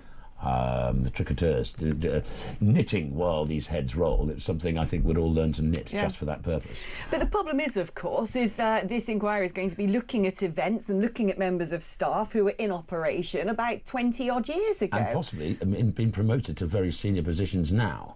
And I think that is what... There are people, I believe, in very high positions in this country who were involved in some of these towns, who have gone on to greater things. Be they people who were then local councillors have gone on to greater things. People then who were starting off at the low level in the police and gone on to greater things. In social work and gone on to greater things. So yes, some will have retired, of course. Some will have done. But others are now in much more powerful positions, which is why... It's not happening too late is the crucial thing, isn't it? Sometimes these inquiries happen far, far too late. Yeah. But the reason it's not too late is it's still going on. Right. That's why it's not too late. It is still happening. It hasn't gone away. And so therefore, locking up, just like the migrant gangs, you crack one gang and another one pops up. You crack one bunch of rapists and another lot pop up because it is a cultural thing. But if you deal, finally, if you deal with the cover-up, with the enabling from the authorities, then it will end. And that is why we have to... And I would suggest possibly, and I think there's a lot of people going to be looking very closely at the frames of reference for this, but I would suggest possibly we should be looking out with the UK for the person to head it up. A common law jurisdiction somebody who is not associated with British politics, not associated with the culture that created this. So I would say we've done it before. We've brought in Canadians or even people from the Caribbean or even it's from interesting. Australia, Audience New Zealand, members wherever. sort of suggested we should invite someone, a foreign police force, to do this rather than our own. Sadly, because there has been such levels and various police forces in this country of a lack of care, should we say, at the very best. The fact that the police forces sometimes return these girls to their rapists. Yeah. How? Oh, shocking. Mike Indian, Gawain Tola, thank you ever so much. Someone's message to say, hi Alex, I see Gawain is a former advisor to Nigel Farage. He actually sounds like him as well. You do have that sort of similar intonation. It's the tobacco intake. It must be so. It is also the tobacco intake. Thank you both for coming and joining me in the studio now. Coming up after the break, we've got a very special treat because I'm going to be joined by political editor of The Sun, Trevor Kavanagh. He's a man with great common sense and great opinions. We're going to be chewing over this weekend's news stories. And taking more of your calls and reading out more of your messages. So if you want to throw in your 2-bit, 0344 499 1000 is the number to dial to register your interest, or send me a WhatsApp using that number, or leave me a voice note using that number. 87222 is the number to text me. Write talk before your message. I'll see you on the other side of these adverts.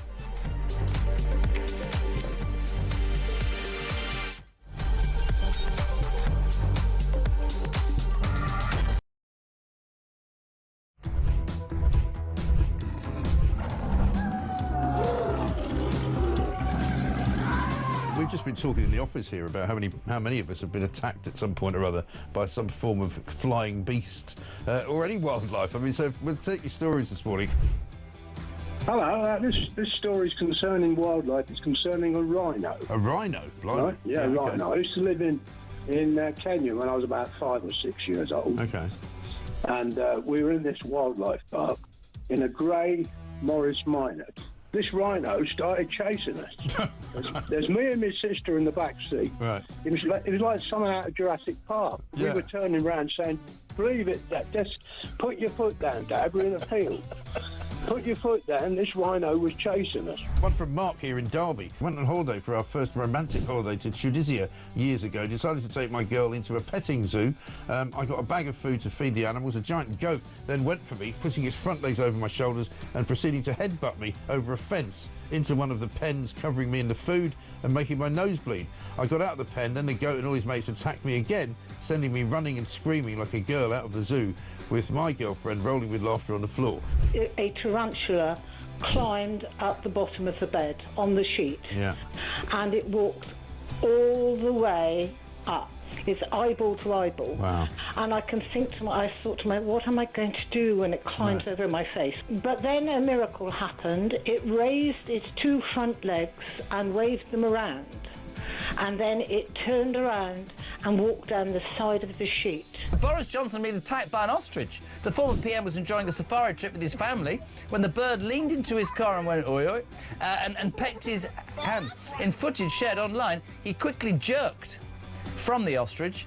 Don't dirty minds away from the ostrich, and shouted, "Oh, Christ, get hell," before driving off. And so I just set it out there. Have you been attacked by an animal? When I was about 7, says Trevor Jenkins, on holiday in Spain in the 70s, a monkey pulled my long hair. It was long because it was the 70s. I was in floods of tears. And as the family car drove out the car park, an elephant ripped off the car mirror. We got the message. Spanish animals aren't to be trusted.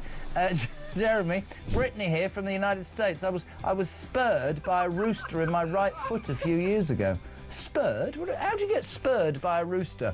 One here from Dan in Hampshire. Morning, Mike. Is an Aussie that has been dive bombed by our version of the magpie.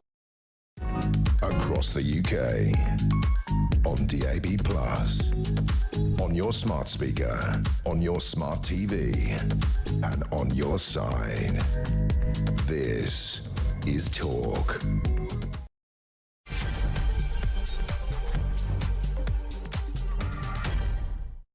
Hello, welcome back, she says, as she tries to manoeuvre bits of bacon from between her teeth with her tongue. I know, I'm an elegant girl, classy lady this morning, stuffing my face with my full English during the advert break.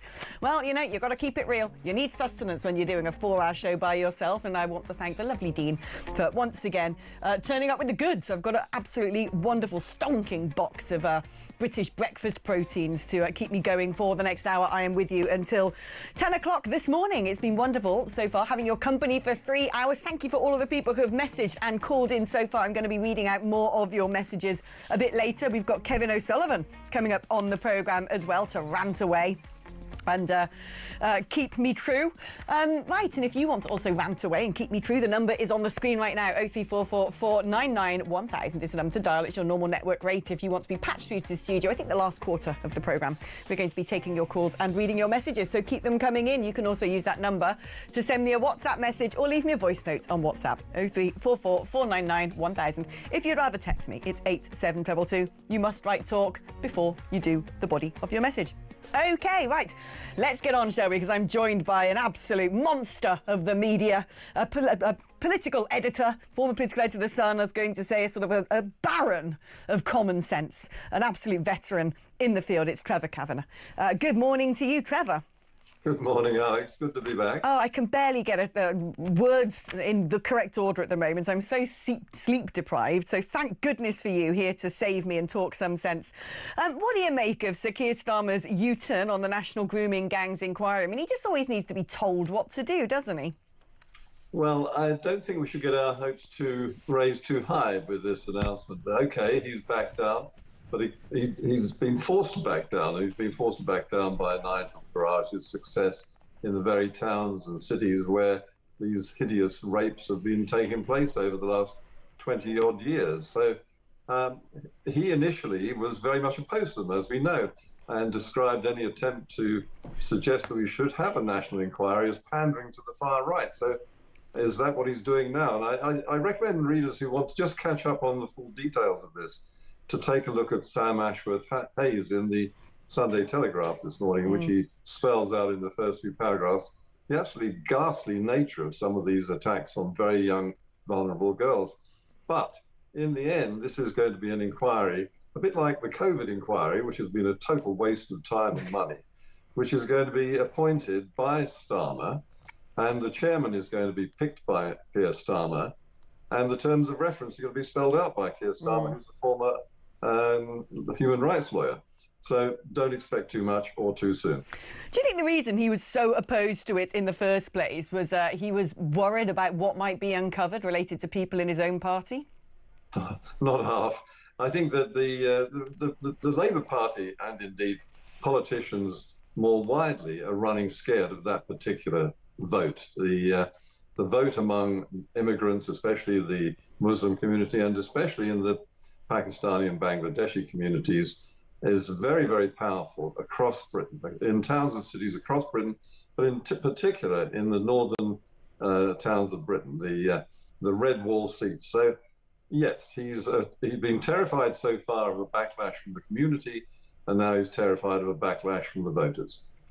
And do you think part of the terror of certain communities who once voted Labour is what drives him to be so lily-livered when it comes to supporting Israel? It's great to see that RAF jets have been sent over to the Middle East. I think it's probably more to defend our own military bases nearby.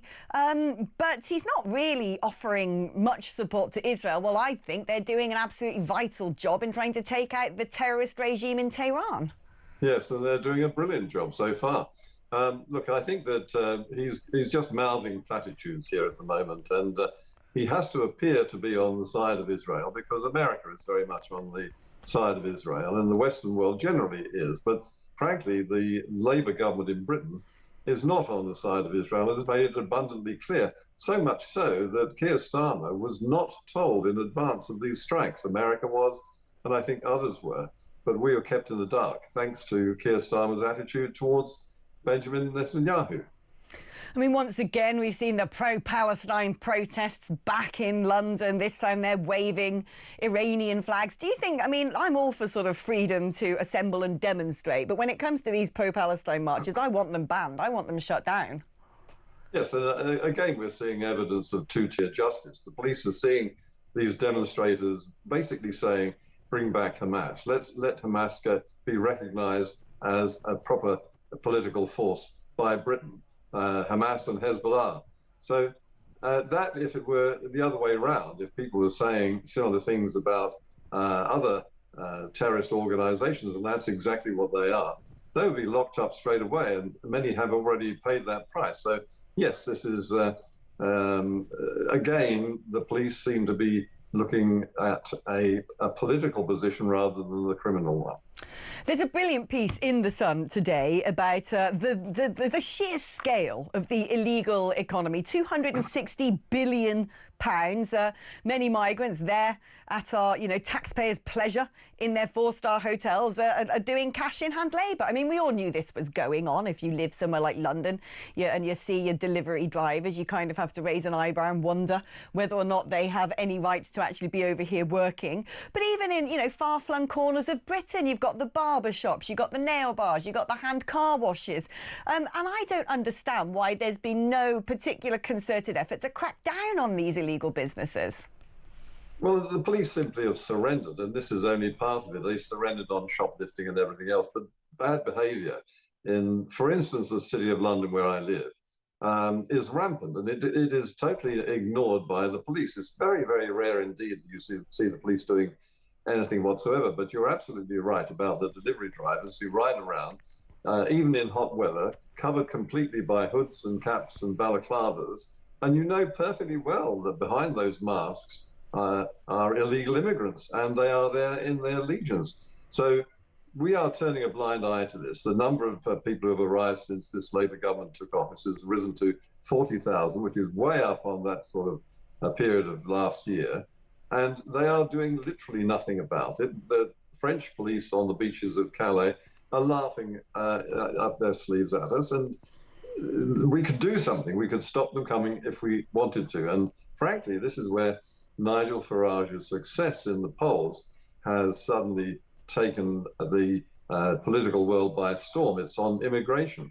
The problems that arise from immigration, as we've seen in Northern Ireland, are the result of decent people being told what they must accept, and if they happen to disagree, they're branded fascists and racist. And frankly, that sort of firestorm is inevitably going to spread somewhere, sometime to Britain. Yeah, I mean, it's Nigel's brilliant interview in The Sun yesterday, brilliant interview by The Sun. He spoke of fearing civil unrest if mass migration continues. I fear we're already there. The big question is what on earth we can do about this, because the way I see it, Trev, and I don't know if you agree with me here, but this Labour government aren't really going to do anything about the record levels of migration or commit to enforcing mass deportations. So that's 4 years we've got of inactivity on this issue. Then if we say we get a reform government, I think it's probably going to take them at least a term to try and dismantle all of the legal ligatures which prevent people from being deported, leaving the ECHR, tearing up the Human Rights Act, replacing it with a British Bill of Rights, maybe abolishing the Supreme Court. All of those moves, no doubt, are going to see great opposition from the establishment. It took us 4 years just to try and get Brexit over the line. I can't imagine what things like leaving the ECHR are going to provoke.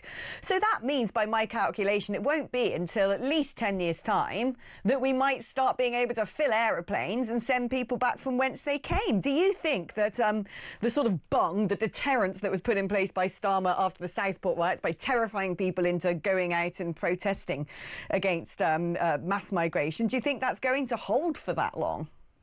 No, and I'm a bit worried about the 10 years because I think it's already, frankly, in many ways too late.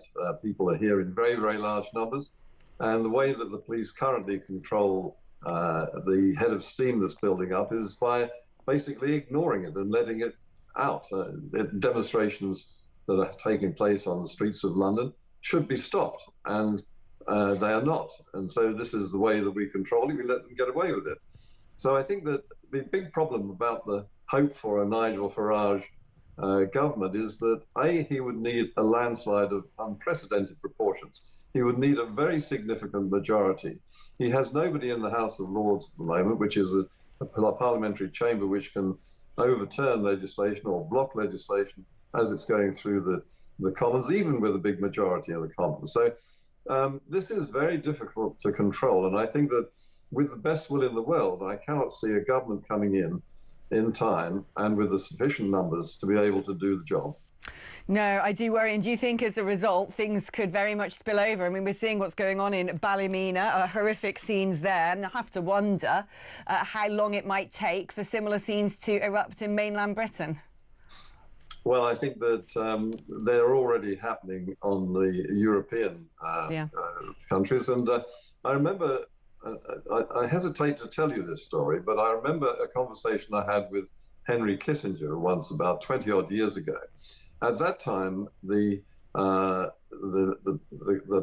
rockets were beginning to pour into Israel from Gaza.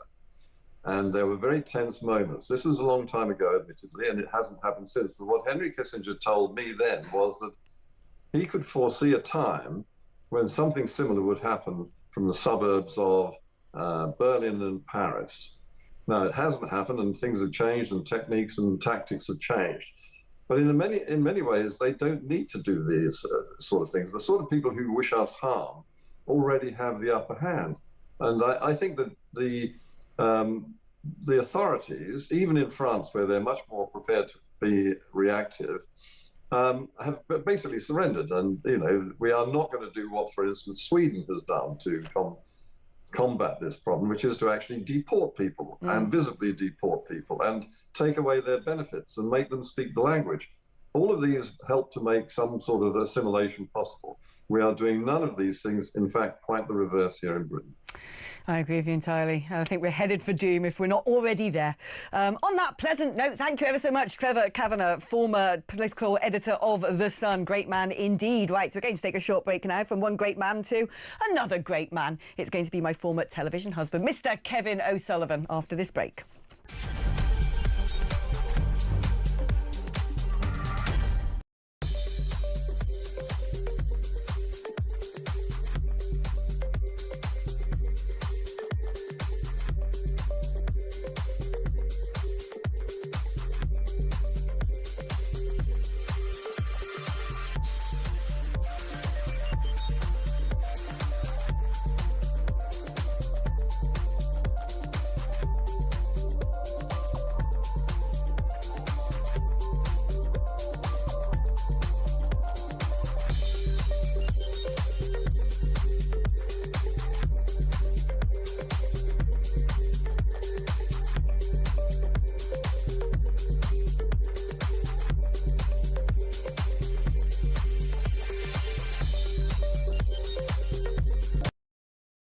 Trooping the Colour is happening at the moment. This is the parade being held to mark the King's official birthday. He is 76, of course, and this is the official celebration. I mean, it is just what Britain does best, really. This is down at Horse Guards, which is in the centre of Westminster in London. And Debbie's been in touch on Trooping the Colour. She says, I was half expecting you to show a trans rights rainbow protest. No, not on this network, Debbie, but yes, beautiful scenes there of our brave servicemen and women doing an amazing ceremonial duty for the King.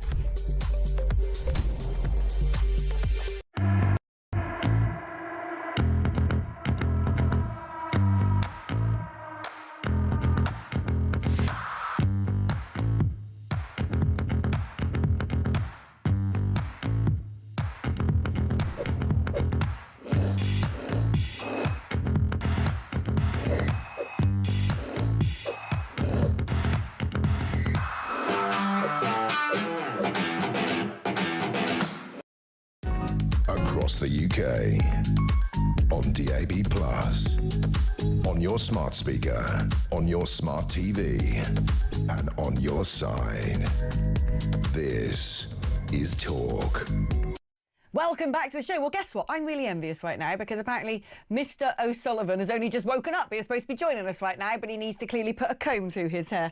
Oh, lucky for some, eh? I could have done with a lion this morning, but no, I was awake at 1 a.m. Here I am. My eyes are beginning to shutter. I can feel my energy draining away, but that's okay because, as promised, you guys are there to support me. So let's do some of your messages and play out. We got a load of voice notes. So actually, let's crack on with voice notes, shall we? Roll up, roll up. Here's Hev.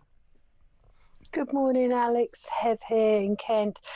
Yes, as far as these rape gangs and all the rest of it in the inquiry and da-da-da-da-da, and everybody's saying heads must roll, and yes, but also let's remember the victims, those that have actually got black marks against their name under the law for being prostitutes or being drunk or being on drugs, even though they were like 13 years old, or clear their names as well, because that was an absolutely despicable thing to do to those children, because they are children. Well, no, they are indeed. I couldn't agree more. Let's have a listen now to Mark. Oh dear, Alex. It's Mark in Lancashire. So bored with all this talk of integration and why it doesn't work and which country has dealt with integration the best. For integration to work, both sides have got to want it. Currently, there's only the native white population of Britain who wants integration. The people who we want to integrate see our culture as inferior. They see us as dirty infidels, long pigs who eat pork and drink alcohol. They hate our culture. Why would they want to integrate into it? It's never going to work. I'm sick of hearing it. I think, Mark, you actually make a really valid point there. To integrate, both sides need to want to play a role in that. And you're right, people now in the modern age can come and be an economic unit, can't they? They can sit there either taking off the state in welfare or doing a job, and then they don't have to speak the language, and they can just, watch television from back home and speak to all their relatives on Zoom, go back across, every few months, and they don't have to play any part in being integrated into Britain. So I'm kind of with you, Mark. Let's now listen to Nick. Good morning, Alex. Nick Moore from Loughborough. We should be grateful to Israel for taking on Iran as they are doing. They're fighting a proxy war on behalf of the West, the cowardly West, too cowardly to get involved in such a thing. But Israel, I'd sooner have the world full of Israelis than Islamists, to be quite honest with you. And good on Israel for taking them on. The sooner we see the back of all these people, the better. Have a good day, Alex. I couldn't agree more, Nick. I think you're absolutely spot on there. I'm sort of cheering Israel on. Wouldn't it be great to see the Iranian regime topple? It would bring instantly, overnight, so much more global stability if the mad Ayatollah wasn't there with this sort of mad theocratic cohort inflicting harm on its own citizens and terrorising the whole world. Let's have a listen now to B. Morning, Alex B from the Midlands. Just a quick point. Have you ever wondered if Starmer actually wants the IMF to take control of this land? I mean, it'd be probably the final nail in the coffin, to be honest. And it seems like it's actually working against the interests of the people and the nation. Have a great day. There you go. That was B. And interesting points there. This is Anna. Morning, guys. Anna, sorry. I'm just listening to your young guests discussing immigration. You're totally, utterly delusional. Process them quickly and decide where they go. No, no, no, no, no. Stop it. We cannot process any more people. There is no room for any more people. You build an internment camp and they stay there with 3 square meals a day and the basics until they decide to return to where they come from. Otherwise, this island is going to sink either into the ocean or into civil war, because decent, law-abiding, tax-paying citizens like myself have had enough. Please, just for once, read out a normal message from a normal person. And I'm sorry I don't have a northern accent, which seems to be very fashionable on talk at the minute. Thank you. Oh, I didn't realise a northern accent was fashionable on talk. It's funny because they've given the Weekend Breakfast show this weekend and next to a West Country girl. I'm going to read some normal messages. Here you go, Anna. Catherine in Cardiff says, how delightful to hear the wonderful Trevor Kavanagh this morning. Not only does he have the perfect voice for radio, not a northern accent, but he always delivers wise words. Where has he been, or have I just been missing his input? No, he is absolutely fantastic, isn't he? Right, we're going to take a short break now, and as promised on the other side, we're hoping that Mr. O'Sullivan might have emerged. That's after this.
the UK. On DAB+, on your smart speaker, on your smart TV, and on your side. This is Talk. Hello there, good morning, and good morning to you, Kev. Have you just got up? Is that what I heard? No, I'll tell you what, you say, let's see if Kevin has emerged, shall we? What you should tell your top team to do, Alex. When I get onto Zoom, I dial into the invitation. You tell them to accept the invitation, and then be on your show on time, instead of waiting while they didn't accept my invitation. Oh, you're in trouble now. Whose fault is that? Is that you, Tommy? Are you in trouble? No one's taking responsibility. Anyway, it's good to have you here, Kev. Now, it's good to have you, but you know what it isn't good to have? It isn't good to have the 39,425 illegal entrants that have come across the channel since Starmer's become PM. Friday, 919 made the crossing. Yesterday, 134. I mean, this is an absolute joke.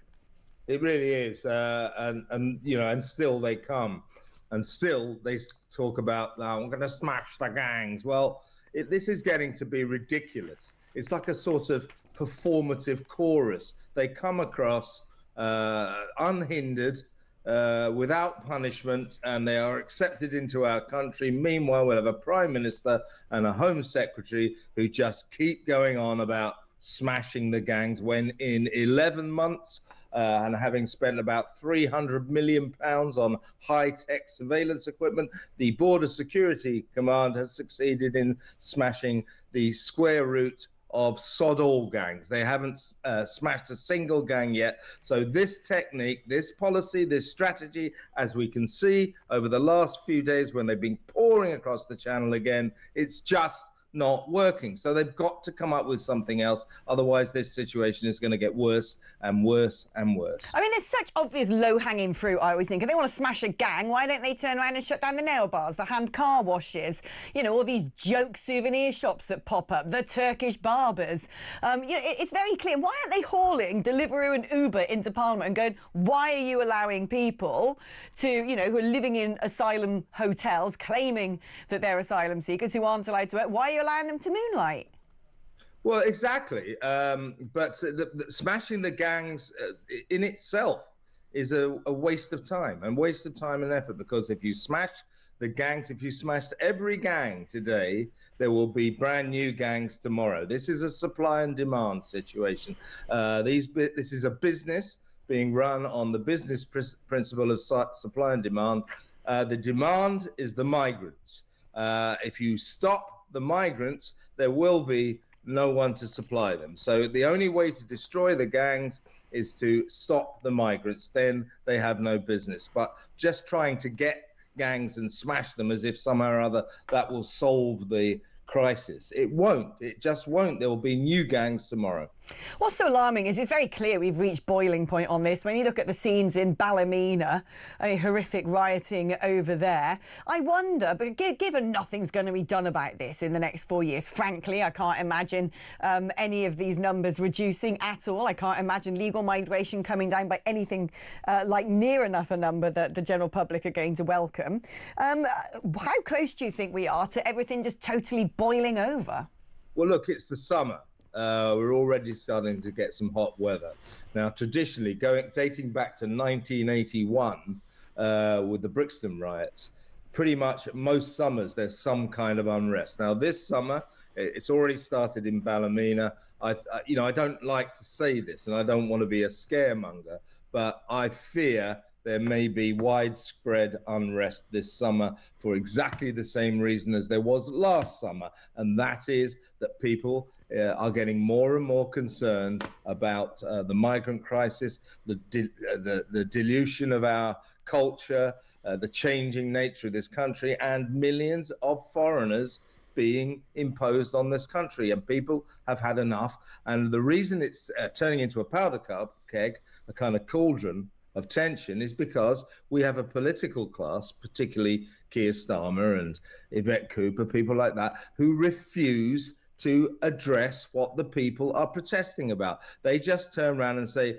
these people in Ballymena, these people last year across the Southport, just mindless far-right thugs, just mindless violence. There's no reason for this. Well, you might not like their techniques. I don't like their techniques. So, you know, you can't condone violence, throwing bricks at the police, trying to set fire to mosques. We don't condone that, of course. We condemn that. But to say there is no reason for this, that this is purely mindless, it is to not address what the reason is. The reason is people are very, very worried about the increasing number of migrants, foreigners that are being imposed on this nation. And if the government doesn't recognize that, if the government refuses to accept that, it's a recipe for utter disaster. The people are demanding to be listened to, and they're not being listened to. They're being ignored, and that could mean there is trouble ahead.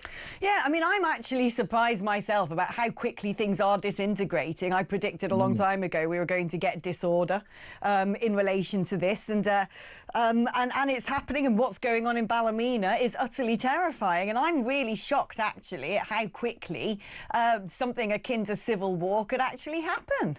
Yeah, and look what's happening in Ballymena. It's exactly what I've said. You know, the authorities, Michelle O'Neill, the police chief there, they're just saying, Michelle O'Neill said, she's the First Minister there, of course, she said, this is racism pure and simple. There is no other way to dress this up. Well, actually, Michelle, there is another way to dress it up, and that is in the truth. Why are they rioting? It isn't just mindless racism. In fact, it's probably not racism at all.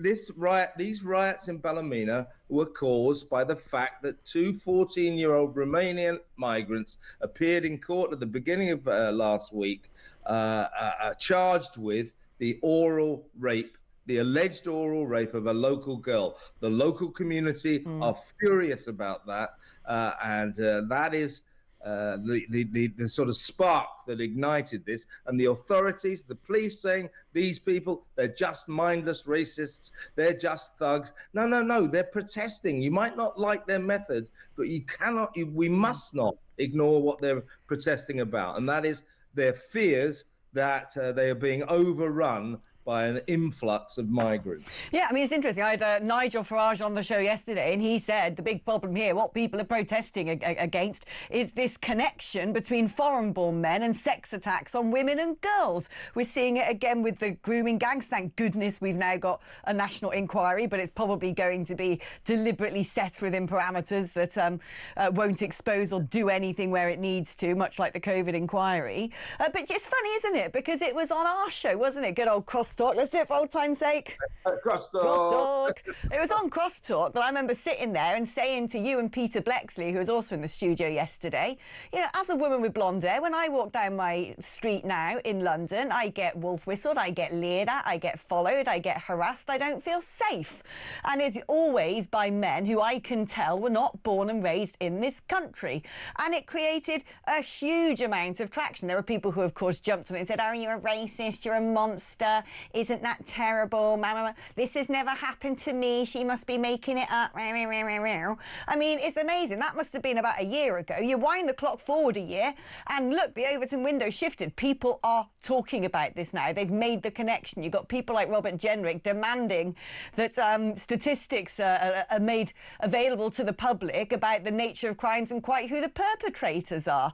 And I think to myself, I mean, look, you can't put the genie back in the lamp now. People know that there's a connection between men from certain cultures and the views that they have towards women, and then the increased risk to the integrity and the safety of our little girls. You can't make the people unsee that. You can't gaslight them to pretend it isn't true. They're demanding the crime statistics, and they're demanding actions taken. I mean, what a way we've come in just a year. Well, the suppression of those statistics, the deliberate suppression of those statistics, is all part of the syndrome we're talking about. When you talk about, you know, how you've been harassed on the streets, and I've heard you do this. I think I've been in studios with you. You get a huge reaction from women all over the country. Yes, that happens to me. We don't feel safe on the streets of our city, of our town, of our village even. What do the authorities do? They turn around and say, you're just a bunch of racists. Yeah. We're not going to listen to you. So this kind of orchestrated ignoring of the people, the women complaining they don't feel safe, people generally saying, look, we can't have more foreigners imposed on us. Our town, we don't recognize it anymore. They are ignored. They're called racists. So by ignoring the people, this rising crescendo of fury is a recipe for disaster. You feel as if the volcano may be about to erupt. And I don't say that with any relish, but you've got to be realistic here. There is trouble brewing. You can feel it. Yeah, no, I totally agree. And I was listening to a brilliant podcast with Professor David Betts, who's the war expert, modern warfare expert at King's College in London, who at one point in time was advising foreign governments who were sort of in the pre-Civil War stages what to do and how to avoid conflict. And he said quite clearly, I think the United Kingdom could find itself in some form of civil war within the next 5 years. And in this podcast, he was asked, well, what would be the first signs that that's happening? And he said they're already happening. The first signs are already there. It is very clear. And you wonder, you know, what on earth are people going to do in our towns and cities if such violence erupts? It depends how they police them, doesn't it? I know what will happen, Alex. I know what will happen. What will happen will be exactly the same as what happened this time last year, the riots across many cities, particularly Southport, of course. The police will go in heavy-handed. They'll arrest people left, right, and centre. People with a brick in their hand will get 10 years. People writing hurty words on Facebook will get 5 years. We'll do it all again. And Keir Starmer and the authorities will pretend, oh, we've sorted that out. We stopped the riots by throwing them all in prison. We've solved that crisis. No, you haven't. All you've done is you put a temporary sticking plaster on a rising tide of fury. You know, but you can take the protesters and you can throw them in jail and you can say to everyone else, if you protest like that, you'll go to jail as well. Now, stop it. Stop shouting. Stop complaining. In other words, they're trying to bottle up something that is increasingly rising to the surface. As I say, think about the analogy of a volcano. I think the volcano might be about to erupt. No, I think you're right. And what alarms me is it's going to be blimmin' years before anybody in power is able to do anything that's actually going to materially address the issues that the public are concerned about. Exactly. Because even if we should happen to have a Reform UK government next time who say they want to deport loads and loads of people, they've got to get rid of all the legal infrastructure that at the moment prevents that from happening. That's going to be met with such fierce opposition. I mean, we weren't even allowed to have Brexit, for crying out loud. You know, the establishment are not going to kowtow to getting rid of the Supreme Court and scrapping the Human Rights Act. And then even if all that manages to be done, and that might take a whole parliamentary term, would require a whopping majority as well. And Trevor Kavanagh was just pointing out, oh, by the way, Reform don't have any Lords. And you think, oh, blimmin' heck, he's right. So that's scuppered then. The Lords would probably put dampeners on anything Reform tried to do. So even if they did manage to get something through and wanted to start carrying out deportations, you just look at what's going on in America. I mean, I can't see any way that we can win this. Well, yes, certainly the legal infrastructure is set up so that the people can't get what they want, but people like Richard Hermer can get what they want. And if you think about the older Rachel Reeves's statement the other day in her spending review about the asylum seeker hotels, I think that while we're all getting furious that she says, oh, I'm going to clear out all the hotels in 4 years' time, and you're thinking, why is it going to take 4 years? And secondly, where are you going to put these people? She's got no answer. The real problem with her speech was the elephant in the room that wasn't mentioned. Oh, we're going to clear these migrants out of the hotels and we're going to put them somewhere else. Oh, thanks, Rachel. Well, you don't know where you're going to put them, but can I ask you another question, please? Do you have any kind of plan to stop the boats, to stop the migrants? So you're not mentioning that. So it's inherent in her speech was Labour's acceptance that the migrant crisis will just go on and on and on, but they may put the asylum seekers in a different form of accommodation in 4 years' time. Yeah. It is pathetic. No plans whatsoever to solve this crisis. No, none at all. Deaf, dumb, blind, ineffective, intransigent, frankly useless. And I wasn't talking about you, Kev. That was about Sir Keir Starmer. Anyway, my darling, thank you so much for joining me on the show. Crosstalk. Pleasure, crosstalk, yes. Yeah, there we go. I miss doing that. We loved that. We still sort of like signing to each other across the office like that. We were a cool little club or two, weren't we? Now, listen, after the break, I've got a really super interesting interview because Kev was just saying that, OK, you close down the asylum's hotels. What happens to them? Well, I'm going to be asking someone, where do all the asylum seekers go? Because it turns out that 1 in 10 are all in one London borough, the borough of Hillingdon. And I happen, after the break, to be joined by Hillingdon Council's Cabinet Member for Planning, Housing and Growth. That's after this.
And I don't know what I want from the government. I want from the government maybe to...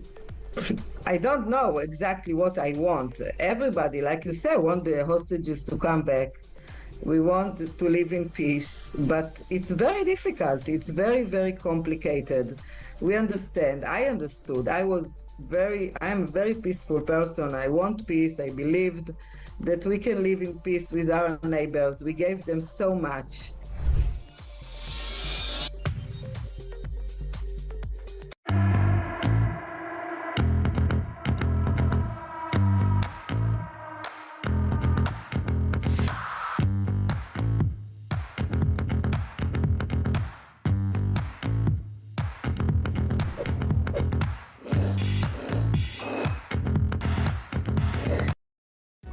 Across the UK, on DAB+, on your smart speaker, on your smart TV, and on your side.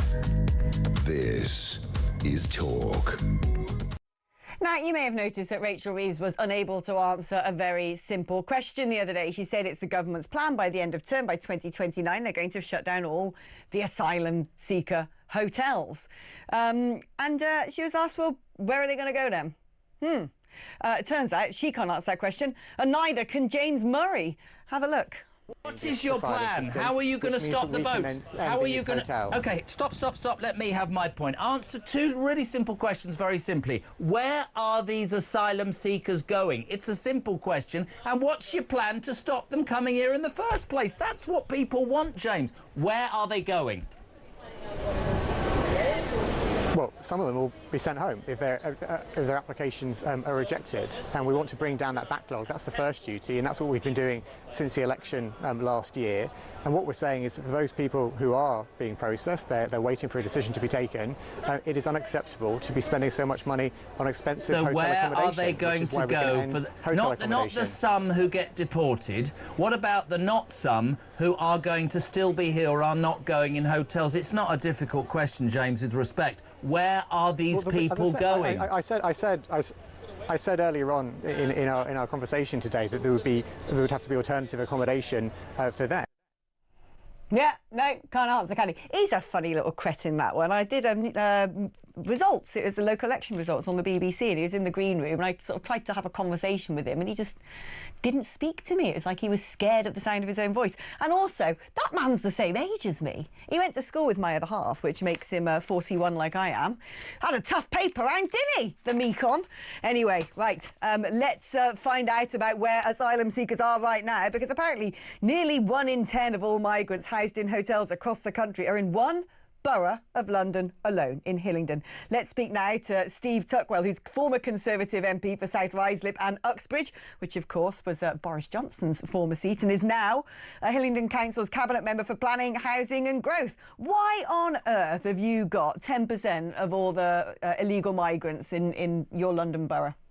Well, first and foremost, good morning, Alex. Thanks for having me. And I'm very happy to talk to you about this very important subject. And despite the government minister being unable to answer the question, I certainly can. So when the Home Office have dispersal from the hotels, evictions from their hotels, the asylum seekers move on to the local authority. Now, with Heathrow Airport in Hillingdon's boundary and the highest concentration of hotels pretty much in the UK, that's why 1 in 10 of asylum seekers end up in the care of Hillingdon Council. So we are about 168% above the Home Office formula for funding.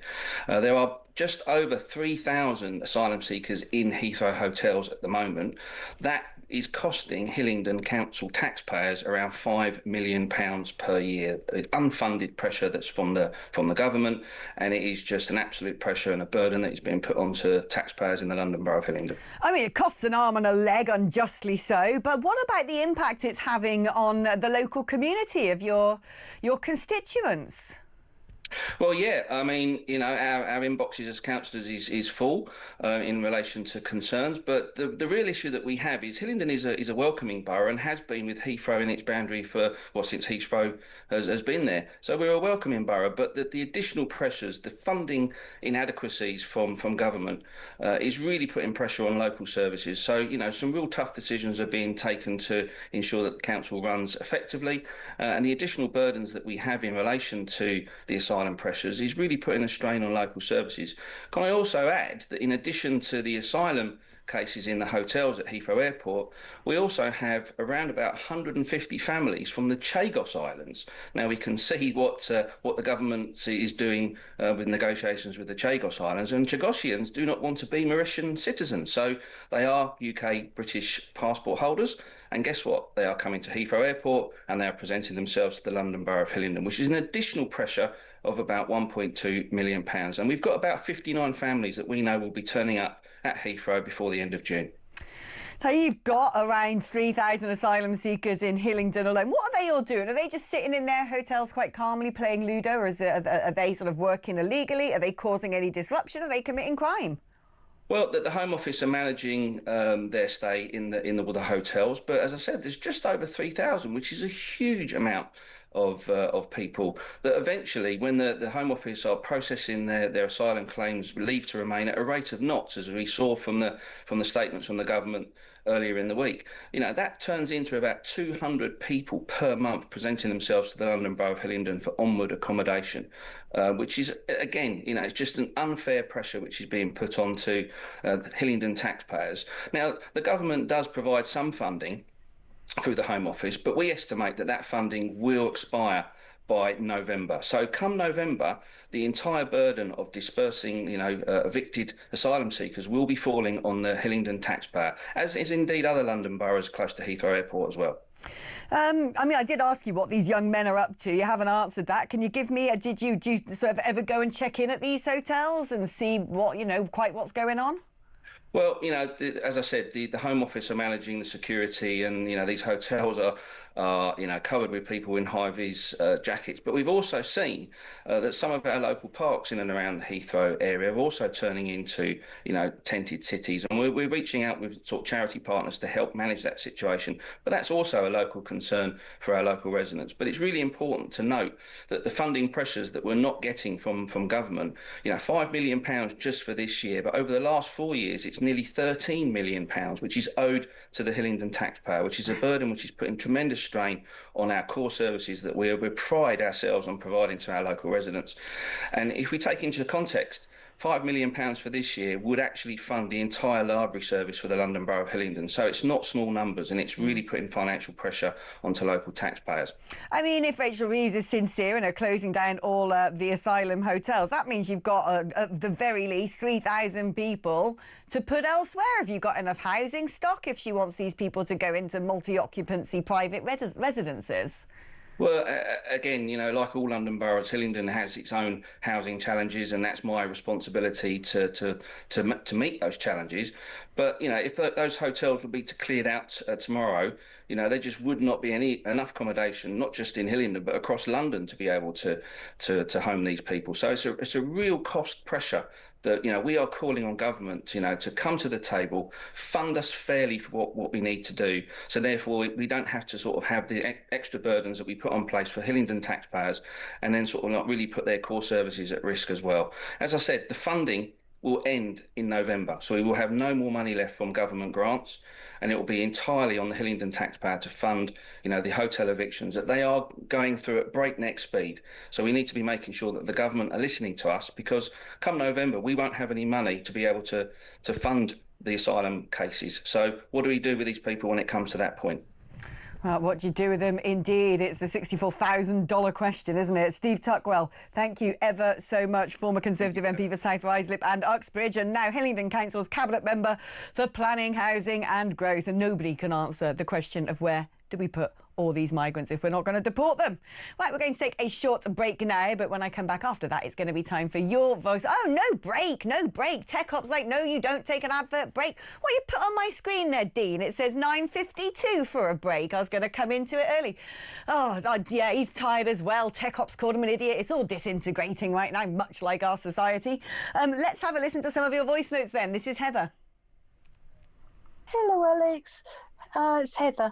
I don't think Starmer actually wants anything good for the UK. I would like to know who he's actually working for.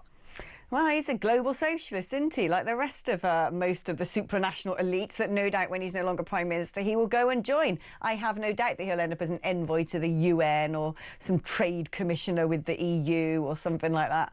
Right, let's have a listen now to Patrick. Hi, Alex. It's Patrick in Yorkshire, in the north. I'm sorry it's a northern accent. But sorry, Anna, from your leafy Surrey. But we're getting all these immigrants. I bet there's no immigrants living next to you. We care in the north. We work hard in the north. If we do a population calculus of how much money you lot get down in southern London compared to us, with no transport facilities at all, which are worth throwing a penny at. Yeah, you've got your little underground, yeah, you've got your electric trains, you've got your big motorways and everything down there, a nice leafy Surrey. We care. We're northerners, we're proper British people. Go back to your leafy Surrey and put that in your pipe. Oh my God, imagine this. We could just have like warfare. I'm waiting for Anna to send a voice note back. That'd be hilarious. Right, let's have a listen now to Tony. Hi Alex, Tony from Bradford here. Great show as usual. Yeah, look, there's going to be no integration with this country. Let's face it, as mentioned earlier, you know, these immigrants are coming over. They don't want to integrate. They just want to take advantage of our country, you know, our law, because it's two-tier Starmer. You know, they're not going to get arrested if they break the law. Example, you know, like these rape gangs, you know, they're going to get away with it. They're getting, you know, free housing, free benefits, pushing the queue. And you know, and we're just sat back letting them do it. There's no deterrent in this country, and you know, if you import the third world, you become the third world, and that's what the UK is becoming, the third world. It's too late now. We've all doomed with this government letting this continue. You know, it's mad. If I think back to if this was sort of 20 years ago or 30 years ago and loads of people were just coming over the channel and migration was off the charts, I think the government would do something about it. What on earth has gone so wrong that these idiots who have been running the country for the past 2 decades plus have allowed this to happen? This ridiculous cultural vandalism, most of it irreversible. Let's have a listen now to Kay. Good morning, Alex. Great to see you've got the Saturday and Sunday slot. Starmer is a globalist. We're run by globalists. We've been run by globalist governments since 2000, 1997 even, with Tony Blair. He started it all. Until we get rid of the globalist governments, we are doomed. Thank goodness for talkTV. Otherwise, we've got no hope whatsoever. Keep up the good work. Oh, there you go. I couldn't agree more. We are run by globalists who don't seem to like this country, who seem to just like being members of a big international political club. Off goes Sir Keir Starmer Dunny to Canada, to the Rocky Mountains, to sit there and navel gaze with the G7. I wonder if they'll do anything useful. Probably not. Hey, Mr. Cardwell. Hello. Welcome. It's incredibly warm in here again. I know. I'm sorry. I did put the heating all the way up, and you've got every right. Have you done it? Have you put it all the way down? You put it all the way down. Because once again, you're in the same shorts as yesterday. I am in the same shorts as yesterday. Draw no conclusions from that other than laziness. Yeah, I'm tired this morning, I must admit. Look at my pen. Do you like it? Oh, that's very cool, actually. So it's a pen with a sort of knitted sunflower. Don't know what it is. Where'd you get that one? My other half found it in one of those big, I think it's Home Bargains. Home Bargains, yeah, brilliant. Have you ever been in a Home Bargains? I have. Oh my also goodness. a fan of B&M Bargains. I love B&M. Yeah. So right, okay, so here's a confession. Having lived in Zone 1 of London for the last sort of 10 plus years, I never get to see these big out-of-town shopping centres much with, B&Ms and Home Bargains. And it wasn't that long ago that I went to my very first Home Bargains and my very first B&M, and I was hypnotised. I was in a trance. It was the most amazing thing I'd ever seen. I don't blame you. I don't blame you. There's so many bargains on offer. Yes, I've never been to an IKEA though. Have you not been to an I've IKEA? just never been in. I've just never been in. Well, what sort of furniture did you have in your student accommodation? Well, it was sort of pre IKEA in my student accommodation. But yeah, no, I remember they were going to build one near where I live, but it took ages to build. Maybe it was still in the flat pack. I don't know. Oh, funny, aren't you good? But yeah, I actually went to B&M and Home Bargains, like the Elysian Fields, all the things you can buy for crazy, especially the food bit. The food bit's got some real sort of blasts from the past. Things I did, like, what did I see there? They like Lucky Charms cereal. Lucky Charms. Like that. And I'm like, you know, they're always imported from America. They're incredibly bad for you. They're just full of sugar. When I think of all the filth I used to eat as a kid, you know, Frosties and Cocoa Pops and, you know, all my friends as well. Icicles. Used to come round and try and eat them. They're always after my Lucky Charms. I remember my late grandma, she had this really sort of slightly perverse breakfast routine where she poured orange juice onto muesli. Freshly squeezed orange juice on muesli. That's hold on. I know Tech-Up looks like he's going to bath. Gotta go back here. Tech-Up's just like, hold on. Your grandmother put orange juice onto muesli. Yeah, that's what she used to have for breakfast. And now it all makes weird. sense. It's weird. All makes sense. No, but this is where it got really horrifying. I remember once as a kid, she was staying at our house and she opened the door where all the cereal packets were kept and was rummaging around for what she thought was a nice, nutritious option and pulled out Ricicles. Right. Then she was looking for orange juice and came across a bottle of Robinson's and she put undiluted orange squash on Ricicles and I sat there watching her eat it and I said She nothing. ate that? She ate that? Did she have no sense of taste or something? Well, you know, they were the greatest generation. Clearly. They're able to achieve many things that we're not. It's interesting with that generation because often they didn't have, couldn't go into a shop and just buy a Mars bar every day if you wanted to do that, as most people can. But I mean, I had an elderly relative who would eat jam from a jar with a spoon. Because it was just like a nice thing. It was just like having a sweet treat. Yeah, they weren't afraid of sugar, that generation, but they also weren't fatties either. No, they weren't. Well, they didn't have as much, and also it wasn't all the processed food and stuff. The other stuff they ate was generally good, sort of honest, straightforward food, even though this was quite and they actually did stuff. They moved their bodies a lot more, you know, sort of operating the old mangle or whatever it may be. More than I do these days, I'm afraid. Get those biceps going. Anyway, before I jabber on about absolute nonsense, tell us what's coming up on your show. Well, it's a busy old day. I mean, we're asking the question today, will Starmer's inquiry into rape gangs solve the problem? We're speaking to the father of a rape gang victim. His name is Marlon West. He's a really interesting guy. It all went horribly wrong in his family, of course, and he will talk to us about that. We're talking to a counsellor in Oldham about what's going to happen there, about the inquiry there, what implications that has. Lucy Beresford and Maxwell Marlowe are on the debate desk. We'll, of course, talk to the people in the Middle East. I'm catching up with a friend of mine who's there at the moment with his grandkids. I'm going to check in with him again. We're also speaking to Ehud Barak, the former Prime Minister of Israel. He's going to talk to us about that. And Mel Stride, Sir Mel Stride, the Shadow Chancellor, will be with us as well. Really interesting story, actually, about public services costing 13% more per adult than pre-pandemic. I'm fascinated. Why? Well, we're going to find out.